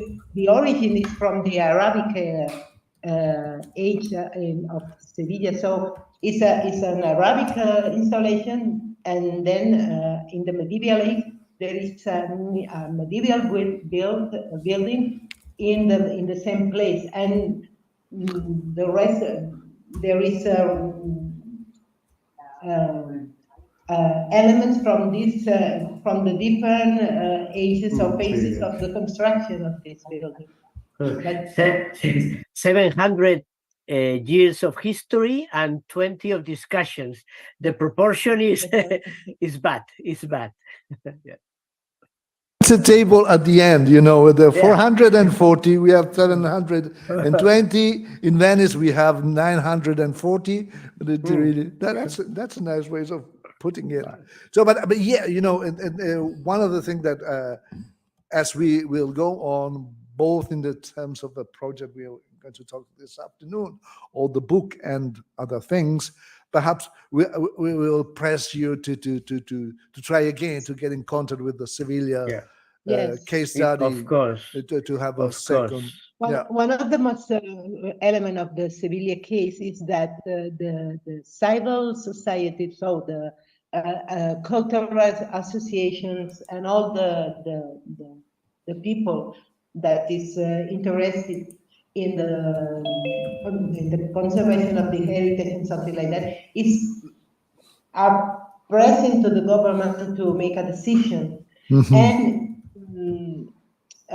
they have developed during many times of studies, and the history of the royals of the shipyard in Seville is well known, but the future of the building is still a question without answer. Okay, so we'll keep in touch, as we say here. Thanks so much for your presentation, and Thank you. we'll contact you soon. Thank you so much. Thank you very much. Okay. So we're going back maybe 2:30. Yes, in a hour and a half. We hope to be back again. See you later. Two cities. See you.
nice lunch.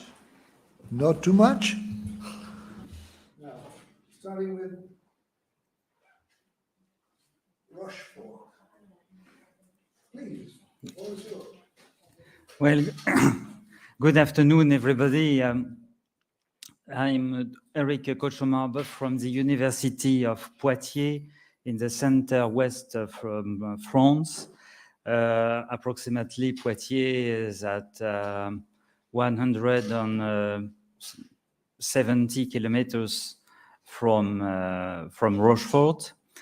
My colleague Bruno Marnoux, who is professor in La Rochelle, is nearer than I am from Rochefort.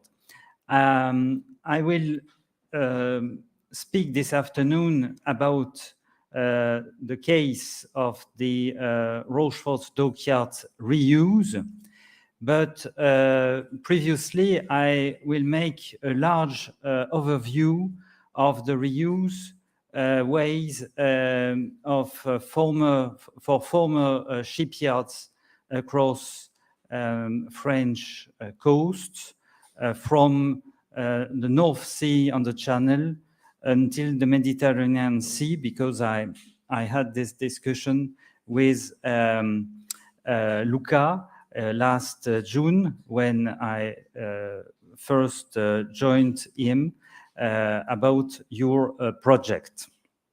I have worked for my habilitation about the case of the shipbuilding industry in the contemporary history in France between the Napoleonic era, Napoleon III, the Second Empire, at the second half of the 19th century, until the oil crisis of the 1970s.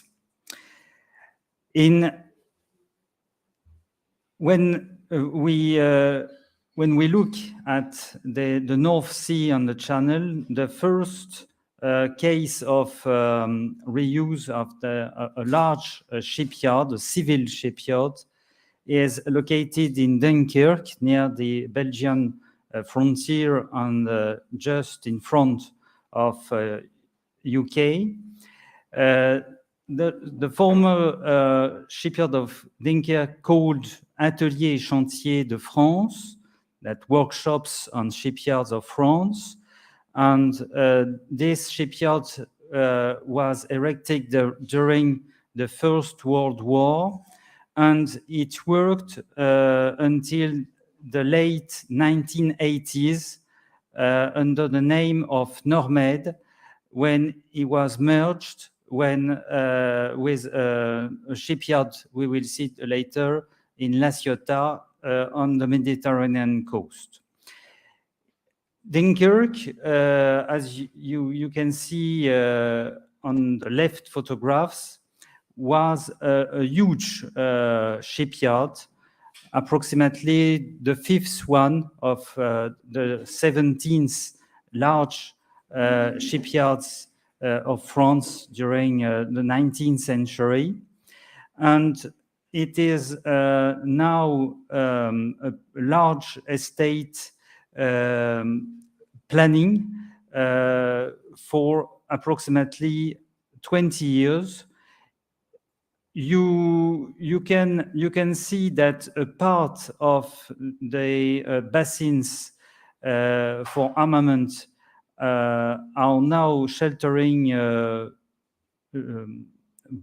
small boats, and housing has been erected for inhabitants of a new district.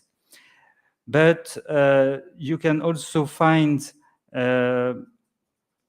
part of the University of La Côte d'Opale, that's the name of the University of Dunkirk and Boulogne-sur-Mer.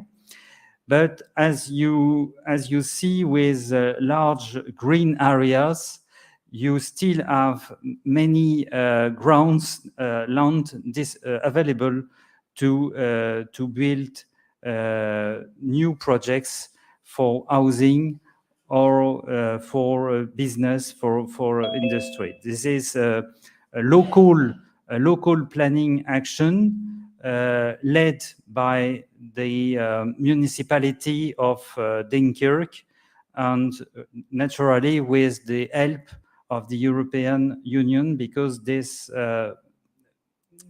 town, it was deeply touched by unemployment 30 years ago. Here, a second example is the site of the former shipyards of Normandy near Rouen, on the Seine River, between Paris and Le Havre. The shipyards of Grand Quevilly, Rouen, was a part of the same company of the shipyards of Pinouet, Saint-Nazaire, but it was smaller. And this shipyard was specialized at the beginning of the 20th century with tankers, especially at the beginning of the history of tankers, because in this Seine Valley, you had many refineries during this period. This shipyard closed 45 years ago approximately, and the site is partly now devoted by this plant. This is in fact the waste treatment plant for the city of Rouen, which is about 400,000 inhabitants. This plant is quite it looks like a liner. You can see the three chimneys like the liner France built in the 1960s. On this design is due to the architect Claude Vasconi. This is a spectacular plant. And here on the photograph, the house in left, this is the reuse of housing for management of the shipyard, designed by architect Auguste Perret, which was well known and is now devoted to the history of this industrial district, with associations inside, and no more used for housing.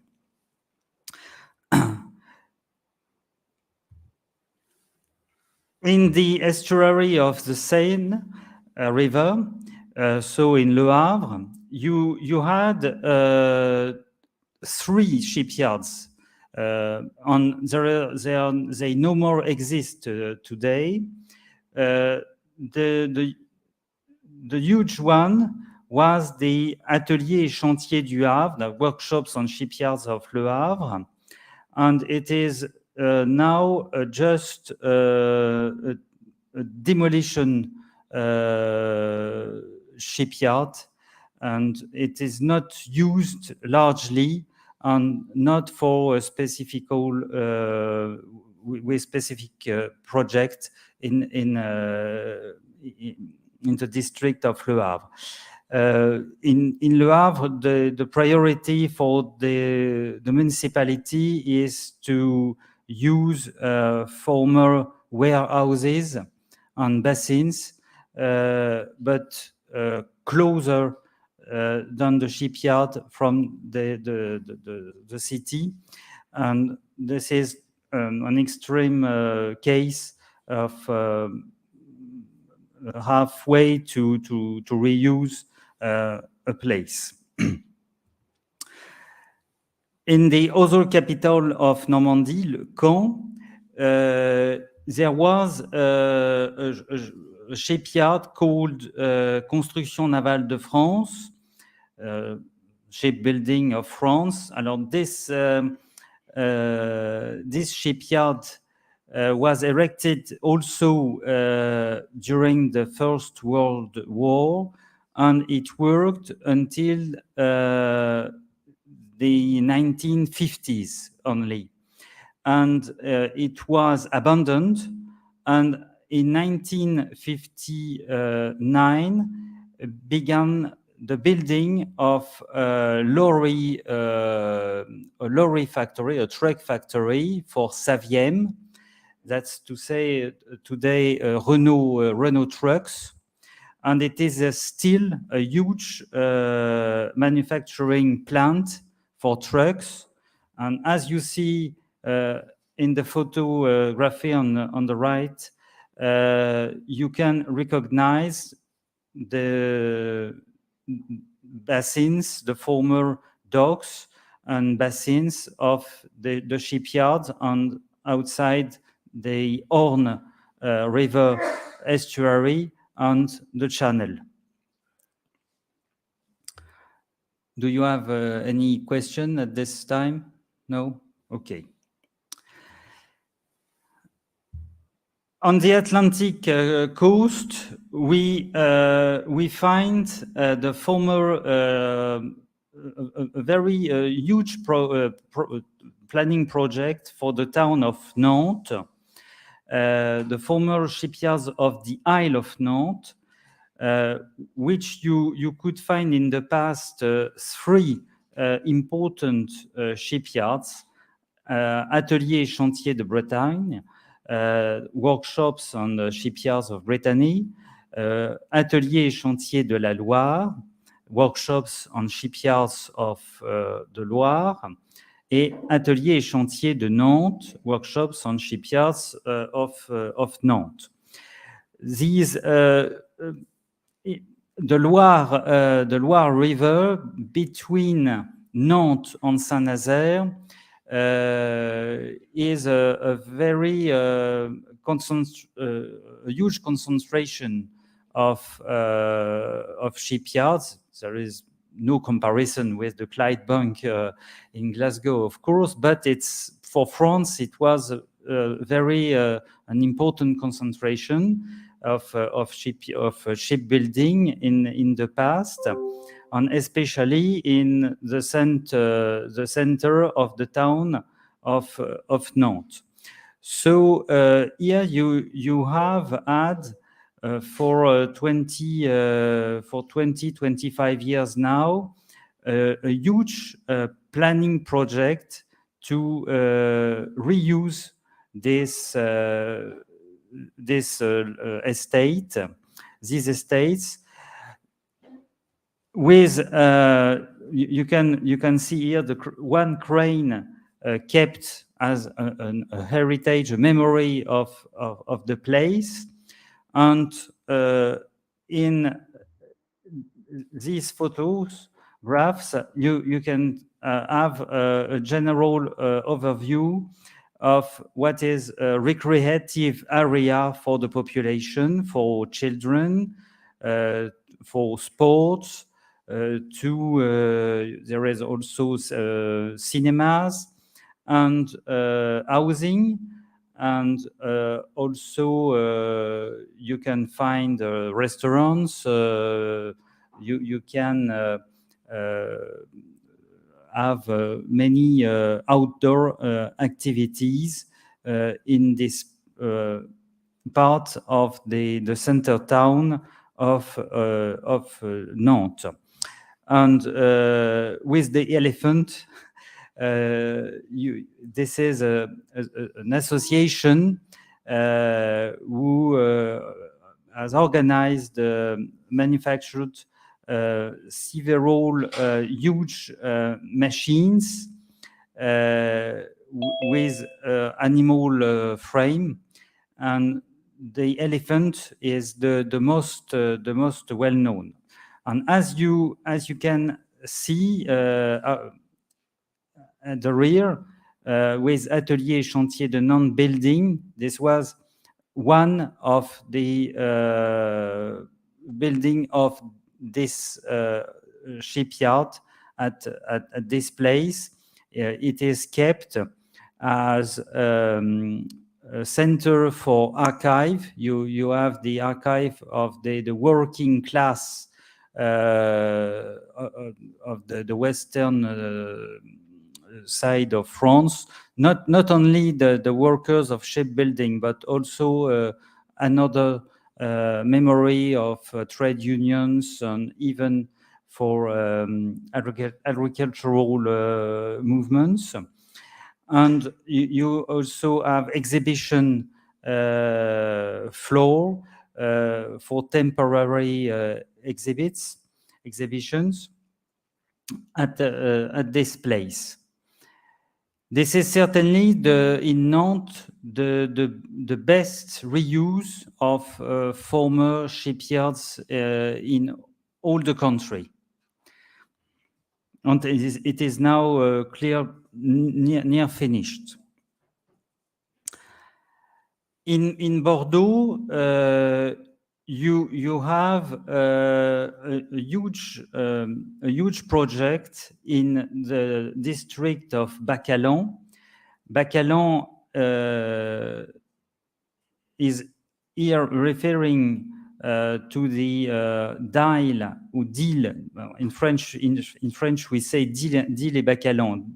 Dyle is a Belgian river, in fact, because this shipyard, it was a metallic workshop at the beginning for train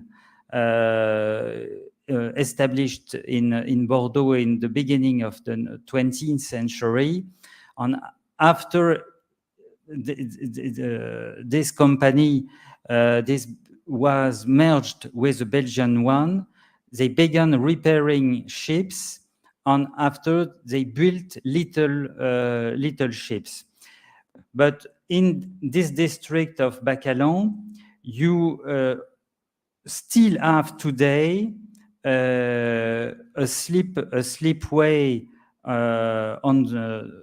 as you see on the map on the right, a slipway in the Garonne, and you also have two docks for dry docks, in fact, two docks for repairing boats, and also you have this near 32 the gray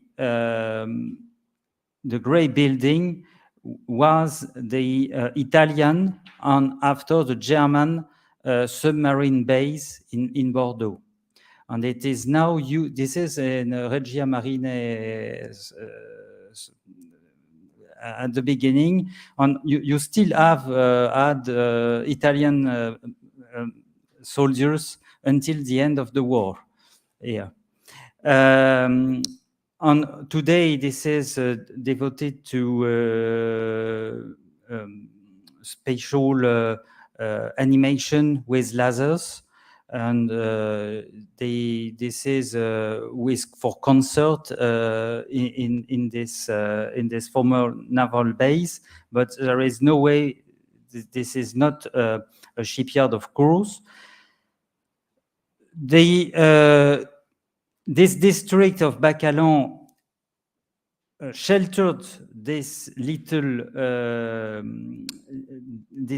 shipyard of Dyle et Bacalan, but the largest one of Bordeaux was just in front of Bacalan in Lormont-Bastide, the district of Bastide, and it was les forges et ateliers de Gironde.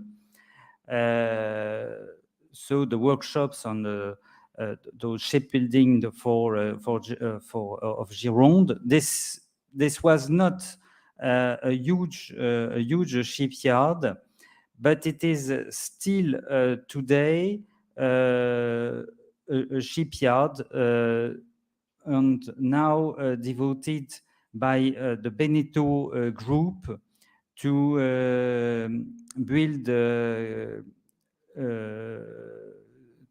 build yachts, and especially as you see in the front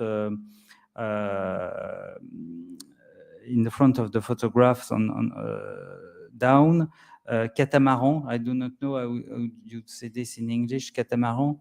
That's catamaran in Italian. In English, it's catamaran too. Okay. Okay. Well, you can recognize the wall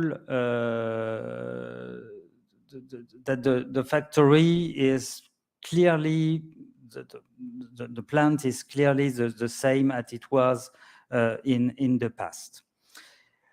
When we arrive on the Mediterranean coast, the biggest shipyard was the shipyards of La Ciotat, merged with Dunkirk between 1982 and 1997. La Ciotat, this is a very a kind of waste of public money, because the state invested billions of francs, that's millions of euros of today, to modernize these shipyards 40 years ago. And just after the modernization, it was closed. And you have a large double or jumbo dock, as large as the dock you can find in Saint-Nazaire with the shipyards of the Atlantic, which still exists. And now this place is entirely conquered by several companies who operate large yacht repairing and maintenance in the Mediterranean Sea. So the most expensive yachts you can find in Monaco, in Saint-Tropez during summer, Russian oligarchs before 1922. They are maintained here in La Ciotat. And in fact, I believe that with little money, you could use this shipyard again. But naturally, it's certainly not on project today. Another shipyard was very important on the Mediterranean Sea was the shipyards of La Seine-sur-Mer, named Forges et Chantiers de la Méditerranée. As you see on the left, this shipyard was very connected with the town. And now it is still in this poor condition. Here you have one of the last mechanic workshop, and the municipality has only restored the main entrance, the main gate of the former shipyard on the left.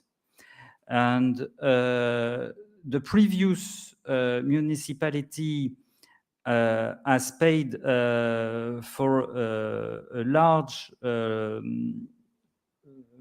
project to reuse the workshops and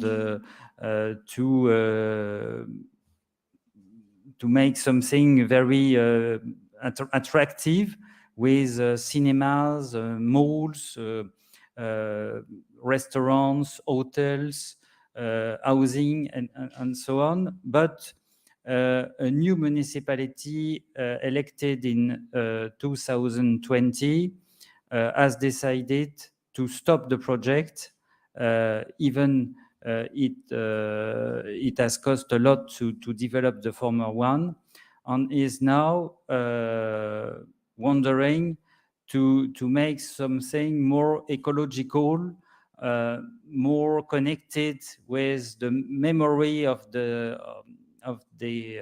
workers. I believe that there is a change in the political sensibility of the municipality between the former one and the new one. But what you can also see on this slide is that there is a cruise terminal in the former fitting out pool, and a large ground plane with vacant land on the ancient shipyard site. And this is naturally a waste of money at the time. And in this part of France, where tourism and the real estate price are very high, I do not understand exactly why they are so waiting to reuse this place. With La Seine, this is the last example for reuse. I saw this morning that two colleagues I know from Brest spoke about Brest dockyard and Lorient. I could also add Lorient, which is also a dockyard. But both Brest and Lorient are still working. In fact, they are not on reuse at present. In Lorient, the dockyard builds a new class of 30 frigates, and it's certain that in Brest the situation is not as good as it was in the past, because Brest dockyards workers had built the aircraft carrier Charles de Gaulle, but the next one will be built in Saint-Nazaire, because the cost of dockyards are higher than the private shipyards on technology they use in Saint-Nazaire. I think it is the reason. And the next aircraft carrier for France will be longer than Charles de Gaulle, and I think that only Saint-Nazaire can build such a huge hull for an aircraft carrier. This is a problem of length, and it would cost too much to extend the dock in Brest, certainly. So now I arrive in Rochefort eventually, and here I first speak about the former Admiralty of Rochefort's dockyard on then naval base after the closure of the dockyard. The dockyard of Rochefort worked between 1666, during Louis XIV's reign, and it was a decision of the king and his first minister Colbert, and it closed as a dockyard in 1927. And this beautiful building is called the Admiralty, but in fact, at the beginning, it was the prestigious building for the governor of the dockyard. And it is now something quite incredible, in fact. The French gendarmerie academies comments that all schools for gendarmerie have a general headquarters with a general officer, and is established in Rochefort, because in Rochefort you also have a specific gendarmerie school for gendarmerie's commissioner officer who are training to manage brigades, and also young reservist gendarme. So this building was empty 15 years ago, and the gendarmerie took it. It was certainly an agreement with the Marine, the National Marine of France, to occupy this beautiful headquarters. The Gate of Sun here is the former Rochefort's Royal Dockyards main entrance, and it is still today the entrance that tourists use to walk into the site. You have to notice that that this is a free entrance on this place. You don't have to pay to have a walk in the ancient dockyard. And here you can understand that the dockyard, which is located on near the Charente River, is very connected with the city of Rochefort, and you here see the docks. In fact,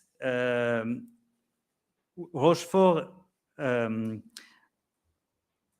is very famous in shipbuilding industry because there was here the first bleachers dock with bleachers erected in the world in the 17th century. And after, there was a double dock, as you see, with a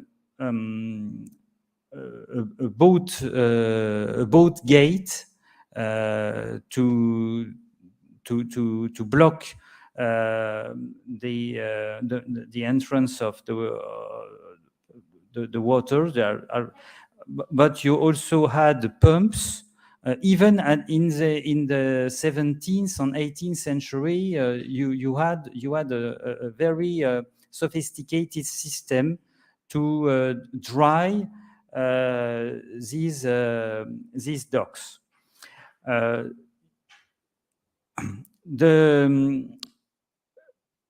Rochefort is famous because 25 years ago now began the reconstruction of the Lafayette's frigate Hermione. On this rebuilding of this frigate, who participated with Lafayette at the Independence War of the United States, was a very great attraction and very well known among France and for tourists who visited the region between the Vendée coast until Royan on La Rochelle, on the islands of La Oléron or Île de Ré.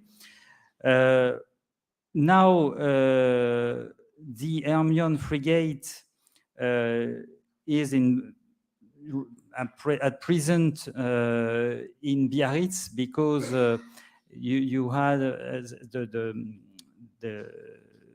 the wood was attacked by insects 5 years ago or 4 years ago, and the vessel could not return to Rochefort after several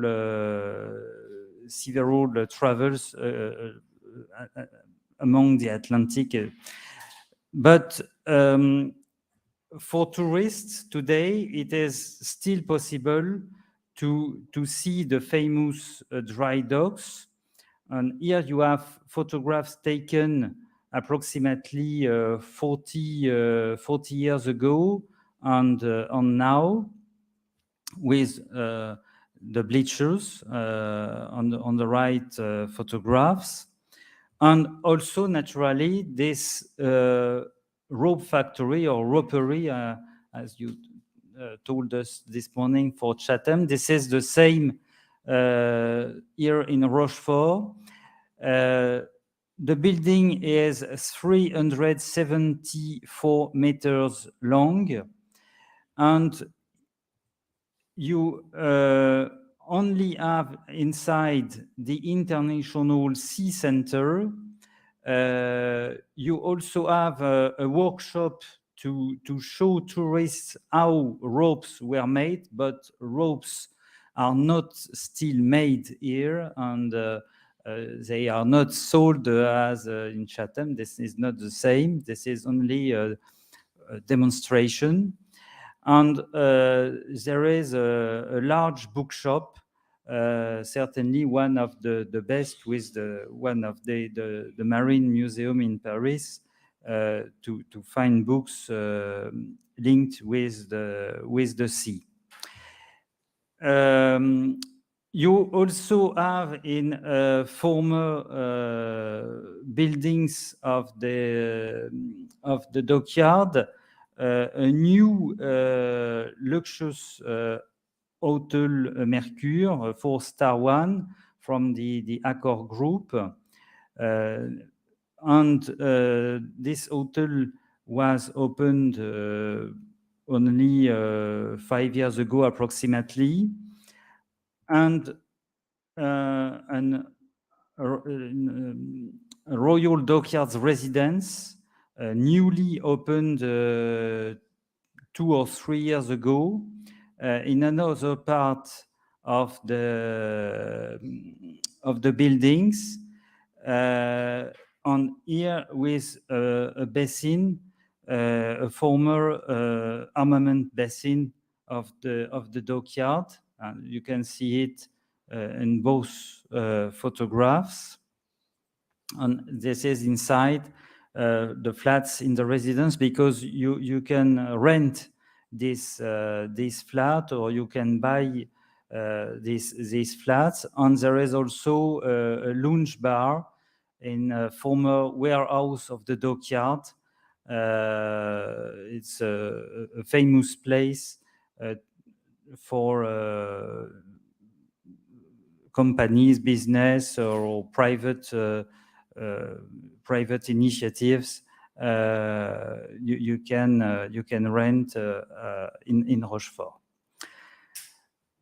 Well, I have now finished to show you the different ways the shipyards and dockyards are reused in France.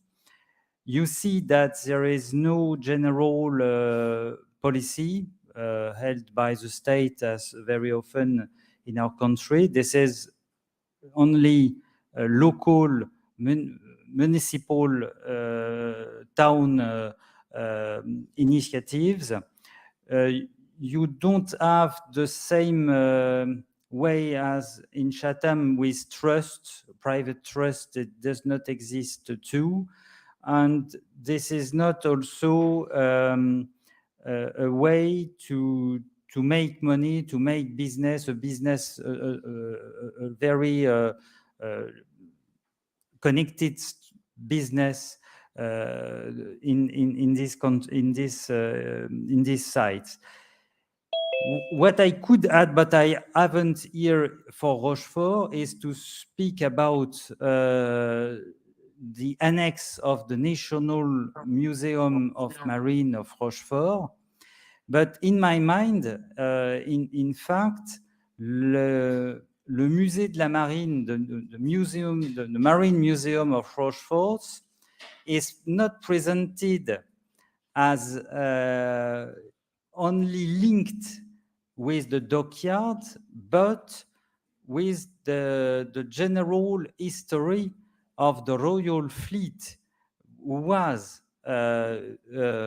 established in Rochefort under Louis XIV, and after until our times, because under Napoleon III, Rochefort was the first place where a French submarine was built, the Diver. The name was the Diver. And this submarine was very revolutionary ship. And the shipyard history, the dockyard history of Rochefort ends in 1927 with the revolution of the naval use at the end of the 19th century. Rochefort was specialized in torpedo fast boats, and during the interwar period, you could add a seaplane and even balloons like Zeppelins, but in smaller size. And after the World War II, and until today, you have now 4 companies linked with aircraft industry for spare parts for Airbus industry, on other specialized aircraft company in Rochefort. So the heritage, the memory of the ship building, the military ship building, has even vanished in the memories, in fact, and you don't have any more workers. Naturally, they are all dead for a century now. And even the French Navy is no more present in Rochefort. So this is a place which is no more linked with this history at all. I expect that you were interested by this presentation.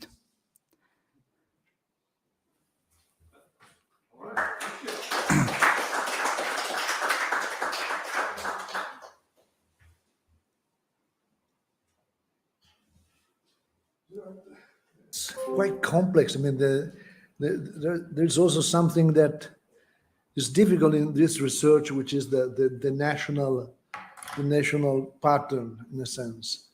And for sure, it's easier perhaps in the UK because you have 4 or 5.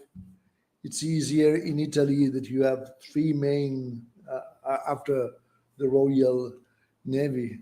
In France, seems to be very complicated. I mean, in and out. It's a very difficult map to follow, and with several sites. In fact, we distinguish civil shipyards on dockyards. Even if civil shipyards have also built military ships under military engineers' plans. So the main historical ones are still in use, basically. Yes. That's something very specific of the French. Brest, Lorient, in Toulon too, but in Toulon you don't have building, you have only repairing for the Mediterranean fleet. And after, for the civil, the main civil shipbuilding, there is only Saint-Nazaire, and the other ones are closed. Mm-hmm.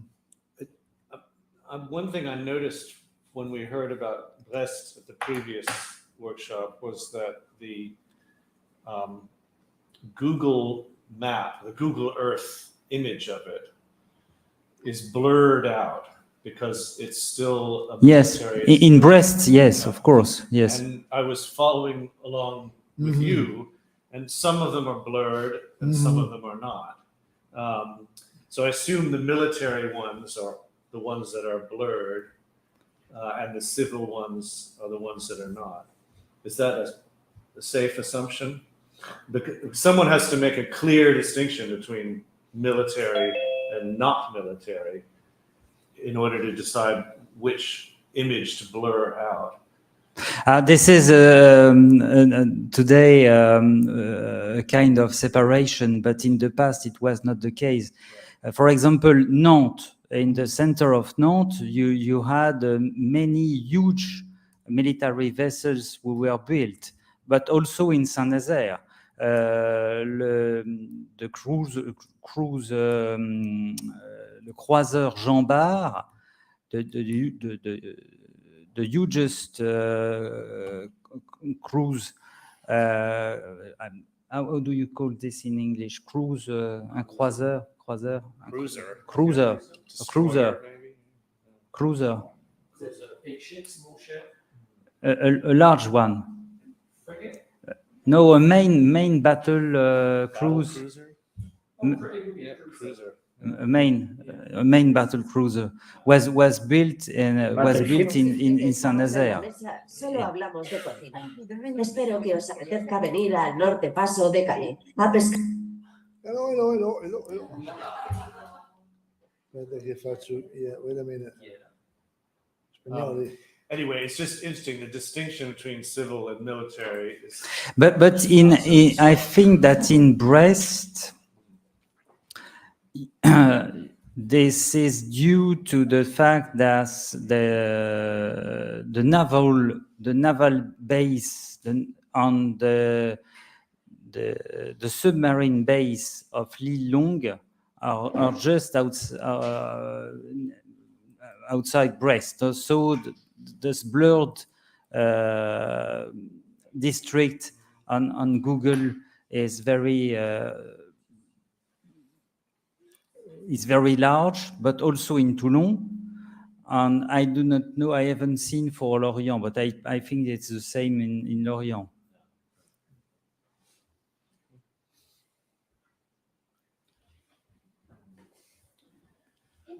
I'm still a bit intrigued. What is the case that we should focus on in France to compare with significant transformation of historical shipyards as in other parts of Europe.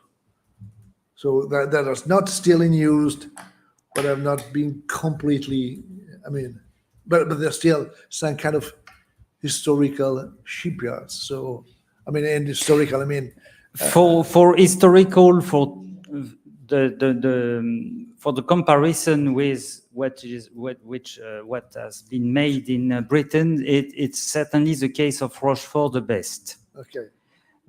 To make, or for this morning with the comparison with Barcelona, this is still Rochefort, but the site of Rochefort is erected on swamps, so you don't make archaeological investigation, because you would only find mud and and water like in Venice.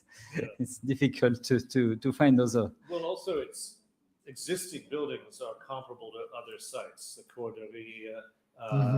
Yes. And some of their reuses are similar. Yeah. For educational or educational, yes. To military installations like the gendarmerie. There's similar here. There's some sort of equivalent to. But some people wanted the former hôtel de commandement, enfin of the dockyard now for the gendarmerie's command. Some people wanted it to be transformed into a history museum, but the military they made an agreement, because this is difficult. How can I explain this? Because we have the same. You have the same with the Carabinieri in Italy. Carabinieri is equal to Gendarmerie Nationale, but you also have la Gendarmerie Maritime. And the Gendarmerie Maritime is in fact the Gendarmerie. There is only one Gendarmerie, but these maritime gendarmes are paid by the Marine. And I think that you still have a unit of the Gendarmerie Maritime in Rochefort, near Rochefort. So I believe that it was an agreement between the direction, the general headquarters of the Gendarmerie in Paris, and the general headquarters of the Marine to use this headquarters in Rochefort for a military officer, and not to give it back to the civilians. But you must also know that in Rochefort you have another places linked with the past and heritage. You have the former. You have the museum, and you also have another museum of the colonial medicine, the marine school for medical officer, and it is the oldest in the world. In fact, it comes. It was created at the end of the 17th century or 18th century. 18th, it's sure. And this museum is very, very extraordinary to visit, and with a large hospital of the Marine, which is closed now and abandoned, but after 25 years of 30 years of abandonment, this hospital is going to be transformed now in housing. But the Ministry of Defense sold it 30 years ago approximately to a private, private realtor, and this realtor died. His son is a rabbin in New York, and was not interested to use it. It's a very enormous complex, and now there is an agreement to sell this complex again to new real estate actors to make transformations into housing, because in Rochefort you are near the coast, and this town is very attractive for tourism during the summer period.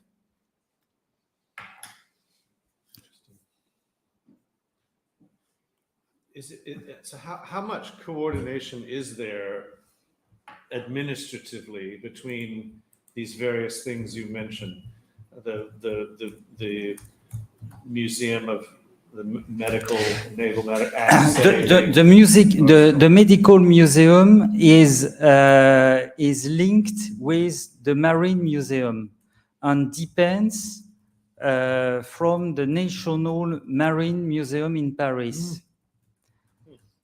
And the National Marine Museum in Paris is under the Ministry of. This is a specification. This is a kind of trust. We call this établissement public, a public. I do not know the word in English, or because I don't know if it is there is the same in English, even maybe in Italian. This is a public joint venture, in fact, linked with the Ministry of Defense, but I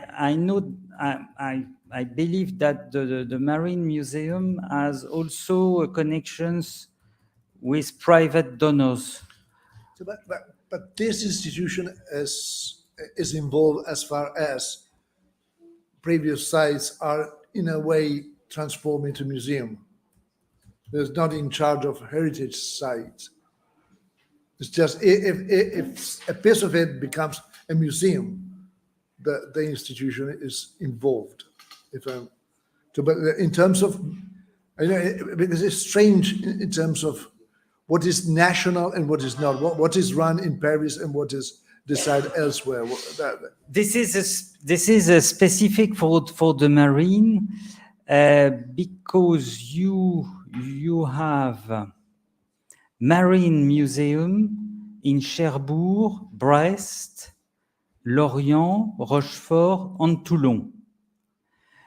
And all these marine museums are linked, I know, I believe, with the Museum of Paris. But Rochefort is very a special case, because you don't have the navy anymore in the city. Yeah. So at one time they wanted to close the. You have another site, which is the archive of the marine. And this is the archives of the Marine and Rochefort also depends from the Ministry of Defense. But the public tourists are not involved by these archives. Historians, I have worked in Rochefort several times. And you also have local port archives in Cherbourg, Brest, Lorient, Rochefort, and Toulon, and also in Paris, and also in Châtellerault for plans, for maps of drawings of boats.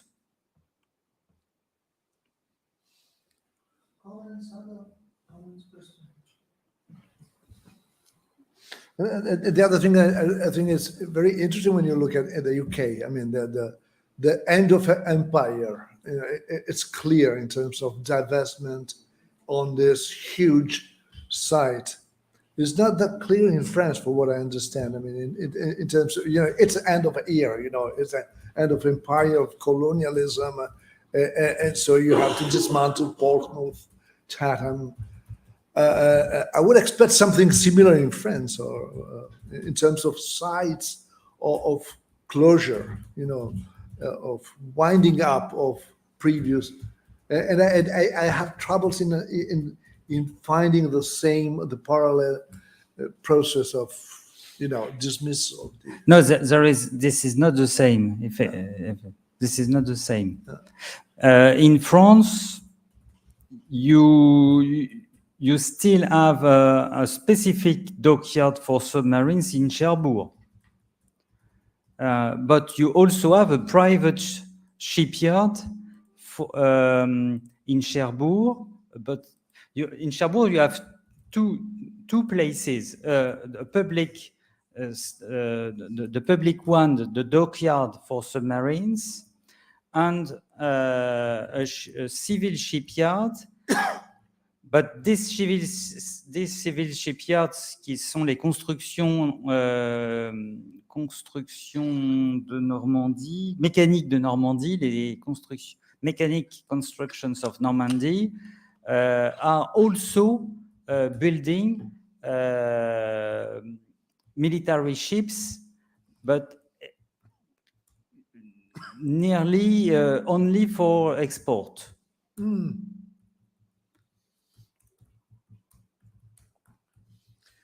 And I think another aspect of what Luke is commenting on is just the point I was trying to make a long time ago. The institutions matter as much in determining decisions about reuse and adaptation. So in other words, it's not particularly surprising that the more liberal democracy and the disaggregated state in the UK in the 20th century resulted in a much more sort of free market oriented process of adaptation, whereas a more centrally controlled political system in France, which managed its decolonization process very differently, would have more of a dirigiste pattern of administration in its adaptations. That's such a big area, but it's certainly very observable that it's not surprising that there's more kind of central control from Paris of provincial museums and heritage sites in France than there is in England. But the feeling is also that they reduced less than what you did in the UK. They reduce less, meaning the cutting less.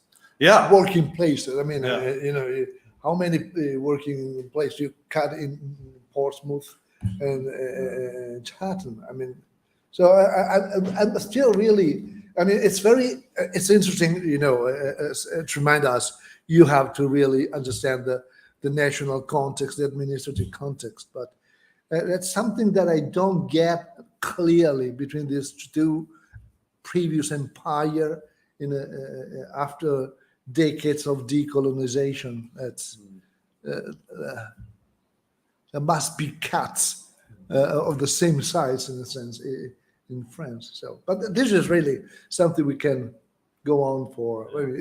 It's interesting to see how things are complicated. It would be lovely as a kind of paper on, in the context of new public management and comparing, the two countries, or demilitarization done in different ways. Well, great. So If there are no other questions, thanks so much. And great. Merci. Thank you. Was there a question on the? We are not very. No. Chat. Where is the chat? Where is it? We're not very efficient in managing the chat, but no, there are no chats there. No. Okay. Great. Okay. Now we have some kind of a different thing, which is, as we mentioned in the beginning, we won a national grant for research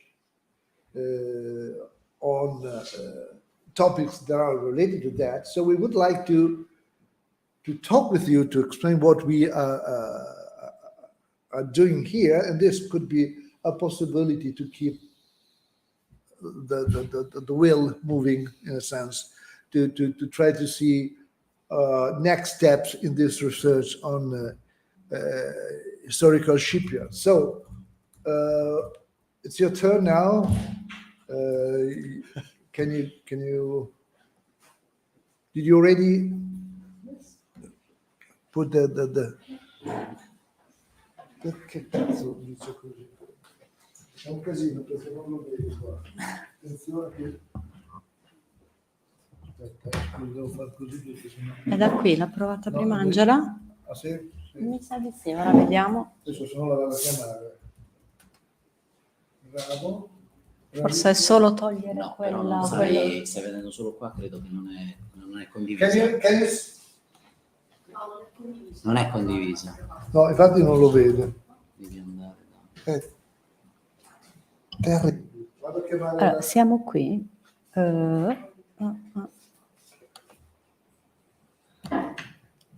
No. Adesso vado a chiamarla. C'è il tasto verde, condividi lo schermo. Condividi lo schermo. No, ma lei deve guardarlo, è folle.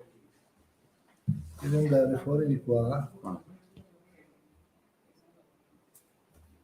Io adesso vado a chiamare Angela. Angela! Vieni Elena. Presenta. First thing to do is to close that window. Io Si è non è- perso il mouse, sta sul secondo monitor. Dovete raggiungere questo tastino. E così fa raggiungere. Vai. No, non è touch. Questa è la pagina dello streaming. E non riesco ad andare giù, non riesco ad andare giù.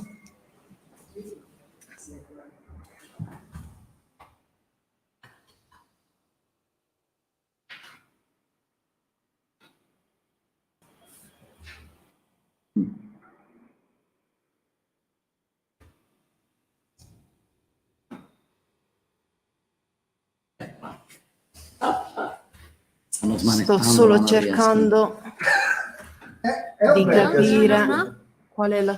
È perché non va il mouse. No, aspetta. Perché siamo già di qua. Sono un po' complicata. Ok.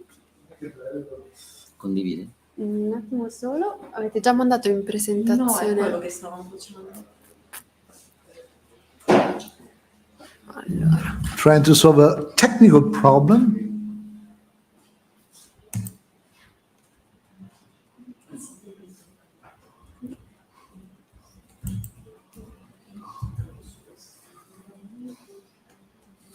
Visto che arriva fuori, hai visto che... Naturale proprio. No? Quella che si So the project is a bit different, but could be linked. It's not over. And the title is very difficult to explain, so it will take the whole half an hour to explain the title. Like this. Vado io avanti man mano che parli? Yes, O vuoi fare thank tu? you. No. Okay. Good afternoon, everybody. First of all, I would like to thank very much again the organizer, Professor Zahn and Professor Harrison, for having us today within such an interesting and inspiring event for presenting the research project rework. The project rework, resilient retrofitting and reuse of water heritage and built environment, multi-objective optimization for risk mitigation and cultural enhancement. A very long title, I know. This project has been funded by the Italian Ministry of a university within the program research project of relevant national interest, PRIN 2022. It has just started and it will be developed for the next 2 years through the cooperation of 3 universities, the Polytechnic of Bari as lead partner that I will be the honor to represent here, the University of Rome La Sapienza with the research group of Professor Edoardo Currà, and the University of Bologna, alma mater, under the supervision of Professor Luca Zan. Thus, it is a multidisciplinary research team merging the areas of building engineering, architectural technology, business and administration, and management. Please. The main focus of the project is the water-built environment as a comprehensive system of urban open spaces, structures, and infrastructures that are associated to specific marine, lagoon, and fluvial landscape, such as ports, arsenals, and river industrial settlements, and that include both historical architectural heritage and industrial archaeology heritage. These built environments have frequently undergone physical and functional decay due to the overcoming of the production models for which they were conceived. However, their reintegration into the territories and communities they belong through the selection of appropriate and compatible functions is paramount to preserve the tangible values as examples of previous building practices, morphotopological, physical, construction use, context, and intangible meanings. As example of economic and management managerial models, technical knowledge, trades and skills, corporate history, management methods. From a methodological point of view, as you can see in the slide, the proposal will address the aforementioned objectives through the development and validation of a workflow and a set of innovative digital solutions, starting from the qualification of the water-built environment and the assessment of its resilience through suitable metrics. Therefore, retrofitting and reuse scenarios and meta-design strategies will be proposed and assessed in terms of technical performance and socioeconomic feasibility, as well as validated through consultation with institutional stakeholders and application to relevant case studies. In this regard, a paramount role will be played by the numerous authorities and associations that were so kind to formalize their interest in contributing to the project outcome, including South Adriatic Seaport Authority, South Apennine District Basin Authority, Department of Tourism, Economics of Culture and Development of the Territory of the Puglia region, Regional Strategic Agency for the Eco-Sustainable Development of the Territory of Puglia region, Italia Association for the Archaeological Industrial Heritage IPAI, European Route of Industrial Heritage, and Consortium of the Basin Imbrifero Montano of Nera and Velino of province of Perugia. Now, after this brief introduction, before to yield the floor to my colleague, Professor Mariella De Fino, I would give the word to the Professor Ugo Patroni Griffi. I think he's connected online. Ugo Patroni Griffi is the president of South Adriatic Seaport Authority. No. Okay. Okay. To give some great words. Thank you. Yes, of course. Just a small greetings, everybody. Good afternoon to everybody. I'm very pleased to be here as the host of this project, one of the hosts of this project, because this project is hosted in our ports. We manage a network of ports. It's composed of 6 ports, by the way, and in these 6 ports we have 2 international ports, Bari and Brindisi, one smaller international port that's Manfredonia, and 3 smaller ports. And we are very interested in the outcome of this project because, as you know, our port system or the situation of the port networks in Italy is a very peculiar one, because in Italy, this is a big difference from other countries. The main ports are still in the cities. We didn't delocate our ports in the suburbs or quite far from the cities. It's happened in many countries, and this is a big problem because we are in a way assediated. We are in a way embraced by the cities, and we have to deal with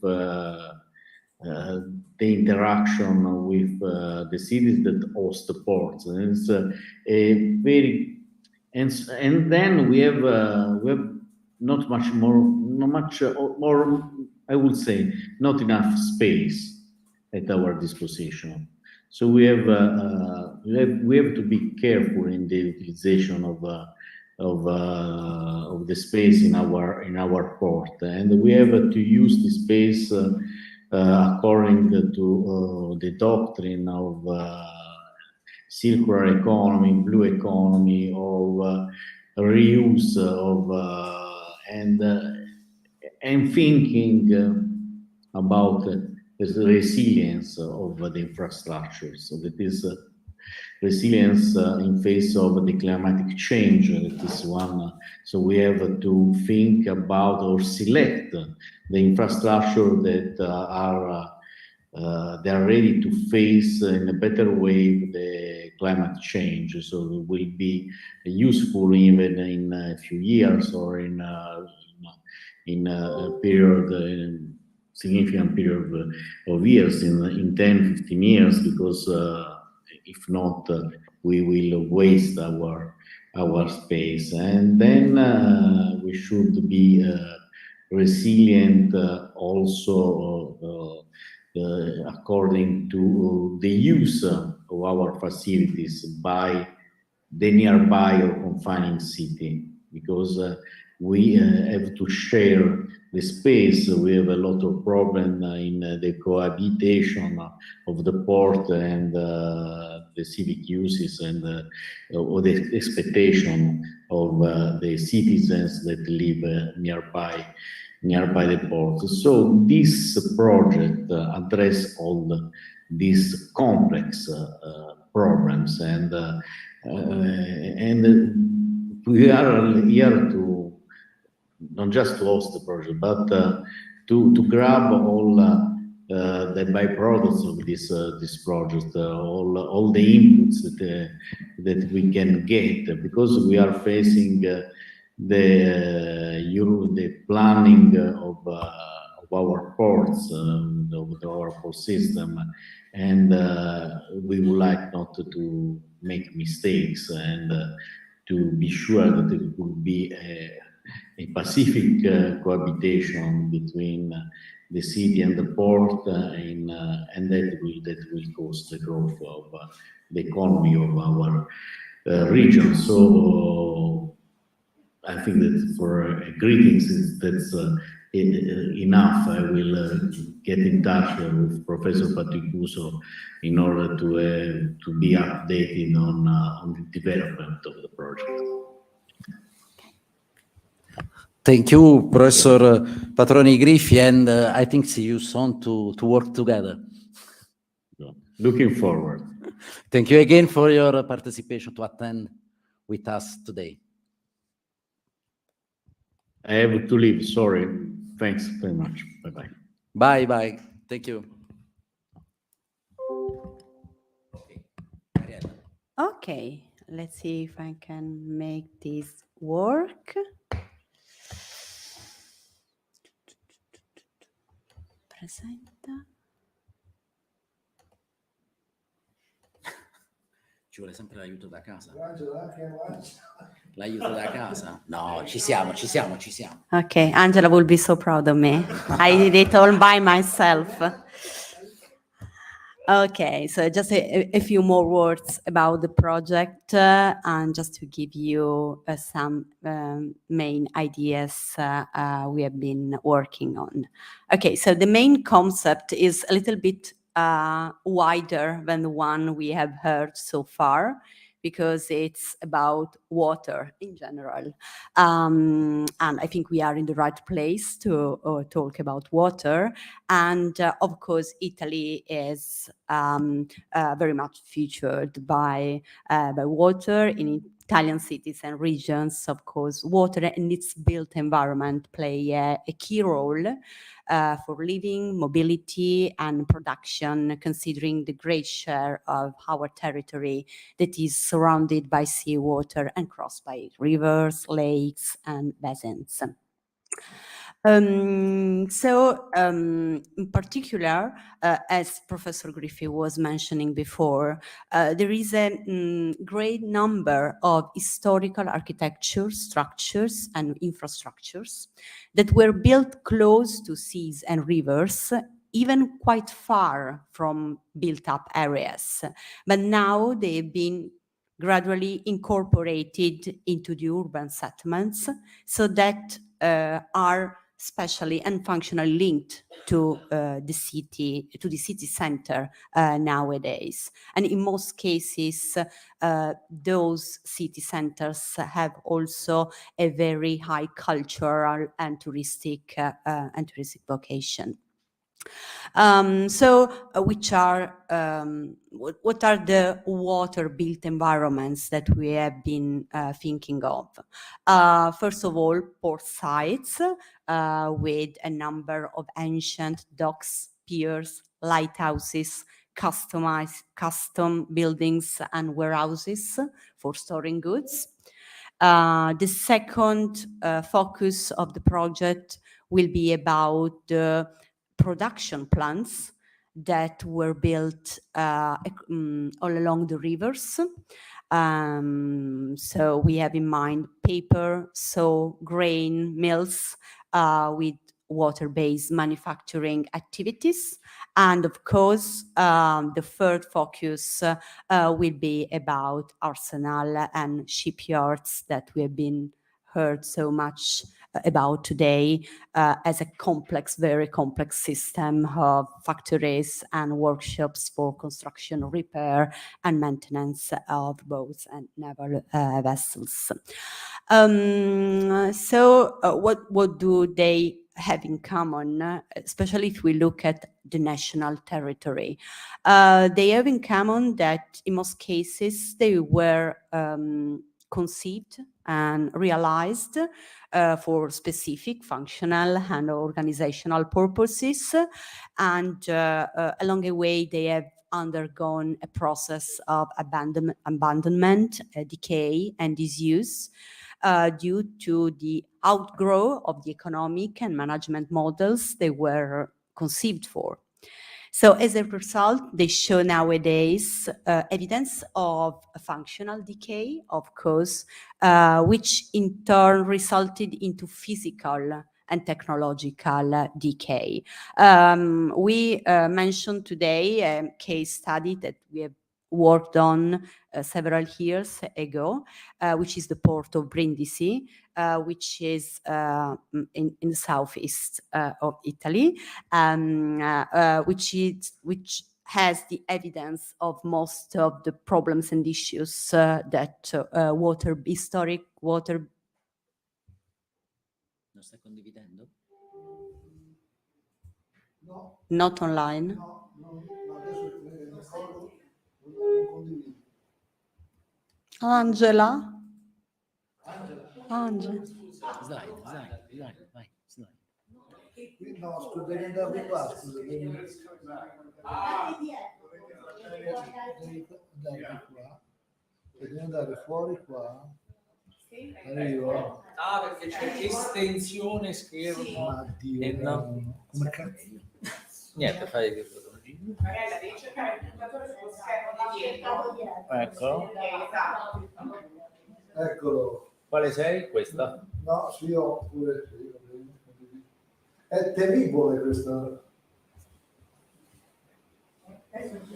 No, mettila. Come presentazione. Presentazione, Vedi, vediamo non riesco, se- non riesco a trovare il 3 mouse. secondi e vado a chiamare Angela. Non c'è più il mouse? Non c'è più il mouse. No, perché è di qua, ma adesso ritorna. Ritorna.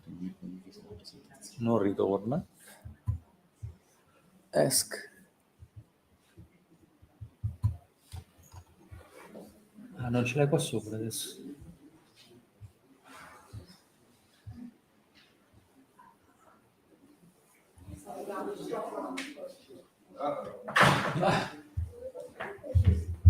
Aspetta, bisogna fare così. Ma come sai questo? Tanto aiuta. È vero che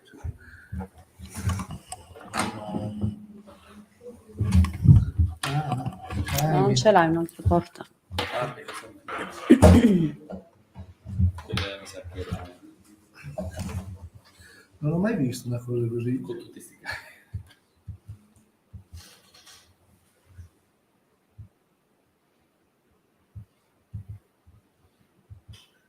Porca boia. Fai col destro un attimo, qui, dove sei? No, spostati sopra questa cosa. No, spostati di questo sopra la proiezione. Li fai col destro. Prova per te. Non ti dice niente? No. Esc non te lo prende. Non ci torna di qua. Ah, eccolo, è tornato. Eccolo qua. No, se ti frega, si torna qua. È perché così la mette. Ecco. Ma Dio mio, matto. Ci vuole la laurea, mi è caro di qui. Ok, now we can see. Okay, so talking about the decay of these structures, in some cases we have problems related to missing maintenance or also to a variety of commercial, touristic, administration purposes and functions that are not very well integrated.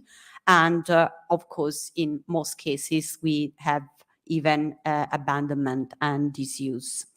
Why this is a problem to us, at least for a couple of reasons. Okay, so from the one hand, in most cases, we have several areas that are somehow degraded. Somehow, there are places where people can feel unhealthy or unsafe. And another prominent issue that is that since in these areas there are so many monumental sculptures and buildings, actually they are decontextualized. People cannot enjoy these buildings. And you have two paramount examples here, a Roman column in the middle of the port of Brindisi again, and this Roman arch which is very close to the industrial section of the modern port in Ancona in central Italy. So how we are going to approach this problem? Of course, the rework project will look at assessment methods and retrofitting and reuse solutions for these water-built environments. And we are going to focus on three main pillars, let's say. The first one is the risk resilience, looking at the retrofitting and reuse scenarios for these water-built environments. We want to look at the same times and at the potential risks that the new structure will need to face. Risks that are new depending on the environment, the context, and the territory where these structures will be located. So the selection of the main risks will be part of the early stages of the research. And we think about, of course, natural sudden onset disasters like flooding, or natural slow onset disaster like the urban heat island, the climate change. La modalità presentazione. Ok.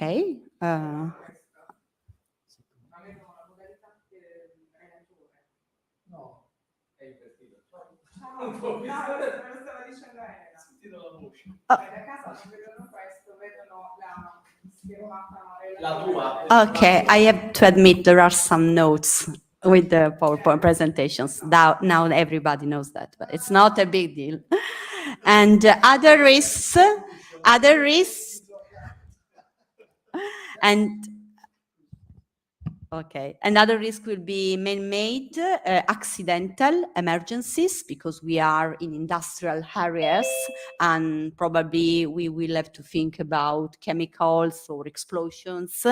And the other thing that we are very keen of is the man-made intentional emergency, like armed attack. In a previous research project, we worked a little bit about terrorist attacks. So if people don't get suspicious, we can keep working on this topic.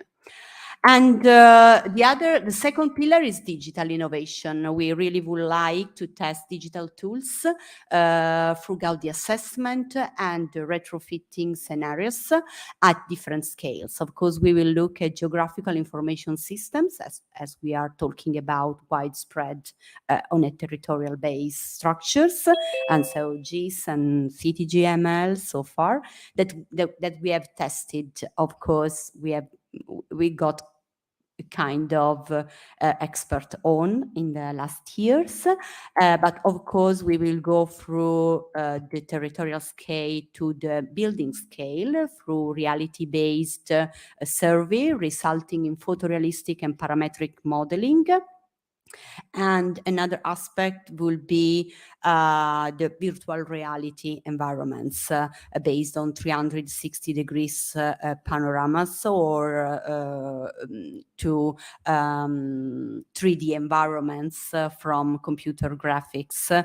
And we will probably look also at some gaming experiences for training and communicating design solutions at the very end of the project. And the other thing, the third pillar, is the multidisciplinary heritage enhancement. So as Luca and Fabio mentioned before, we will look at so-called tangible values of this heritage, so building materials and components, morphotypology, spaces, context, environment. We will also look, well, Luca will also look at the intangible. We will look at that together, the intangible values. So how these sites are actually witnesses of management models, labor layouts, and so on. So this is the main structure. What I want to stress very much is that at the very end of the project,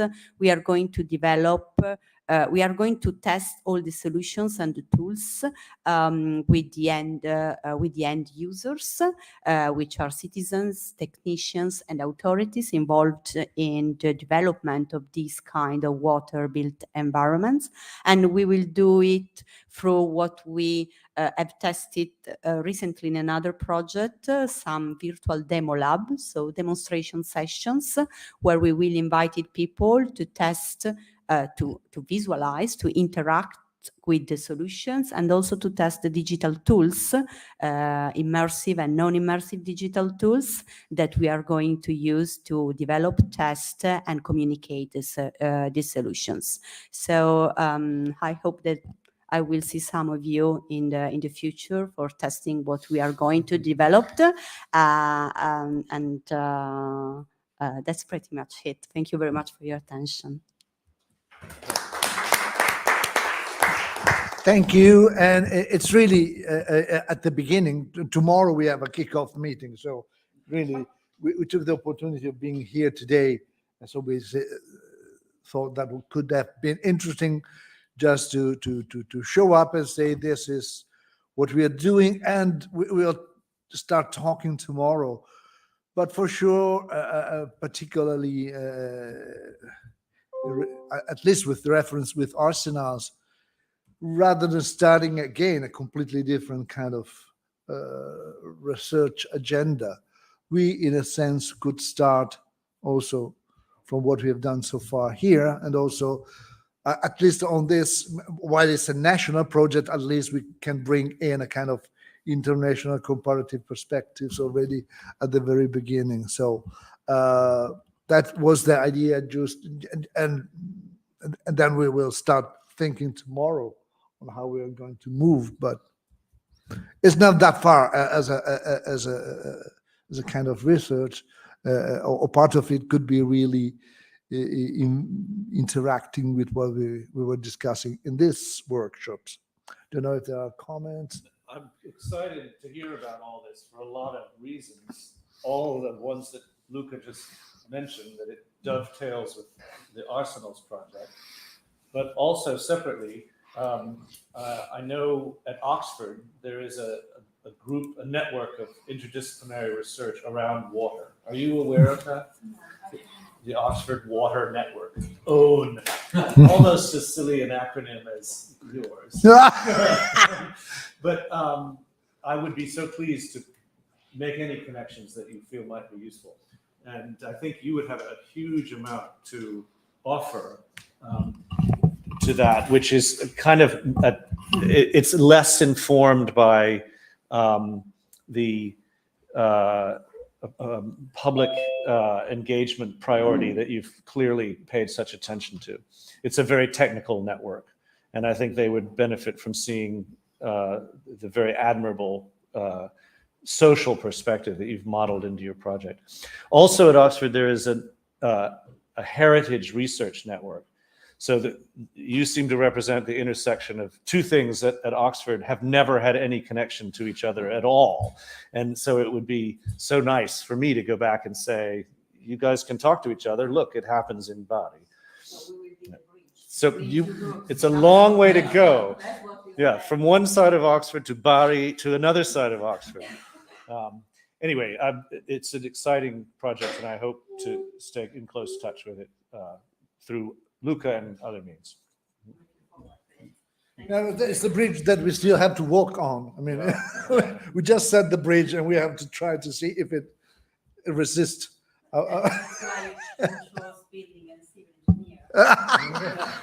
Oh Jesus! Oh Jesus Christ! So thanks so much. So what shall we move there or not? No, let's do. What are you going to do with this? Shall we go there, perhaps? Yes.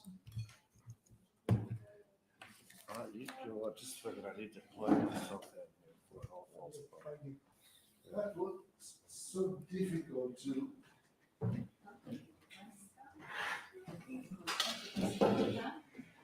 Okay, I don't know if there are any comments on the last presentation or any other we were discussing today. I think that there's something that is shared on all the present.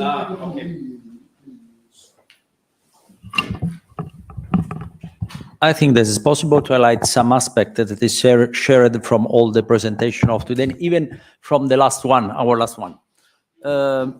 This is because water heritage is possible the most current frontier of the heritage. Nowadays, water heritage means coming back to the main source of the development of our territory, of our landscapes. It has been for centuries, for 1,000 years, and nowadays we are coming back to something that during the Industrial Revolution, all the industrial age has been taken in account, but also private for many of their values. On this point of view, surely there are two kind of critical topics or two kind of risks. On one side, on the presentation, we attended the first presentation related to the cultural and the cultural management, the cultural the opportunity offered by culture, by heritage, to continues to do some kind of management in that place, and it surely bring risk as well as risk in fruition, risk in the use of the heritage, risk in of the lost of values with the transformation. On the other side, we have other kind of risks which are common of all the built environment, but specific of water heritage. For example, flooding in Venice, and also in the other coastal heritage. The climate change surely will bring an increasing of flooding, but also in the water heritage of the river, which will change their condition of the quantity of spring water, not more so regular, not more so controlled with the old tools that we put in place in a long time, of centuries, of 1,000 years, and we will have to change, to modify, to adapt them in a very fast, very short period, and we have to do this very fast. The project we are going to start tomorrow has the ambitious goal to deal with this kind of risk, these two kind of risk. And this is as a contribution to the development of a cultural economy too, because there are many aspects we have to be considered. And I always believe that the possibility to set a culture industry, but also to set a future for heritage, pass through the cross-disciplinary approach, and each aspect has its dignity, and each aspect is very necessary to make that the business is successful. Just this consideration. Yeah, and also I was thinking when Griffith was the guy from Brindisi was talking, you know, how, I mean, the issue of the relationship between the shipyard and the city is always there. And, you know, when we're talking about the ports and how we still have the ports in very historical part of the city, which is a main problem in Venice, not just for the arsenal itself, but also for the whole mobility of the lagoon, of the excavation of the channel, you know, very controversial kind of issue that you know, you never stop, in a sense, in this kind of very overcomplicated issue of relationship between different pieces of the city, the port, and the arsenal. So that thing could bring back something in a sense not directly related to each individual kind of object of research. So something that is coming back, you know, the whole day was there. So also your comment is very helpful frame what we're going to do now, which is to have a general discussion about how this project can evolve. And what we did in the previous workshop at this point was to consider key themes that seem to be emerging, either in common across all of the presentations or with some repetition among several of the presentations. So what are some key themes that seem to be emerging today? For example, one of them is risk. How to research risk and how to mitigate it, and what are the implications for management. Then another thing we did last time was to think about more specific questions that seem to matter in your case now that you've heard other cases. Are there things you've heard today that make you think a little differently about your own project and how it would fit in to the others? So if we could explore those two questions, finding key common themes and emergent specific themes for the next hour or however long we take, that would be very helpful. Then we can shape the rest of the project going forward.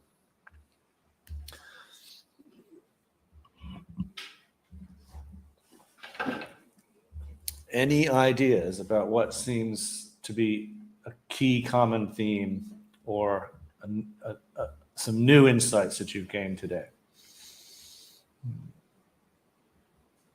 Well, I'm just to break the ice. I mean, it's really from our starting point. I mean, there are a couple of, in a sense, surprise or something that we did not take into account, which is for sure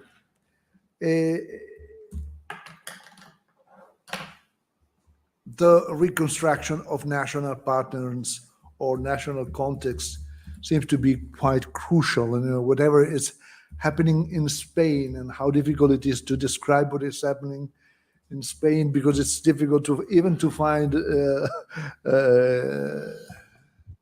people that could be interested, because some of these sites are still managed by the Navy and it's not interest, or I mean, whether it's France or the Sweden, or it's a kind, but both in terms of what's happening now, in terms of transformation processes and in a sense tradition of administrative change and urban policy perhaps, and also historically. This is something that we did not, we thought, if I'm right, correct me if I'm wrong, but the idea we were focusing on individual sites and huge sites, and that was the perhaps that's good, correct, easy in a sense, but would require a couple of things. One is really understanding that national context, and perhaps there are also some minor sites that could be, I mean, in preparing and thinking, this is now more thinking of our 3 workshops days more than what we were going tomorrow on the new project, but just to see what we could do next and how we can, in a sense, take advantage of the possible new project or new forms of developing what we have been doing in these 3 workshops. So one thing is really understanding, addressing the issue of national context and partners. And I mean, again, the case of France and the UK with different patterns of decolonizing or demilitarization following similar reduction of military power or weapons. That seems to be interesting. But also one thing I think is the more we think, there are not just those major sites. There are many in any countries, and perhaps also having a bit of understanding of the roles of other sites, minor sites. I mean, the case of France seems to be very interesting from that point of view there.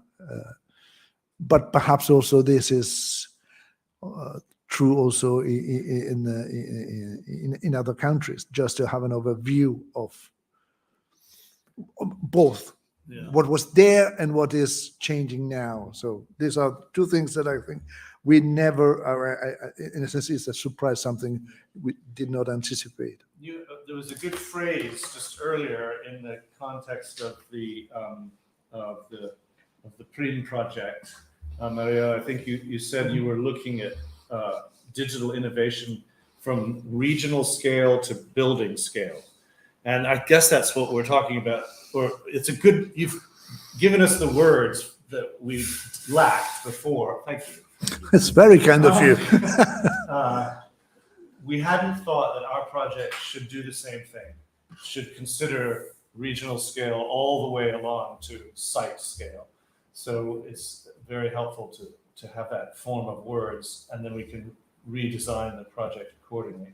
That's one thing. And then also, I think another emerging theme I'm picking up on in most of the presentations today is the importance of having partners and of managing your partnerships. It's one thing to manage your site, but you also have to collaborate with other people outside of your site, and there's a managerial burden on that that we haven't thought about. And it's clear that key success factors where success has occurred, or key vectors of failure where failure has occurred, have a lot to do with how well or how badly you can partner with others and manage your stakeholders.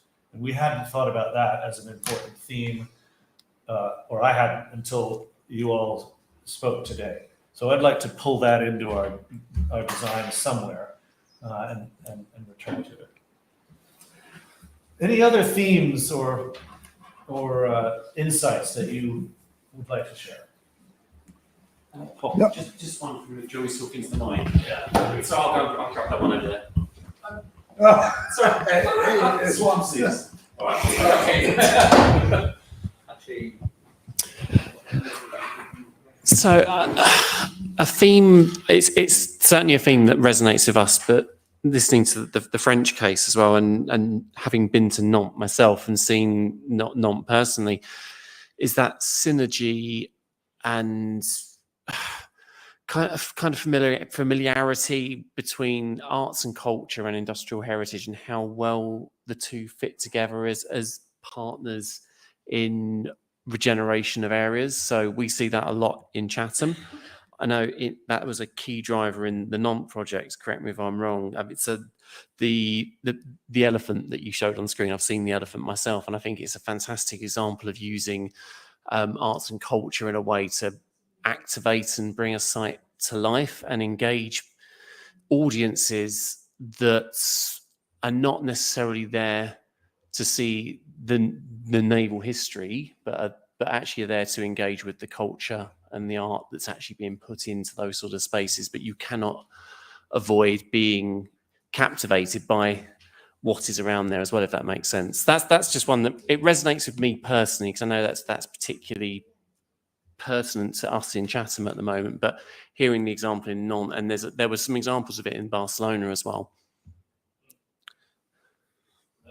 True. I took note of that. The stress on the kind of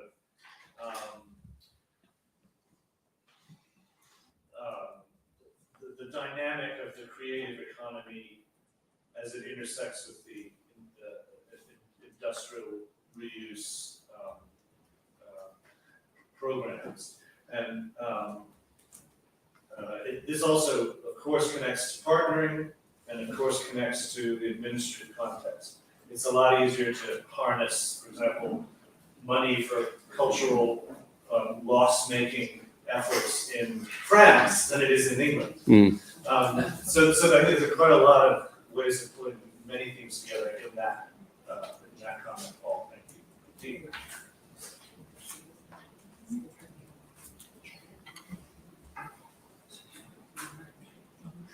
Other themes or insights from anyone?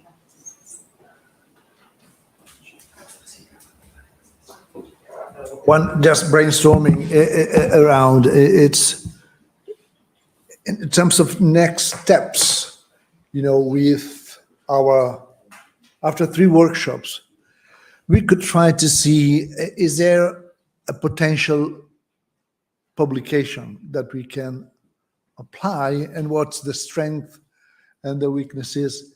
Yeah, I know. Eduardo has a PhD. Sorry, I have to go to state to attend to a board. Sorry. Yeah, the presidents always have boards. Ciao, ciao. And if we think of the case that we were talking, so different, so interesting stuff, for sure, there is room for something interesting. Of course, I mean, our project, in the sense of the idea we had, it's quite challenging. It's a kind of interdisciplinary, international, inter, and not easy. So was just wondering what kind of effort we should try to do, even before proposing, looking for a publisher, or in a sense, sharing between us. So we had all of our made a presentation, which was interesting for sure, but was, I mean, completely different, completely, each of us doing something which is hard to compare, not just because things are different, but because we were making them different, and from a different point of view, our individual bias, etc. So that's something perhaps we could try to address a bit before we apply. We submit an application for a book. We should decide, okay, between us, this is what was there. I mean, not just with the case of today, and the case last 2 times. So very asymmetric, very unbalanced, and of course, we are not necessarily have to solve all the problems at once, but it's just a start of a conversation, but at least try to see how we can address some similar things, perhaps. Well, I wonder if maybe it's a good time to ask everyone whether or not the next step would be convening again in some way with more evolved versions of the same presentations, or actual papers, or drafts of papers. Or extended abstract, I would say. Extended abstract, or something that doesn't commit you to a lot of work that might not ever have another outlet, but would be the first step towards something that will get published. I mean, would you all like to come or participate in some sort of convening with all of the people involved in all 3 workshops? I think logistically that's more likely to be something online than in a place. So if we had a Zoom meeting 6 months from now where people contributing to all 3 workshops showed progress since their workshop, would that be valuable? Especially if we gave more specific guidelines about exactly what sort of level of output would be welcome. Or we, because we gave strict guidelines, but nobody look at them. So. Strict guidelines, yeah. And if anyone online who's looking at us on Zoom has anything to say about this or anything else, we will try to pay attention to the chat. Just too many things to do at once. There was, sorry. Yeah, woo! Elan, why don't you? It was me. Yeah, don't make me read. Vocalize. Yeah, no, thanks for including me, and it was really great to have the hybrid option to be able to join now that I'm not in Venice and on the other side of the Atlantic. So apologies that I didn't get to hear everything, but I caught quite a bit of the ending parts. And on the topic of synergy, I was just thinking about another research group in Venice that I'm involved in. Pietro Modeo's group on waterscapes and water cities. And a few years ago, they hosted an Anthropocene campus that was a really powerful kind of event and tool to think with in the relationship of water in the city So not to bring more work in here, but I just thought that a conversation with that group, which is a little bit more focused on the role of water, could be interesting, since shipyards are fundamentally connected with water, and also there's a lot of enthusiasm around environment, and that might be an interesting way to carry forward and have some other dialogue. So I don't know actually who's in the physical audience, since I can't see you. So if there's anyone that I already know from Kafoskari, I don't know. If anyone recognizes me, then that's probably a better clue. But just thought that you should all be aware of that group, which is also international, also focused on making interesting comparisons between sites that have a lot in common, technologically and environmentally, and industrially, but not so much in terms of geography. So thank you for including me, and really great to see you again. It was a pleasure to have you. Yeah. And I mean, yes, this is something that I guess that could be done. I mean, I don't know whether it's 6 months or 4 months. I think that we need at this stage to think a bit in terms of, how can we get something consistent from what we've done so far. And I think there are possibilities, and there are, at least we can map what we could do and what is the kind of research question that will be not covered in this or that side, because none of us are specialists. That will be very helpful also if we can think in terms of, not just publication, but also if we are willing to use and to support in a way or another with a new project, in terms of just one thing. I mean, I'm sure that from Chatham we can take out a very clear accounting figure of what happened from what you were talking. Not sure in many other sites. So maybe we could think also of the weakness of what we have so far, and it's good for a preliminary publication that give a sign of a team, of a group that is building, but also trying to address. So maybe on this position, we would need a kind of transversal resources, or we could try to provide in a way or another some transversal resources, whether it's a PhD or a postdoc, that could have a look at different kind of sites to help us to gain a minimum kind of homogeneous. I mean, in terms of deliverable at that stage, I think I see really two main issue. One is the proposal of a book, which will follow perhaps this kind of extended abstract. We are asking people to prepare, looking at our guidelines, looking at what we were talking about, looking at a bit of paper that we could share at that stage, perhaps, which is not necessarily the paper that we were supposed to write and nobody wrote for these events, but we could surely, each of us could surely circulate a paper or two on the specific site, so we have a kind of more insight. And then that first deliverable is, okay, this is a meaningful, reasonable book proposal that we could send to a publisher in the next 4-6 months, or this is a meaningful, consistent research project that we could design, could try to develop for one possible institution, not necessarily and particularly, I would say,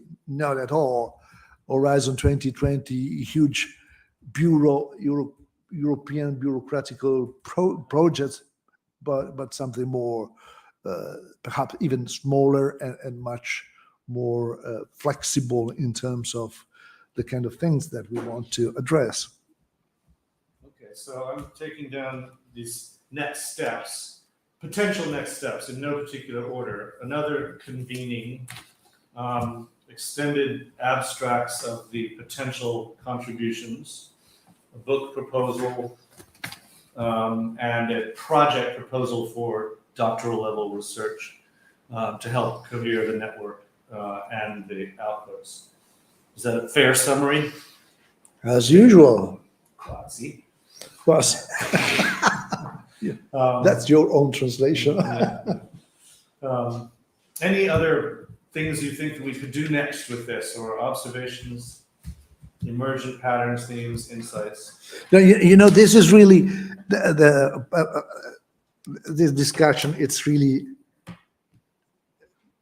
part of this opportunity, a consequence of this wonderful opportunity with the Austrian Pavilion. So we are talking with 1/3 of the presenters also, in a sense. So some was there, some was gone, some were not even connected. So perhaps this is something that we can also ask suggestions for our last. We could try to make a short document, perhaps the two of us, in terms of calling for final suggestion to the whole set of cases, and then trying to address the next steps. Because I mean that was really interesting and was easier to organize. It was, I mean, easier to organize is a strong word, but with all the problem we had, but in a sense gave us a bit more time, more than that's one thing, crazy thing that we learned has nothing to do with us, but with the Biennale. You know, once you get the Biennale approved, then you have few months to do it. So, when we started, do you remember in October, November, December, and then you have to organize something like that. I mean, it would have been impossible to organize a whole event in June, July. So but this is a mess in terms of fragmenting our work and our discussion. So there is not a kind of general discussion. It's just but yeah, this is the. I think we should try to make a kind of document and go back, ask for suggestion, and because it's not easy to be all together for sure. Having opportunity to meet together, and perhaps if whether it could be kind of, I mean, each of us has a bit of research fund perhaps, and whether we could do something blended, I mean, or mixed in a sense. I mean, if we could meet in Chatham or Portsmouth or Barcelona or some, I mean, that would be, in a sense, a possibility to develop further. Okay. Other comments before we pull it to a close? So we still have the most important step, which is the spritz after the, and I'm sorry, Helen, nothing for you. Your online spritz, it's nothing, but yeah. Even if you want to add something.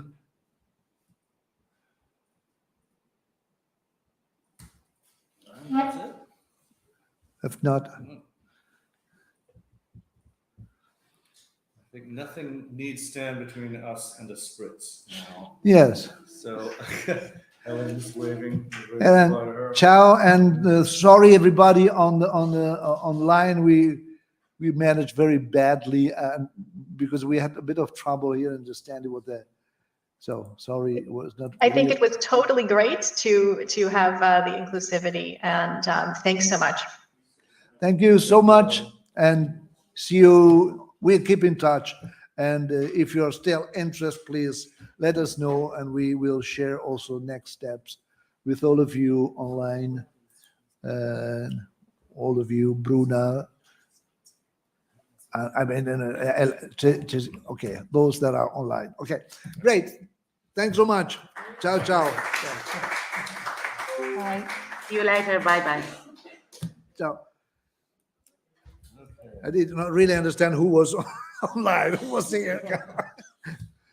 Oof. Okay, so next spritz and seven. Yes.